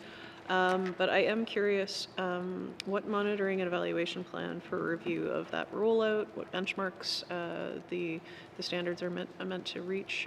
Is there an available documentation of any monitoring or evaluation that might be occurring for these service standards? Thank you, Madam Chair. Thank you. I'll go to Deputy Minister Fulford. Thank you, Madam Chair. So the rollout of the Indigenous Language Service Standards is slated for April 1st. So they haven't actually been rolled out yet, although we're keenly anticipating that. We're developing those review performance standards, and that'll be informed, I think, by our experience in beginning to implement them. Thank you, Madam Chair. Thank you. I'll go back to the member for Great Slave. Thank you, Madam Chair. Would the minister be willing to share those items with the committee when they are available? Thank you, Madam Chair. Thank you. I'll go to the Minister of Education, Culture and Employment. Thank you, Madam Chair. Yes. Okay. Member for Great Slave. Thank you, Madam Chair. And just one final question. In both, in the main estimates on page 59, both Culture and Heritage and Indigenous Language Secretariat, both have seen a reduction since the 23-24 actuals, and I was just wondering if we could get a explanation or substantiation of that. Thank you. Thank you. We'll go to the Minister of Culture. Thank you very much, Madam Chair. So, Madam Chair, one of the biggest differences between the main estimates for 25-26 and 24-25 is the movement and transfer of the arts funding to industry, tourism, and investment. So that transferred not only almost 1.5 million to ITI, but in addition, it also transferred the money available through the Canada Council of the Arts MOU to ITI as well, and that was in the that was roughly 1.5 million plus 275,000. Thank you. Thank you. I'll go to the member for Great Slave. Thank you, Madam Chair. And yeah, the 24-25 main estimates for the Indigenous Language Secretariat are slightly lower than this year's main estimates, so that's a positive, I believe. But in the historical 23-24 actuals, it's quite a significant drop. Could the minister explain that, please? Thank you. Thank you. I'll go to the minister. Thank you very much, Madam Chair. So, Madam Chair, sorry, I'm just going to pull it up here. Oh. Thank you. So what we saw in the 24-25 main estimates, and the big reason for the decrease is tied directly to fiscal sustainability reductions. So we had a reduction in travel for the Official Languages Board specifically. In addition to that, we saw a reduction in the contributions to Indigenous communication societies, as well as a reduction on travel for a regional linguistic position. And then we also saw a reduction in the funding afforded for translator training. And then in addition to that, we have multiple mentor apprenticeship program coordinator positions within the department, and so we reduced by one of those. And then we also were holding on to a significant amount of funding there for the Indigenous Language Adult Immersion Diploma that was to be delivered at Aurora College. And so that, that work is not yet complete at Aurora College, but we were hanging on to it year after year in anticipation of that work being done. And so the commitment was made to, once the program is developed, then I would come forward to my cabinet colleagues and work to have that funding hopefully reinstated and go through the regular planning process at the Financial Management Board for that funding. Thank you. Thank you. I'll go to the member for Great Slave. Thank you, Madam Chair. So one thing in that list of items from fiscal restraint that caught my ear just now was a reduction in translator training. Could the minister please explain why that was a choice that was made? Thank you, Madam Chair. Thank you, Minister. Thank you very much, Madam Chair. So, Madam Chair, in regards to that line item, and forgive me, I'm just working to pull that up here. And that is in my, that's, sorry, and I apologize because it was in a previous year's budget, so I don't have it readily available in front of me. And sorry, so for that specific program, it was historically undersubscribed, so we were able to kind of trim off the top without trimming into what was traditionally used by people accessing that program. Thank you. Thank you. I'll go to the member for Great Slave. Yeah, thank you, Madam Chair. It's disappointing that it was trimmed rather than advertised, but more of a comment than a question, and I'll cede my time. Thank you, Madam Chair.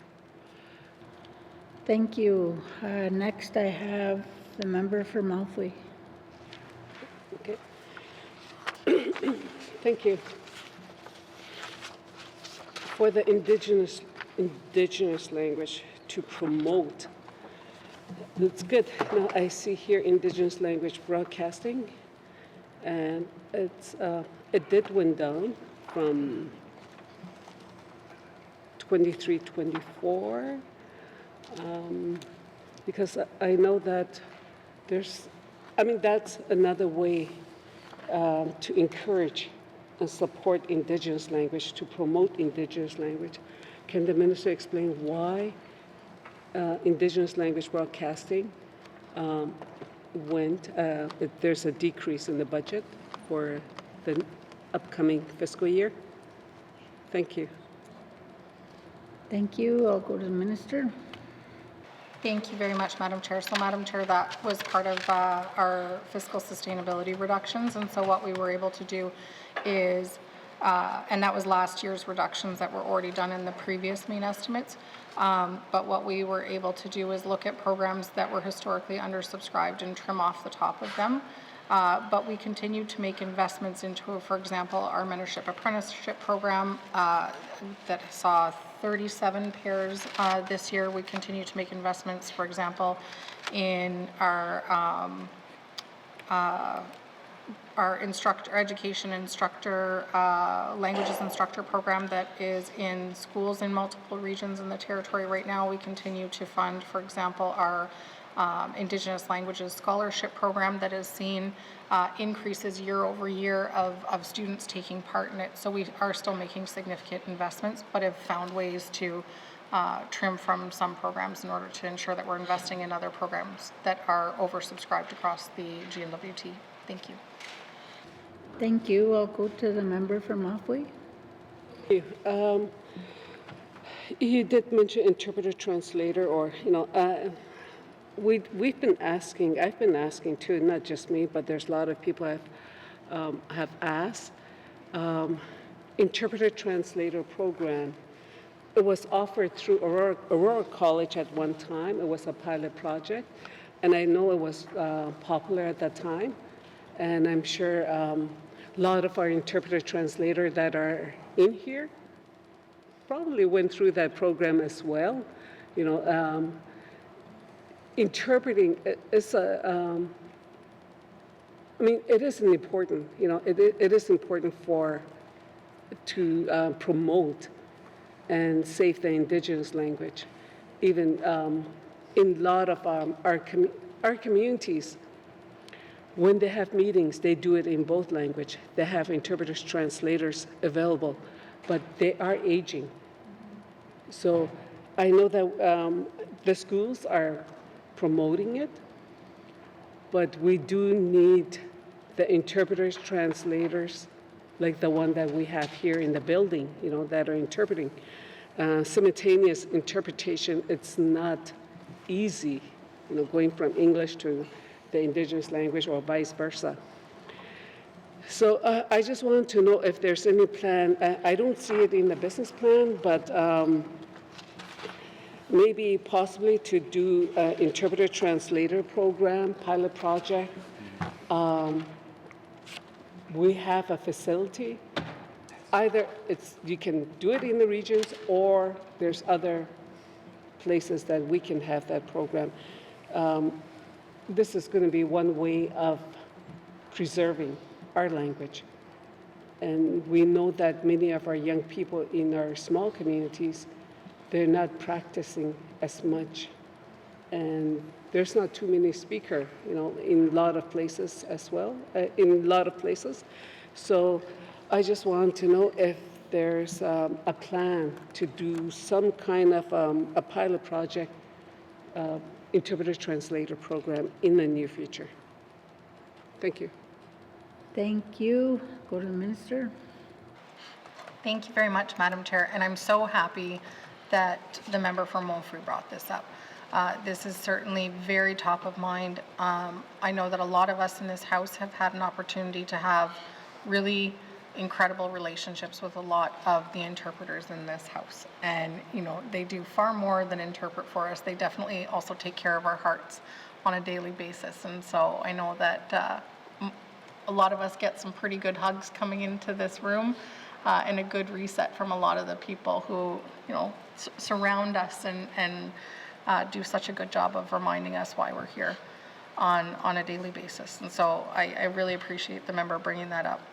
In addition to, and sorry, let me take a step back. So those relationships and the succession planning that needs to happen for the interpreters in this building is something that is incredibly important to both the Speaker and I. And so we have been sitting down and having lunches every session when we're here in the House with myself and the Speaker and both of our staff, so clerk's office staff and then also education, culture, and employment staff, because we want to work with the interpreters in this building to find out, first of all, what are their suggestions, because really they're not just language champions, they're language experts.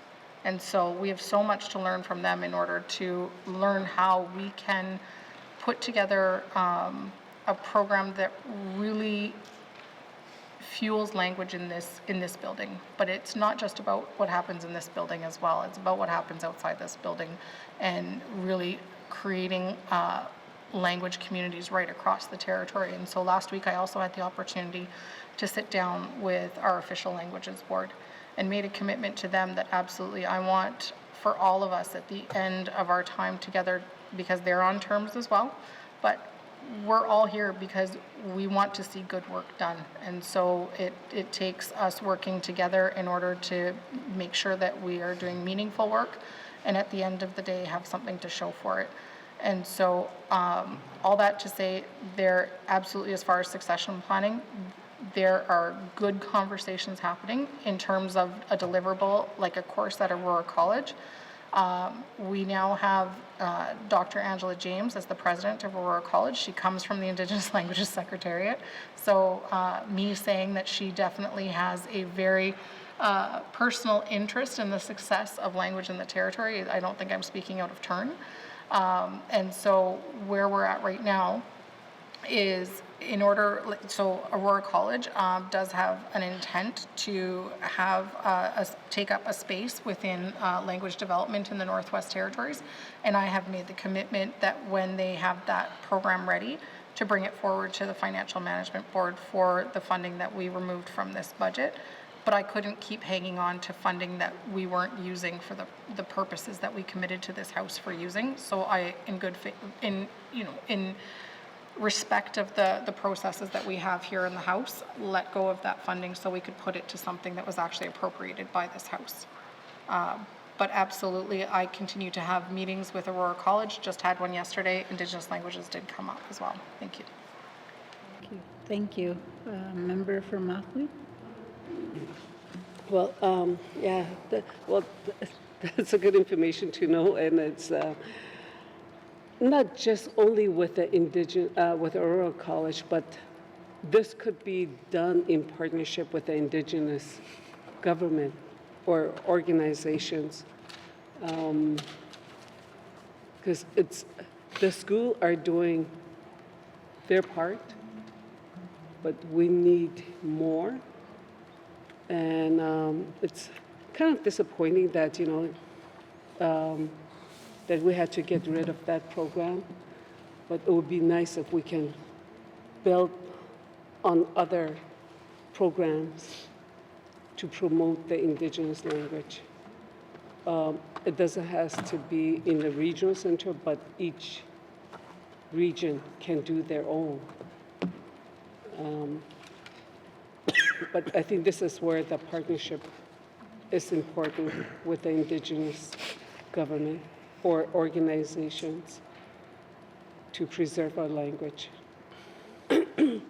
So, yeah, and it's kind of disappointing with that broadcasting is reduced to as well, because that was another, there's a lot of Indigenous elders, they listen, and some of our young people listen to those programs as well.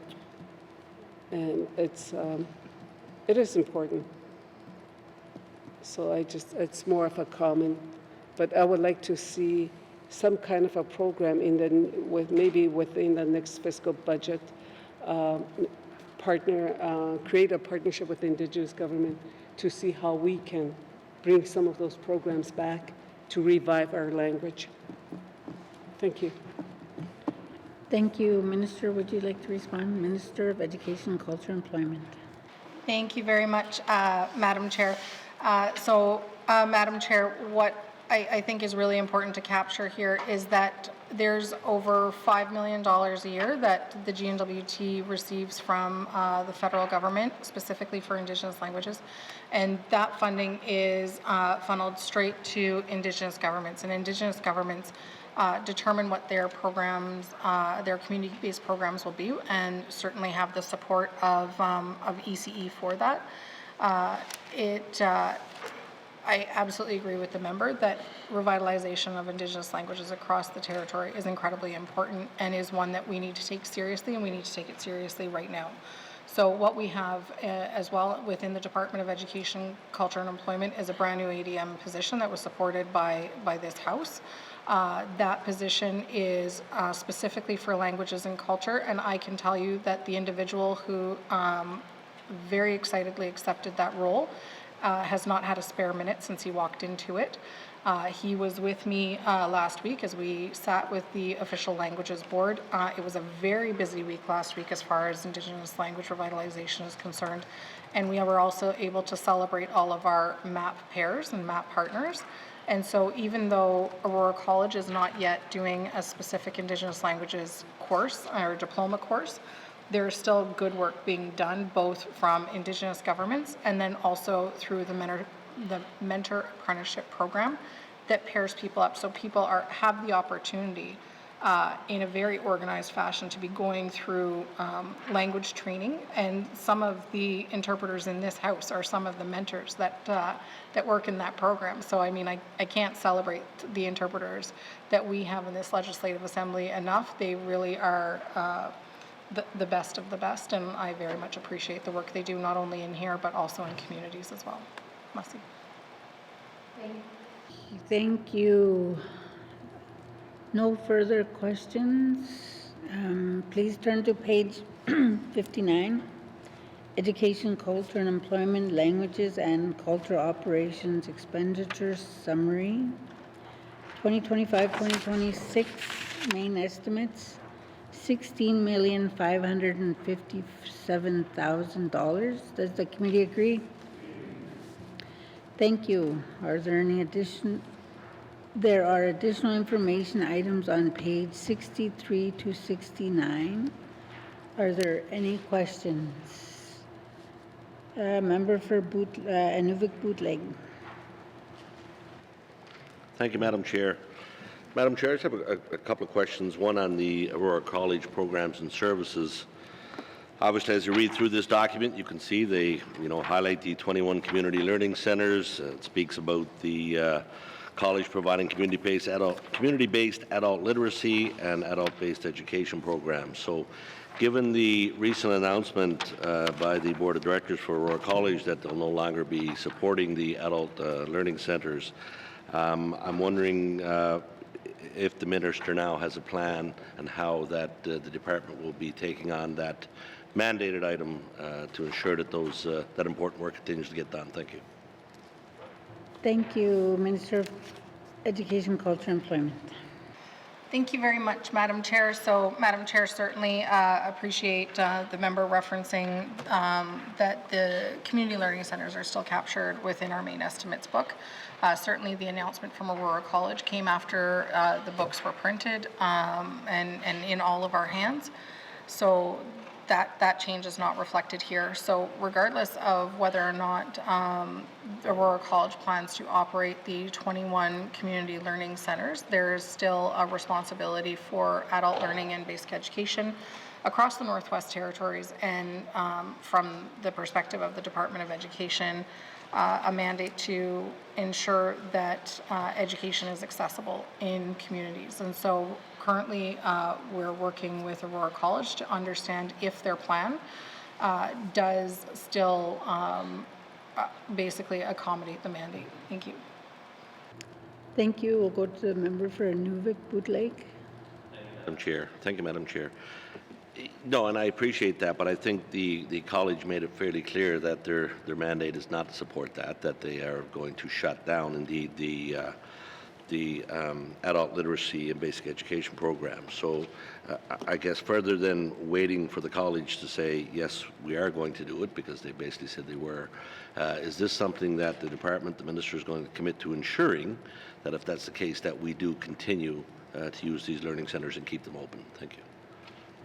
Thank you. I'll go to the Minister of Education, Culture and Employment. Thank you very much, Madam Chair. Madam Chair, what the Aurora College has said to this point is that the existing mode of delivery for courses through the community learning centers has not been working, and that they want to re-envision what this looks like. So they've not said that they're completely vacating the adult education space. They have said they're going to be doing it different. So where I'm at right now is determining if their plan does meet the needs of the mandate of education, culture, and employment. So I can't answer that here on the floor of the House right now, but they have not said that they are completely vacating the adult education space. Thank you. Thank you. Go to the member for Nuvik Boot Lake. Thank you. No, listen, I appreciate that. I think the information that certainly was relayed to myself, and certainly the information that you read in the media certainly said that the programs were going to be shut down.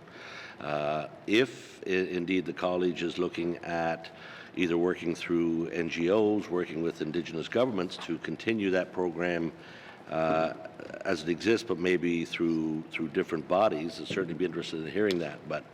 But I guess then, Madam Chair, then if if that's the case, if they are not indeed committed to shutting it down, and I would have hoped that the college would, even if they were considering shutting it down, rather than make an announcement that they're going to be closing the learning centers, it would have been nice to say take a year if they want to evaluate it and see what other options are out there. But that certainly wasn't what was presented to us. It was that this is not working. We have three options. We can continue as it is, we can review it, or we can shut it down, which is basically the nuclear option, and that was the perception that's out there, that that's the option they're taking. So if that's not the case, I'm happy to hear that from the minister, and I'm hoping we can move forward and ensure that we continue to keep these centers open. But so I guess my next question would be then, obviously we fund Aurora College to the tune of $35 million, 34 last year, 35. A portion of that funding, Madam Chair, obviously it goes towards to keep these centers open and to fund these centers. If indeed the college does decide that they're not going to be funding these learning centers, are we going to be looking at pulling certainly a portion of the funding that would be directed towards these learning centers? Thank you, Madam Chair. Thank you. I'll go to the Minister of Education, Culture and Employment. Thank you very much, Madam Chair. So, Madam Chair, I want to be clear that Aurora College indicated that they would not be keeping the bricks and mortar facilities open as part of their new plan. They have yet to divulge what their plan will look like going forward. I also know that myself, along with the Aurora College board chair, as well as the Aurora College president, will be at a briefing with standing committee, I believe, next Thursday. And so certainly look forward to sitting with Aurora College as they inform committee of what their plans are. As far as the dollars, so for adult learning and basic education, there is a memorandum of understanding between Education, Culture and Employment and Aurora College. that money, it does come with money that is dispersed to Aurora College in the form of a contribution agreement. And so once we see exactly how Aurora College intends to fulfill that memorandum of understanding and what parts of it they intend to fulfill, then we can determine how much of the contribution agreement is appropriate for them to continue to receive and what, if any, is not. Thank you. Thank you. I'll go to the member for Nuvik Bootleg. To the minister for that, and it's good to hear that she's at the department, or the minister is at least considering that may indeed be an option. Certainly, you know, part of the funding is for bricks and mortar costs money to maintain, so certainly part of that budget, I assume, would be included for bricks and mortar. And I as well look forward to the update from the college, to the justification as to why they made this move, and to kind of shed some light, because it certainly, Madam Chair, has caused a lot of concern, certainly not only through my riding, through my colleagues' ridings as well, and certainly through some of the ridings of the members across the House as well. So I look forward to that presentation, Madam Chair. Thank you. Thank you. Would the minister like to respond to that? I look forward to the presentation as well. Thank you, Madam Chair. Thank you. Next, I have a member for Yellowknife North. Thank you, Madam Chair. Continuing a little bit along that line, in terms of the transfer or the allocation of funding given to Aurora College, so last year, this assembly provided an extra $500,000 to Aurora College to support the transformation process to a polytechnique. Does the minister know what we have to show for the $500,000 that was given in the last fiscal year in terms of what progress has been made by Aurora College? Thank you, Madam Chair. Thank you, Minister. Thank you very much, Madam Chair. Madam Chair, there's certainly annual reports that do come out of Aurora College every year where they show a breakdown of their revenues, and they also show a breakdown of, for example, what is spent on transformation versus what is spent on number of students at the college. As far as the well, first of all, I will note it hasn't been a full year that they have had that funding either, so that funding would have been appropriated around November 1st following our fall sitting. And it would be worthwhile during our meeting next week asking about that, because at this point I would not yet have received reporting on that. Thank you. Thank you. I'll go to the member for Yellowknife North. Okay, thank you to the minister for that response, and I do think we should follow up in our direct meeting with Aurora College. Does the minister have an idea of what we should expect to see in terms of value for money for that extra $500,000? I know in total for Aurora College transformation in the last fiscal year it was just over $1 million, but regular members lobbied for, bumping it up from what it had been budgeted for, because we have said over and over again that the Aurora College transformation is important. Does the minister even know what we should expect to see for that, say, $1 million in total from Aurora College? Thank you, Madam Chair. Thank you, Minister. Thank you very much, Madam Chair. So, Madam Chair, it was essentially curriculum development dollars for Aurora College. It was dollars that had been previously afforded through a federal agreement, I believe, with CERNAC. Those dollars had sunset. The college then approached regular members, letting them know that they wanted that funding reinstated. I believe the previous funding was to the tune of about $534,000. And then regular members put back in about 500, well, not about, exactly 500,000. Regular members were the ones that negotiated that and really fought for it. And so the expectation of what should be received for that, I would put back on regular members as to what their expectations were to receive for that money that they negotiated. Thank you. Thank you. I'll go to the member for Yellowknife North. Thank you, Madam Chair. Well, I'll leave it there for now, and I think it will be a really important discussion that's coming up when we get Aurora College directly in the room to chat with them. Thank you. Thank you. Next, I have member for Yellowknife Centre. I haven't. That's you. Nope. I didn't have it this time. Thank you. Okay, all right. Next, we go to Range Lake, member for Range Lake. Thank you. We sit too close to each other. Anyway. Tell me about it. Confusing people. So I also have questions at Aurora College. Are you swimming?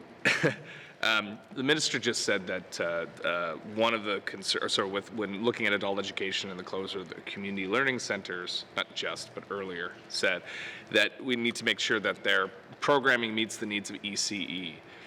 Can she explain what she means by that? Thank you. Thank you. I'll go to the Minister of Education, Culture, Employment. Thank you very much, Madam Chair. So, Madam Chair, there is still a responsibility to ensure that adult education is accessible in communities across the Northwest Territories. And so that's what I'm referring to, is at the end of the day, we have a contribution agreement with Aurora College that speaks to adult learning and basic education. And if the pieces of that contribution agreement and MOU are not being satisfied to their full extent, then obviously we need to figure out how the funding responds to that. And then if there is a gap left over, how that would be addressed by the Department of Education, Culture and Employment. Thank you. Thank you. I'll go to the member for Range Lake. Thank you. So how much funding, then, adult education funding is attached to that MOU in dollar terms? Thank you. Thank you. I'll go to the Minister. It's literally sitting on my desk upstairs, Madam Chair. I don't want to say a number and get it wrong on the floor, but I would be happy to ensure that I have those numbers with me when I am in front of committee with Aurora College next week. Thank you. Thank you. I'll go to the member for Range Lake. Yeah, thank you. And I think that's the number in question that members are taking issue with continuing to provide to the college. So I'd like to know it for sure. Now, the mandate letter that the minister provided to the college is adult education. I don't have the benefit of having it in front of me, but is adult education in that mandate letter? Thank you. Thank you. I'll go to the Minister, Education, Culture, Employment. Thank you very much. Learning for residents is certainly referenced in the mandate letter, but the specific details of what that looks like and with our agreement with Aurora College is found within the Memorandum of Understanding. Thank you. I'll go to the member for Range Lake.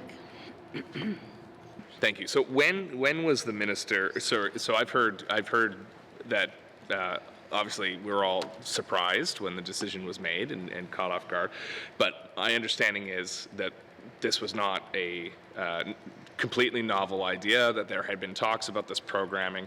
So when was the minister made aware that Aurora College was considering closing the community learning centers? Thank you. Thank you. I'll go to the Minister. Thank you very much, Madam Chair. So I was made aware that it was one of the things that they were considering in a huge spectrum of options in December. I asked the department to immediately sit down and ensure that they understood all of the ramifications of that, because very clearly, as we're speaking about an MOU, there is not an ability of Aurora College to realize all of the dollars from that choice, and wanted to ensure that they were going into this eyes wide open, and wanted to make sure that the board as well had all of the information. But at that point, the board had not voted, and so certainly I'm not in a position to go public or create options based on something that is in an options paper and hasn't been voted on or a decision made. Thank you. Thank you. I'll go to the member for Range Lake. Thank you. No, that's fine, and I think that's a reasonable expectation that the minister can't plan for. I mean, there can be contingencies, but until you don't know what you know, and I think again, the board could have been, well, should most likely have been a bit less arm's length on this one, and at least given a heads up so we weren't dealing with the mess we're in now. This is a very significant issue, and it's a significant issue in the vast majority of our communities where education outcomes are extremely poor, and there's a very real need for adult education. We have an upcoming meeting scheduled with the minister, with the Aurora College board chair and president to discuss this. That meeting is going to be in camera. How can we expect our constituents to understand these decisions in a secret meeting? Like, what are we going to do to actually let people in on what the reasons were for this? Because we're going to know, we privileged few who sit here, but how are we going to let other people understand that? Because this is a very significant issue that people are very concerned about. Thank you.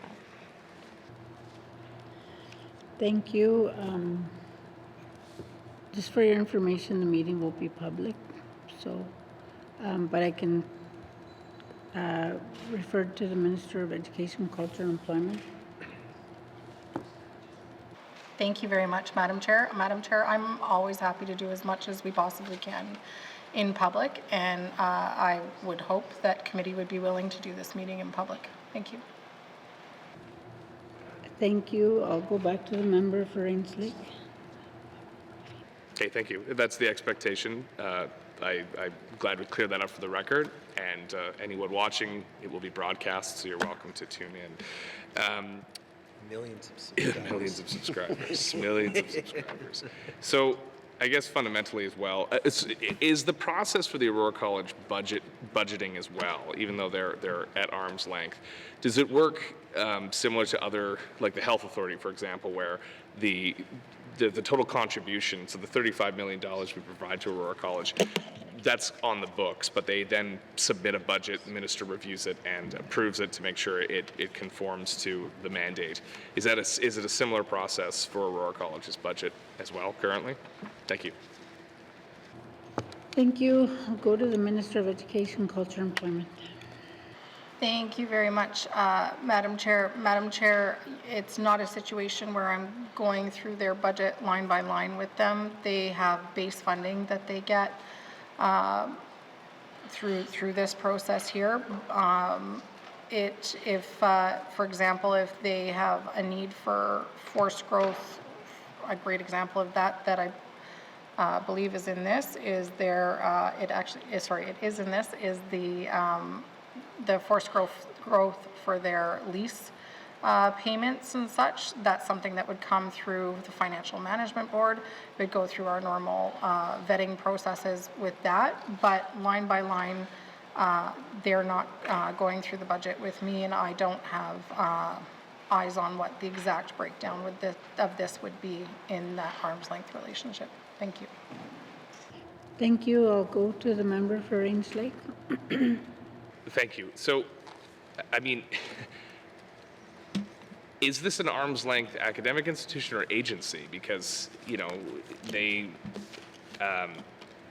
it'd be one thing if you exceeded your grant and required more a public grant to expand it or increase it or enter into temporary funding. But so when the minister says go to the FMB, is it like, are they providing a specific financial request, like, hey, we need this amount of money to run this program, much like you would if you were providing a third-party contribution to a municipal government, for example, or an Indigenous government? Or is it the financial process the same as any other public agency or department? Thank you. Thank you. I'll go to the minister. Thank you very much. So they do submit an operating budget annually.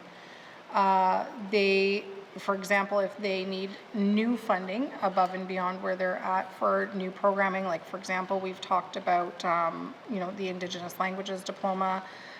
New funding would have to go through the FMB process within the GNWT. And I'll stop there, Madam Chair. Thank you. Thank you. I'll go to the member for Rains Lake.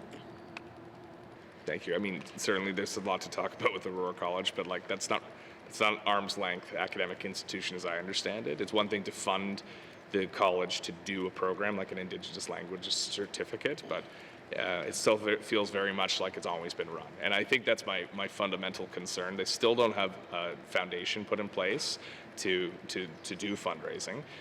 We still don't have daylight on a North Slave campus plan, which is a campus that has plenty of students in excess of staff, which is not the case with every campus Aurora College operates, and a whole host of other issues. And I think the board is trying to hustle and get things under control, but it seems like they're doing it without letting everyone else in.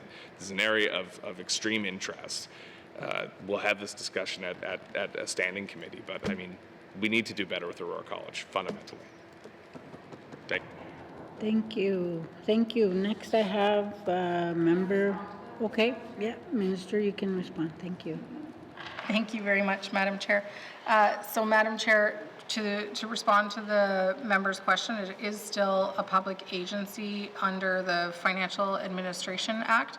And so they still, even at this point, can accept their own federal funding. They can accept their own funding, even at this point, right now, today, from other third-party organizations as well.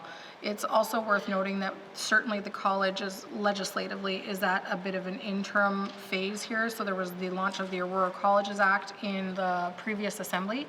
And work that is still to be done in this assembly are items like the funding formula for Aurora College, and which would determine how they will be funded going forward, as the member kind of alluded to there. And there's also the Polytechnic University Act that needs to be done so that they really do fully transition to that arm's length in full scope of the word, as the member is referring to, so that they aren't tied, for example, to our Financial Administration Act. But I will say as well, within the Aurora Colleges Act, there is still a non-interference with operational aspects of the college. And so even if I was afforded, the ability to sit down and go through line by line, I couldn't say to them, I don't like this line item, take it out, because they'd turn around and say to me, well, you're overstepping, you're in our sandbox, and you need to step back out, please, Minister. Thank you, Madam Chair. Thank you. Next I have member for Yellowknife Centre. Thank you, Madam Chair. This brings me to the question of concerns of policy and what type of oversight is provided. The circumstances sort of framework is that, I'll start with beginning is, does the department have any policy or influence on the school boards and authorities to be, I guess I'm trying to say it, non-partisan in their political intervention in education? Thank you.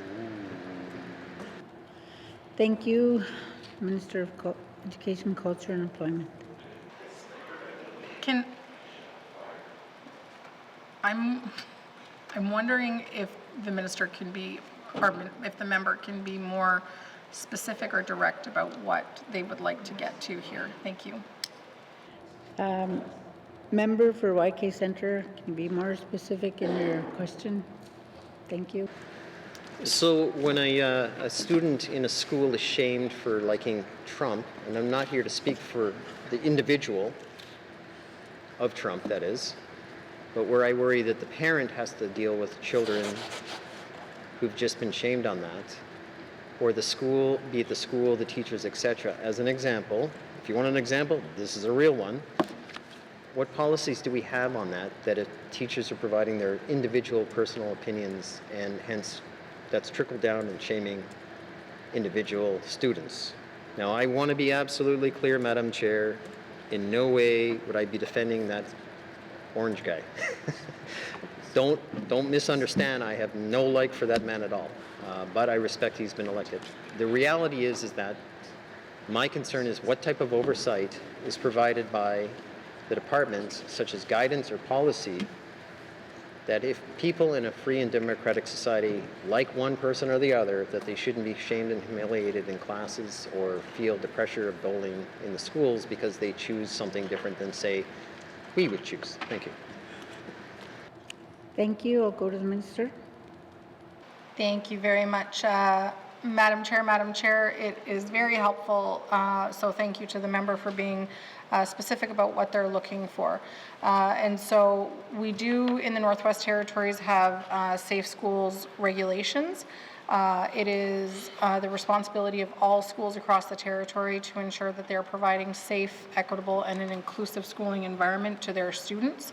And so, of course, safety takes many different shapes and forms for different students across the territory.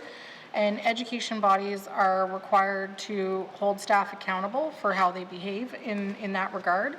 And ECE, of course, would support education bodies to meet the requirements of the Safe Schools regulations. And so each school board is responsible for having a safe schools plan and ensuring that at the end of the day, students are safe. And so that can take on the form, for example, of ensuring that they're providing training so that they're continuously building educator capacity to ensure at the end of the day the physical, mental, and psychological safety of our students. Thank you. Members, I want to remind you that please speak specifically to what we're dealing with in the House here. We have no say on what goes on outside in the United States. That stays there. We're speaking about what happens here. Thank you. Member for Yellowknife Centre. Thank you, Madam Chair, and by no means am I getting into the geopolitical experience or wave down there, and that wasn't the intention of the specific line, but my concern is about young people exercising their opinion and what oversight or abilities does the department see or have to address these types of issues. I am aware of another parent bringing forward an issue that the individual teachers bring up on the screen in the classroom how to complain about civic politicians, where the teachers are exercising their personal opinions and encouraging students to focus their complaints. And in other words, walking them through the complaint process, how to file. What policy or what process can ECE do to ensure that young minds aren't molded based on the individual perceptions or perspectives of those people guiding those fresh, moldable minds? Thank you. Thank you. I'll go to the Minister of Education, Culture, and Employment. Thank you, Madam Chair. Well, Madam Chair, I would hope that at the end of the day, all adults, including all of us, are being respectful of one another. But I would also love for teachers to share with my kids how to exercise their civic responsibilities and civic duties and get them involved in politics. And that, politics is everything from, do you think you should be allowed to wear a ball cap in a classroom? And so I think that at the end of the day, making sure that, teachers aren't indoctrinating kids, that we absolutely are ensuring that our kids are developing critical thinking skills. And I've received letters in my role as both MLA and minister from youth, and I applaud teachers who do that work with their students, and I applaud the parents who at the door say, hold on, I got to get my kid, and they bring a 12-year-old to come and ask me questions. And I think that's good parenting. So thank you. Thank you. I will go to the member for Yellowknife Centre. Just to be clear, so the minister saying it's okay from her perspective that a teacher would pull up online and say, well, the news reads today, XYZ, and I think this is perspective. Let's talk about it, which is fine. I think current affairs is important, even if you agree or disagree. And then coaching students how to file formal complaints in this class of young people. And so the minister's thinking that that's okay. Thank you. Thank you. I'll go to the minister. Thank you, Madam Chair. So, Madam Chair, that was not my words. I literally said it is not the role of teachers to indoctrinate children. I also, though, did say that I think it is very good and very important if our kids are learning about politics in the classroom and they are learning about critical thinking and they are learning to stand up for themselves. I think that a teacher needs to be fair in how they do that, but I would be more than happy to share any of my other perspectives about parenting with the member after we're done this today. Thank you. Thank you. I'll go to the member for Yellowknife Centre. No, I'm not interested in your parenting. I have two of my own. And I'm not here to tell you how to manage your kids, and I would prefer we don't do that. So, Madam Chair, the issue is then, I think the minister may have her finger on the issue, which is the indoctrination of perspectives and keeping things fair. So what oversight policy direction can be provided to the school boards that can help trickle down through the education system to ensure that they're receiving a balance of perspectives? And sometimes you're going to hear things you don't want to hear, sometimes you're going to hear things you want to hear, and that's okay in the growing minds of people to hear and learn about different perspectives, and I think that's a fantastic. The principle really comes down to is not being pressured or coached in any way. And I would think that that would be up to the individual, and of course, them being young people, hopefully they'll have a good communication with the parents, if that's possible. I can't speak that it is. So the indoctrination issue is exactly the issue I have, ensuring that young minds aren't pressured. And I'm asking how that is communicated to school boards, authorities, etc., to ensure that we have the fair and balanced opportunity without feeling any shame or pressure. Thank you. Thank you. Minister of Education, Culture and Employment. Thank you very much, Madam Chair. So, Madam Chair, the Education Act was amended in 2013 to include a definition of bullying, establish safe school regulations, which include the Territorial School Code of Conduct, and a requirement that education bodies ensure the development of safe school plans. It is worth adding in here that in 2022-2023 school year, a Safe and Caring School Subcommittee was established under the authority of the Deputy Minister of Education, Culture and Employment, and ECE meets with representatives from education bodies annually to discuss implementation of the safe school regulations. If there is an incident in a school that a parent is uncomfortable with, I certainly encourage them to speak with their student and the teacher. I have found that most teachers are, well, every teacher I have come across is more than happy to have conversations. If a parent finds that there is an instance where something can't be resolved with the teacher, I do recommend then that they approach the principal. Certainly if it needs to be escalated beyond that, bringing it to the superintendent is the next course of action there. And of course, all school boards do have the ability to implement policies within their own school boards underneath these requirements here as well. And so certainly encourage parents to not shy away from following up on stuff like this. And while I do, for example, and have said here that I get excited about the opportunity for our students to find their own voices and our youth to find their own voices. We heard about that on the floor of the House today during member statements where members and ministers were able to join youth and hear their voices, and I think that is incredibly important. But certainly we want to ensure that those interactions are respectful and that at the end of the day that students are given the opportunity and empowered to make their own decisions at the end of the day. Thank you. Thank you. Next, I will go to the member from Mafway. Thank you. Thank you, Madam Chair. I know that in many of the small communities, we have a lot of good support staff. We have a lot of good teachers. We have a lot of good schools. I don't want to discredit by saying that, because our education is no good, or, like I heard that quite a few times. But we know that a lot of work is being done by the school staff. I've seen it myself, by the support staff. They're making every effort for the student to succeed, to focus on the outcome.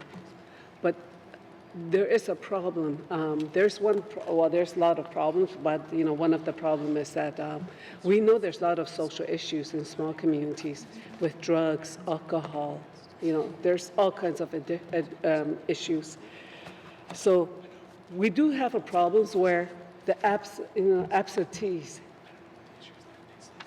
We've seen the numbers too, the data that's in there, and even in the Clecho region, where 84% in 2023, 84%, it was also presented at our Clecho government or annual meeting. So a lot of them went back to the parents. So, and especially the young parents who are not sending their kids to school. So I even had some, I talked to some of the young parents too, myself, why. It's not the school, it's not the teachers, it's us, why, because we know that the teachers, they're not going to be there forever. The school is there at the moment. But it's that not sending their kids to school. And I know that we got away from one of the productive choice. It would be nice if we can focus on, especially for family that are on income support, focus on the young family that are not sending their kids to school, that are on income support. How can we check to see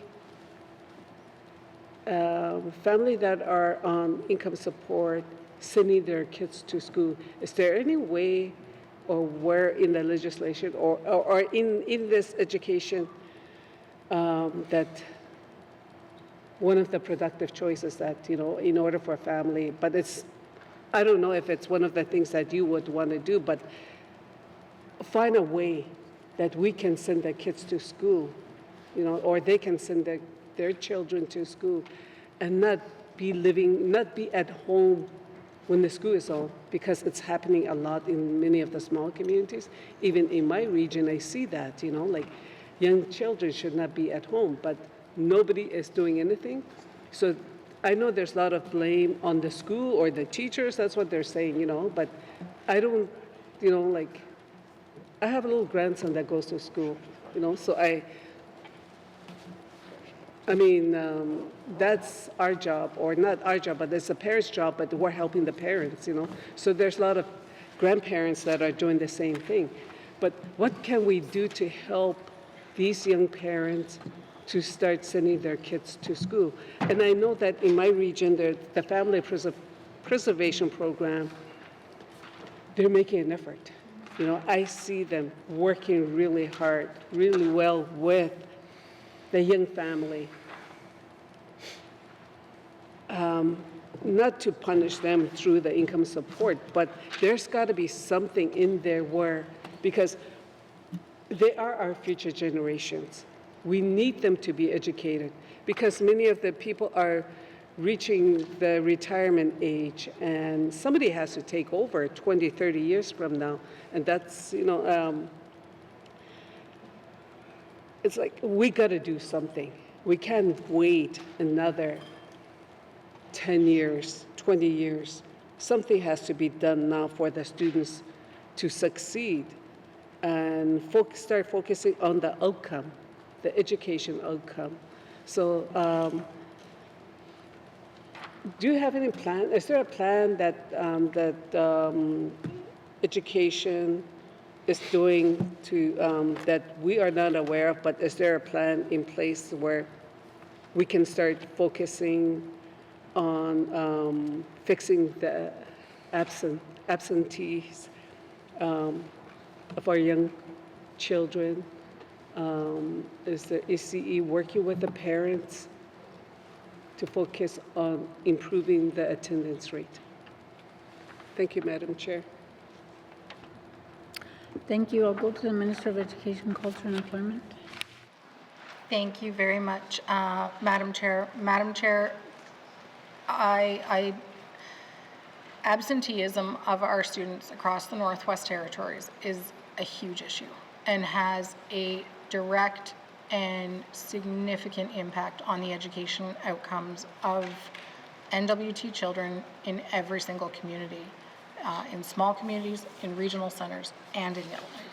It is one of the strongest ways that we can support our students to succeed in school is by making sure that they're in school.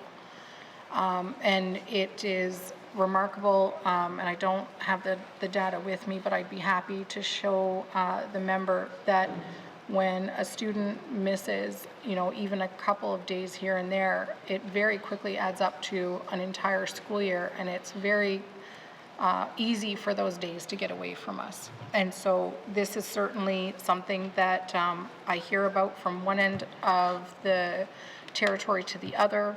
I hear about it with Indigenous governments. I hear about it with parents. I hear about it with community members.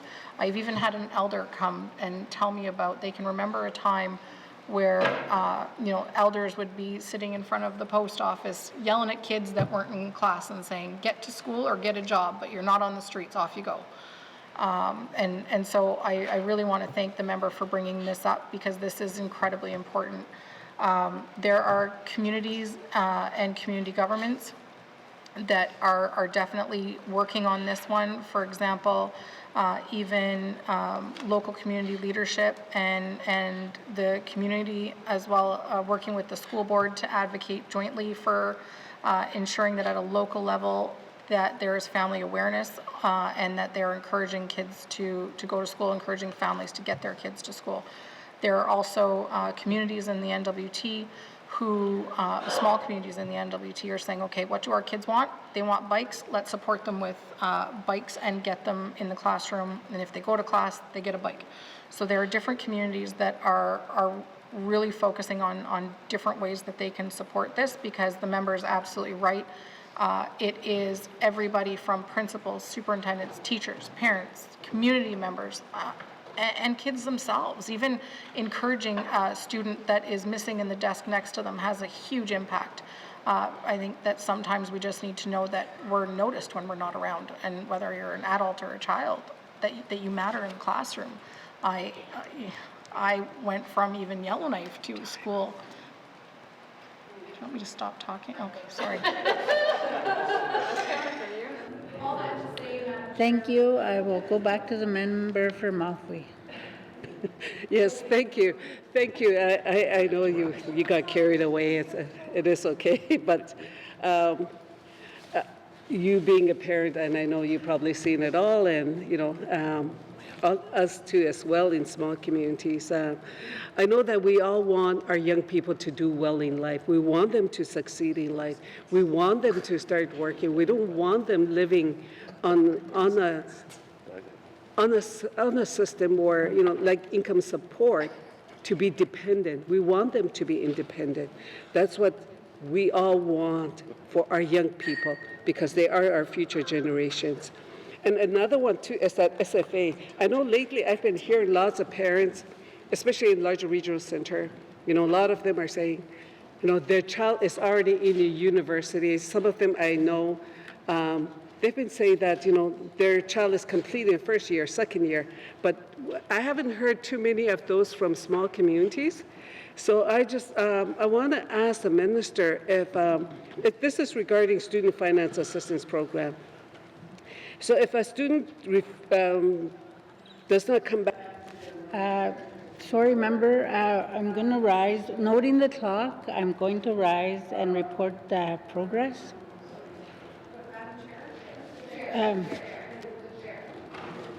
Noting, thank you to the ministers and to your witnesses. Sergeant at Arms, please escort the witnesses from the chamber.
Member from Decho. Mr. Speaker, your committee has been considering table document 275-20(1) and would like to report progress. And Mr. Speaker, I move that the report of the Committee of the Whole be concurred with. The seconder. Somebody from Great Slave.